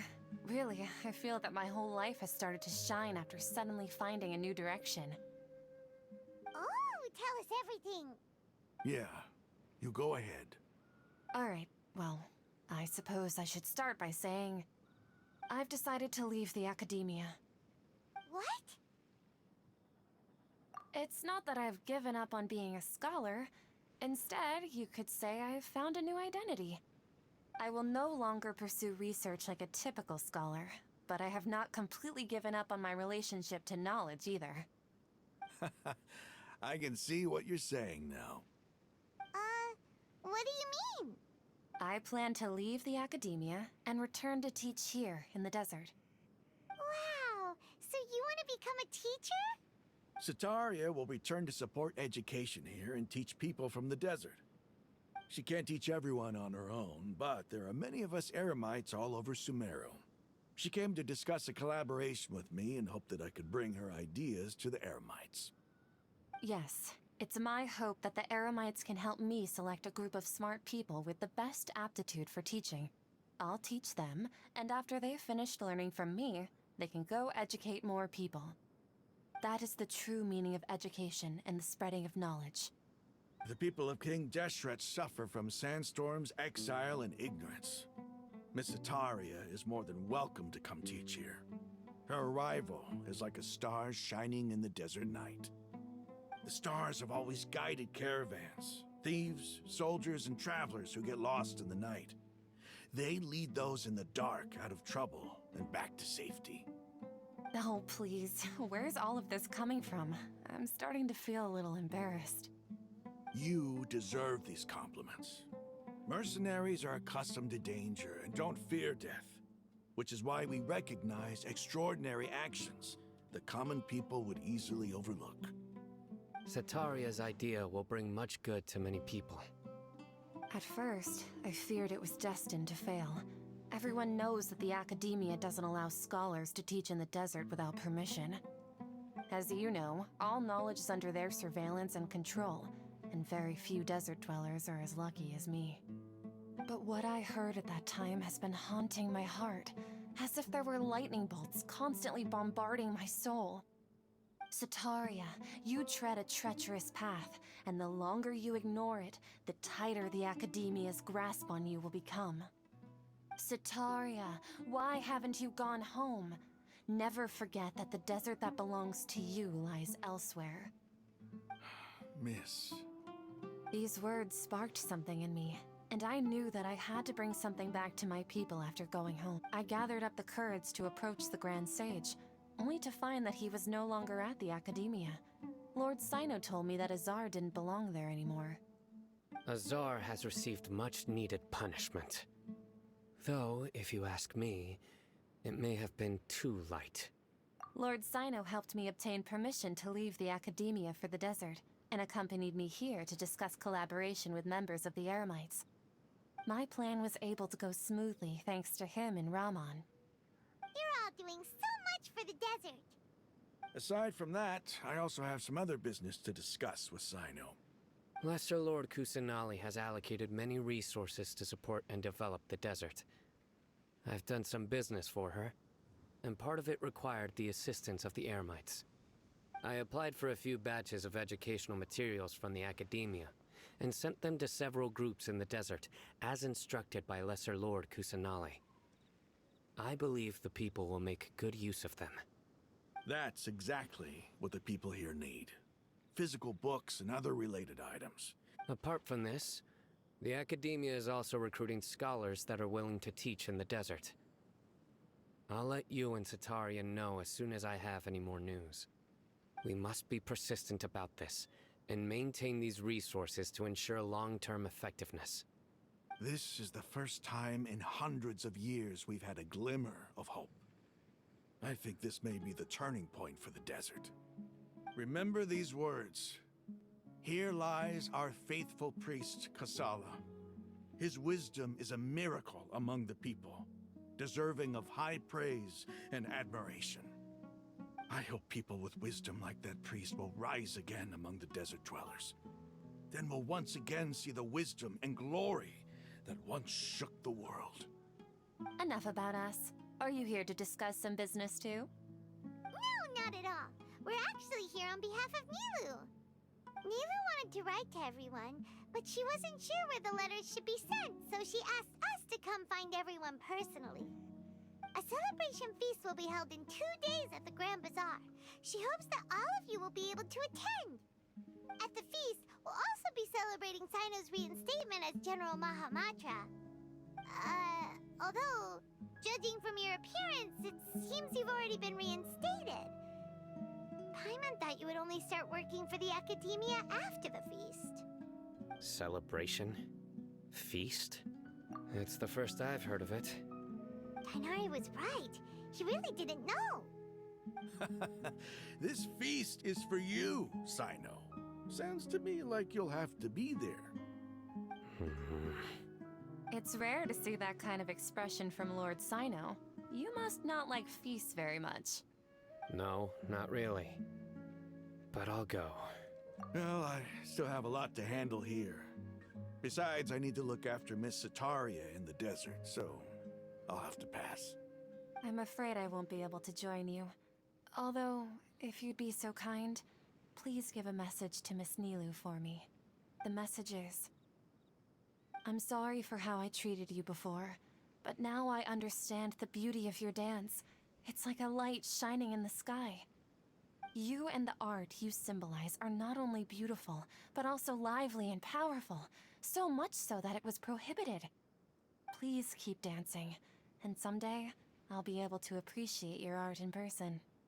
Okay, we've got all that down.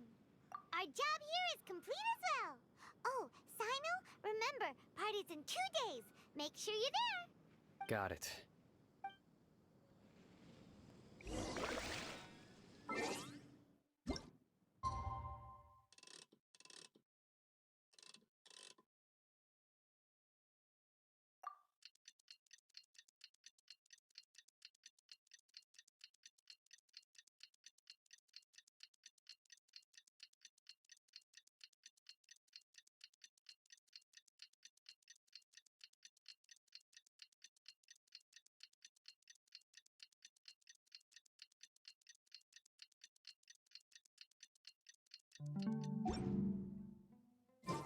Today's the big day! Let's go to the Grand Bazaar and see how the celebration's coming along.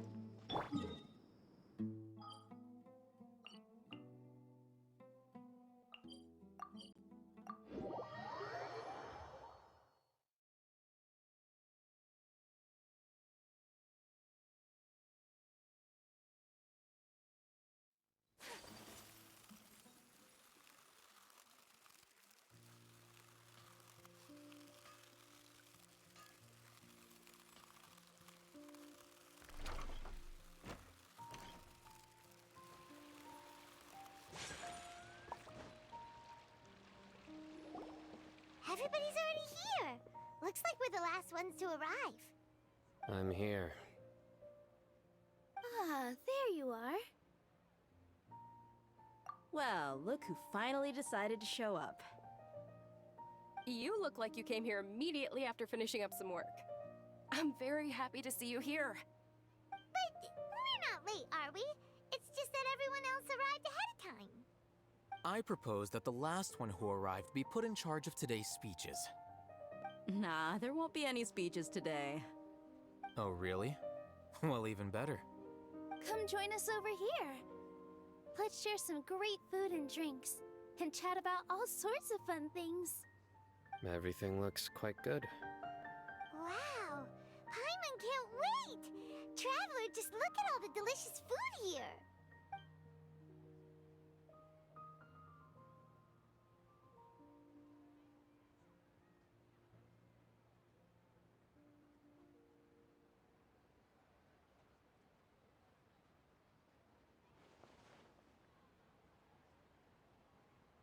Whoa! It's so delicious! Oh, this grilled meat tastes amazing! The food was specially prepared for you by everyone in the Grand Bazaar. And we have gifts that were sent by the residents of Sumeru City when they heard we were holding a feast. Everyone that came said that you saved Sumeru and wanted me to thank you all on their behalf. Feels kinda nice to be seen as a hero. I could get used to this. Being a bodyguard is also a hero's job. You've always been amazing, Dia.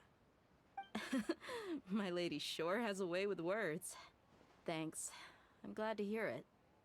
And I'm happy to meet everyone that participated in the great plan. Don't mention it. Come to think of it, we've really done something impressive together. It's unbelievable. We owe it to our abilities. And luck. Really? Why do I remember everybody thinking that luck was against us and feeling like we hardly had a chance of succeeding? That's how I remember it too. It's luck that brought us together, and it was luck that let us form a team. Then, it took even more luck for us to formulate a plan and implement it successfully. Moreover, judging from the results, everything worked out well. Yeah, everyone gave it their all when it mattered most. It was almost like a performance. We took the stage and put on our best show. Everyone played their part, and thanks to everyone's efforts, the performance was a great success. So, would you say we're good actors too? It's such a blessing that Lesser Lord Kusanali was able to return to power at the Academia. Yes, even after being abandoned and neglected so many times, she's finally returned. Uh-huh. Lesser Lord Kusanali once used all her power in a great disaster, which resulted in her losing all her wisdom and memories of the past. The Academia basically abandoned her because of it. This should be something everybody should remember. Huh? You look surprised. I didn't say anything wrong, did I? No, everything you said is correct. That's good. Something wrong? Yeah, what's with that face? You knew all of this already. Even if those two giants of the Academia are here, I still have to say it. Those sages really have some nerve. 500 years ago, Lesser Lord Kusanali used all her power for the people of Sumeru, and what did they do in return?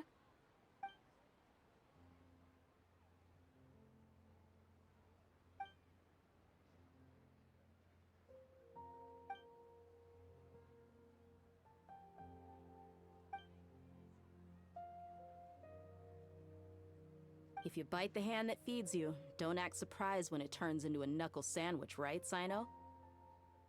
Perhaps I shouldn't say this, but their treatment of Lesser Lord Kusanali calls for a more severe punishment. You could simply tell Lesser Lord Kusanali that you wish to have Azar and his accomplices severely punished. I respect our deity's decision, and won't interfere in any way. While we're on this topic, why didn't you accept the Academia's invitation to become the Grand Sage? Are you trying to say that I'm fit to be a sage? Not at all. But every person handling the selection process has said that you are the most suitable candidate to lead the Academia right now. Why? Because he dethroned Azar from power? Could you try to put it another way? This is a good thing, yet you're making it sound like I overthrew Azar for my own personal gain. But seriously though, I always wondered if you had some personal motives behind it. I did have my own motive, but it had nothing to do with being a sage. If the rules of our nation were suddenly cast by the wayside, then it wouldn't be long until chaos ensued. I had no intention of letting their dreams disrupt my life. By that, you mean your life working as the Academia's scribe? Precisely. Wait, is that all? So, that's the only reason why you joined us and came up with all those plans? It's reason enough. You've certainly got quite the personality. You flatter me. All right then. How about you? You've already resumed work as the General Mahamatra, right? That's right. Will you be happy with that life? It's not about being happy. There are merely a lot of things that I must do. Even so, keep your spirits up and try to be happy, okay? And try to smile more every day, just like I'm doing now. Thank you. I'll keep that in mind.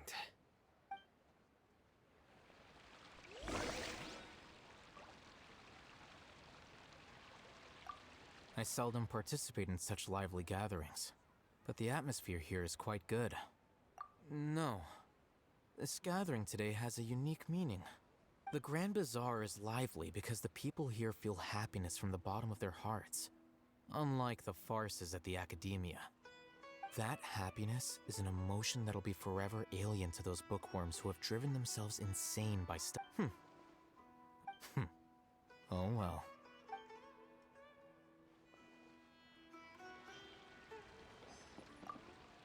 My lady, the grilled meat over there is delicious. Have you tried it? Yes, I also tried some fruit just now. Oh, they're very sweet. What an amazing place to relax. No wonder everybody likes to rest at the Grand Bazaar. You said it. Oh, look who else is here. Hello! Oh, I'm so happy Nilu invited everybody.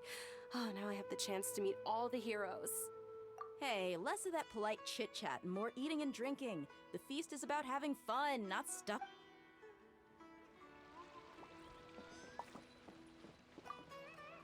The atmosphere here is good.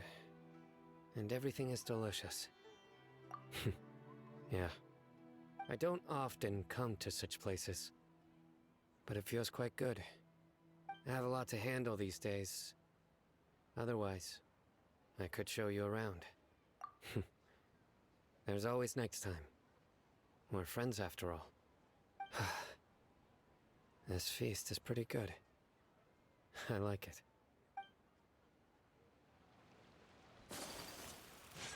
Ah, there you are, traveler. Well, how is it? Are you enjoying the feast today? If there's anything you're unhappy with, just let me know. That's good. It's the first time I've ever invited so many exceptional people to one place. I was a little nervous myself. You see, every guest here is quite extraordinary. It's unbelievable that we've got everyone together here. Almost like a fairy tale. Make sure you live it up tonight. I'll be happy as long as you're enjoying yourselves. I'm honored to have her think of me this way. If I have a chance in the future, I would really like to invite her to one of my performances. I can't explain why, but I just feel elated right now. Thank you.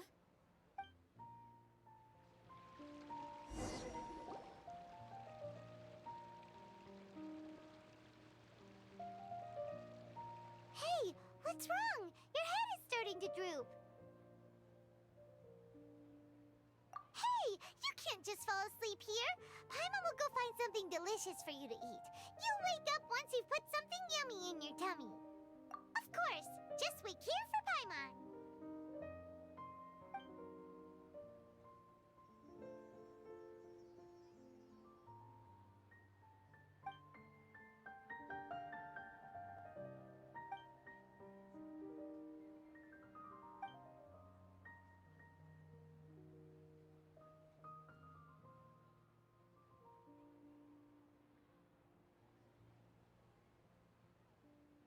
It's me.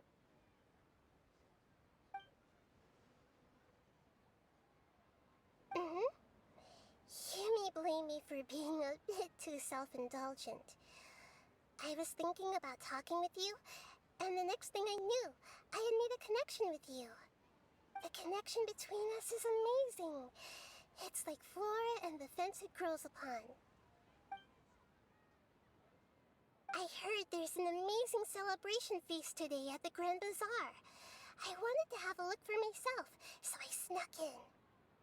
Lately, I've been so busy dealing with all the fallout from recent events, so I really haven't had any free time. Although you've already helped me with a lot, there's still one more thing I hope you can help me with. Please say thank you to everyone for me.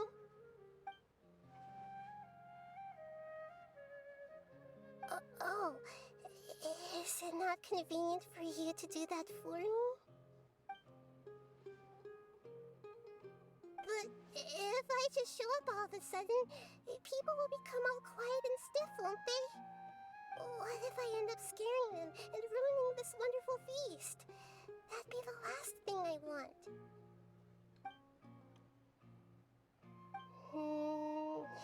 Let me think about it. Okay. Yes, I have.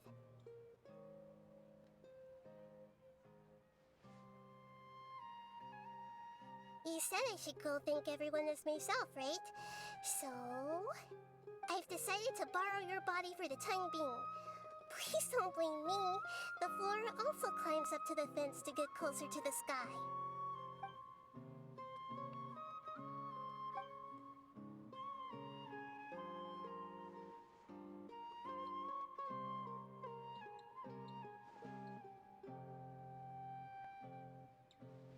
Everyone! Are you awake now? Paimon was just about to bring you the food. It's me. Huh? That voice. Nahida? Hold up. What's going on? I didn't expect to have a conversation with the consciousness of Lesser Lord Kusanali in the Grand Bazaar. Interesting. Is this also a part of the feast? No, of course not. Are you Lesser Lord Kusanali? Oh, Nilu. You know who I am? Yes, I already know every one of you.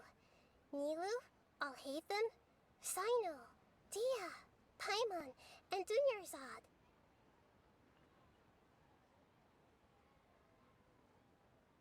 Lesser Lord Kusanali? I took the liberty of occupying the traveler's body so that I could thank all of you in person. Thank you so much for rescuing me, even if that meant placing your own safety in peril and taking the risk of becoming enemies with the academia, the sages, the doctor, the balladeer, and even the entirety of Sumero.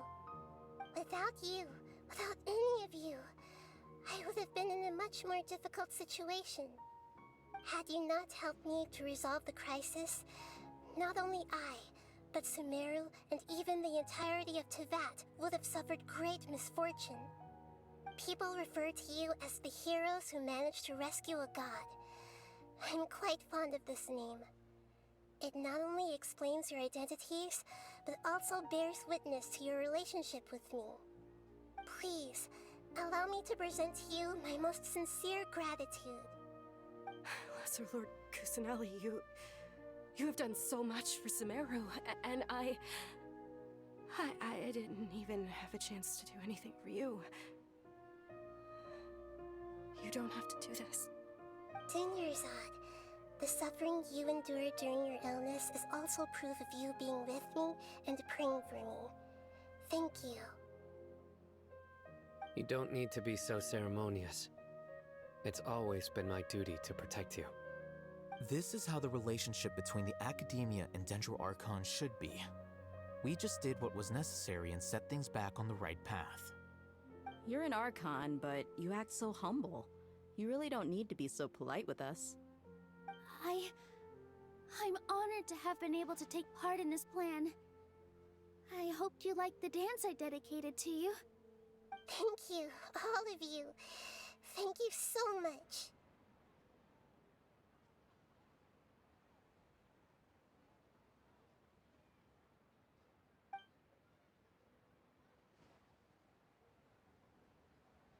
Yeah.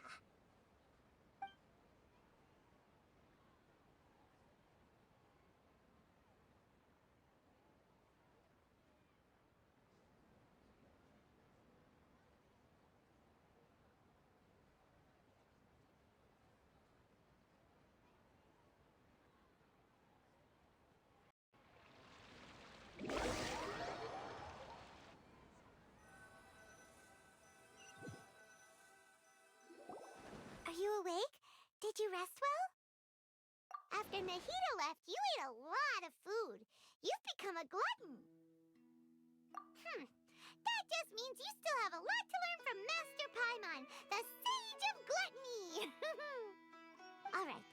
since you're awake now.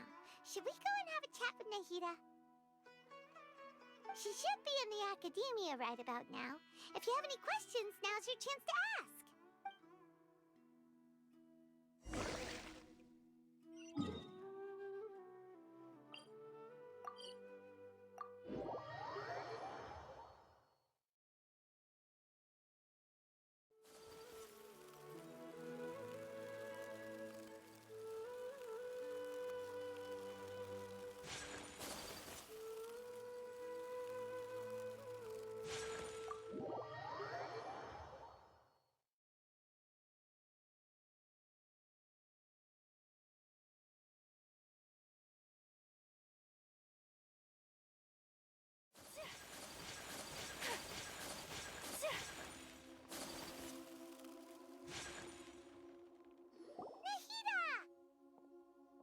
Hello, Traveler and Paimon.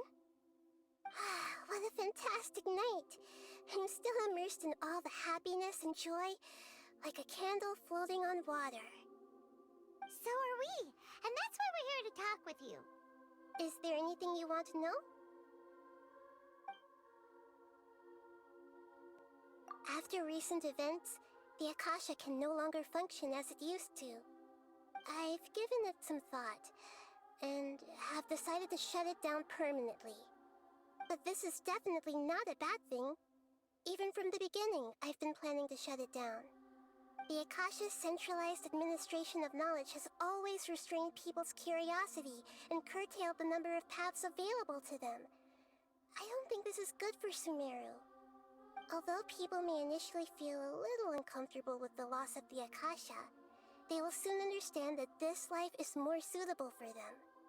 And as for the future of Sumeru, I'm preparing to regain control of the academia.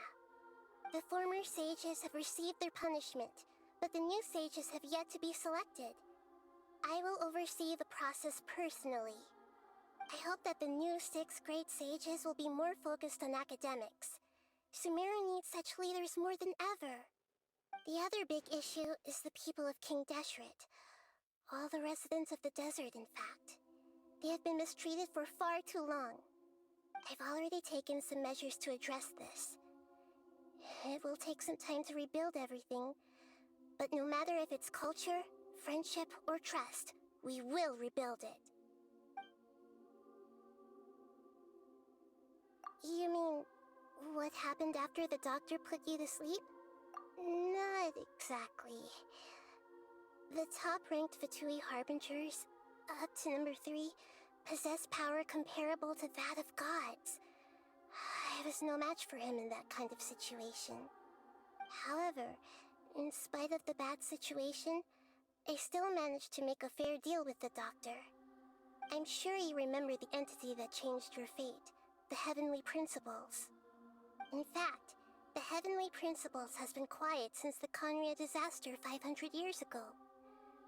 I used this point as leverage against the doctor. I told him that the Heavenly Principles may be awakened if I destroyed Enosis. Although it's just a bluff, he still fell for it. I assumed that the Heavenly Principles wouldn't just stand by and let such extensive damage to its laws take place.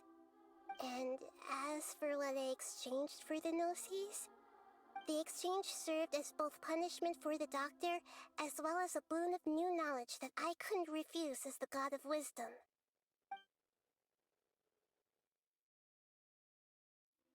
He's still in a coma. I've hidden him like how one would hide a feather. I know you have many misgivings about him, but as someone who had become a god, he has retained a number of very useful features. Don't worry, I'll keep an eye on him and make sure he doesn't do any evil. In addition, there are still some mysteries left in him. Some things may be very clear from my perspective, but he is still yet to understand them himself. His future will be determined by fate. Is that where you're headed next? Fontaine, the Nation of Justice? As far as I know, that nation operates in a judicial system. Does their Archon personally judge people? No, there's a Chief Justice in Fontaine. Generally speaking, the Hydra-Archon, Focalor, won't preside over individual trials. However, even then, Focalor will still make herself present at just about every trial. It seems that she just likes to immerse herself in that sort of atmosphere. As Archon, she still reserves the right to influence the final verdict. Anyway, let's just say she's got, a very unique personality. Are you sure? Isn't there something else you haven't asked about yet? Huh? You mean... About your brother. While you were resting at Gandharvaville, I took some time to perform an Irminsul search for information on your brother. Yeah! Isn't Irminsul a repository for all the information and memories of Teyvat? So there shouldn't be anything on her or her brother. This is true in your case. Irminsul indeed does not have any information on you. However, there must be something different about your brother. Because as it turns out, the world has recorded information on him after all. What? There's only one possible explanation. He belongs to this world.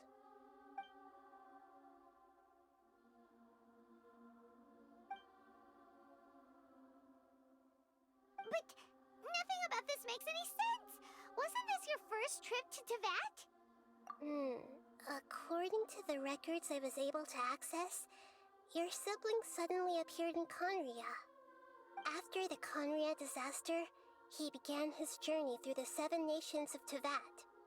But just as his journey was about to reach its conclusion, the Irminsul records on him suddenly become fuzzy. What do you mean, fuzzy? Did something happen to him? All I know for sure is that somebody, for reasons only they can know, is deliberately obfuscating his fate. And whoever it is, if they can do that, who knows what else they're capable of.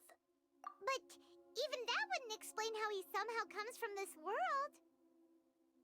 Something else I noticed was that according to these records, the Fatui have not classified your sibling as one of the Descenders. What's a Descender? Paimon's never heard of it.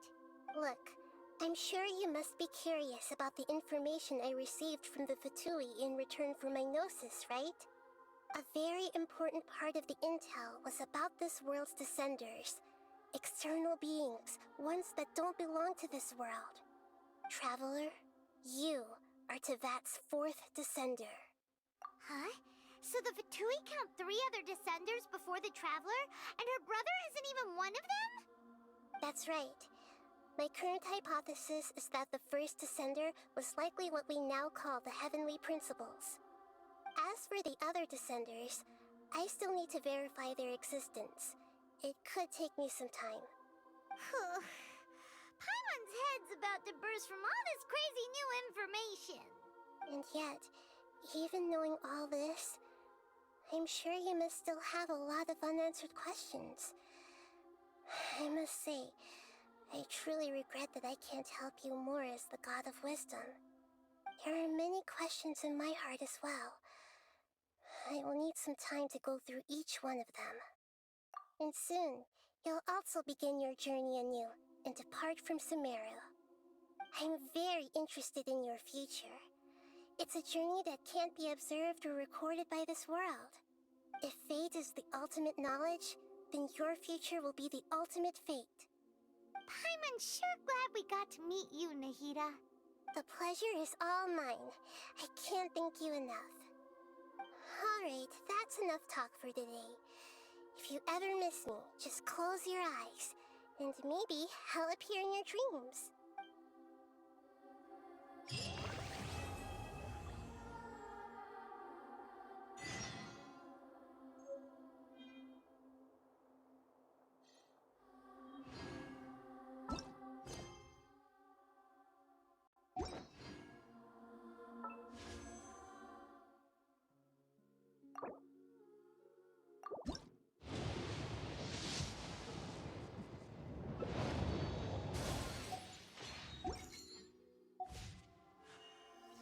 blade embraces its duty, as a jeweler cherishes their gems.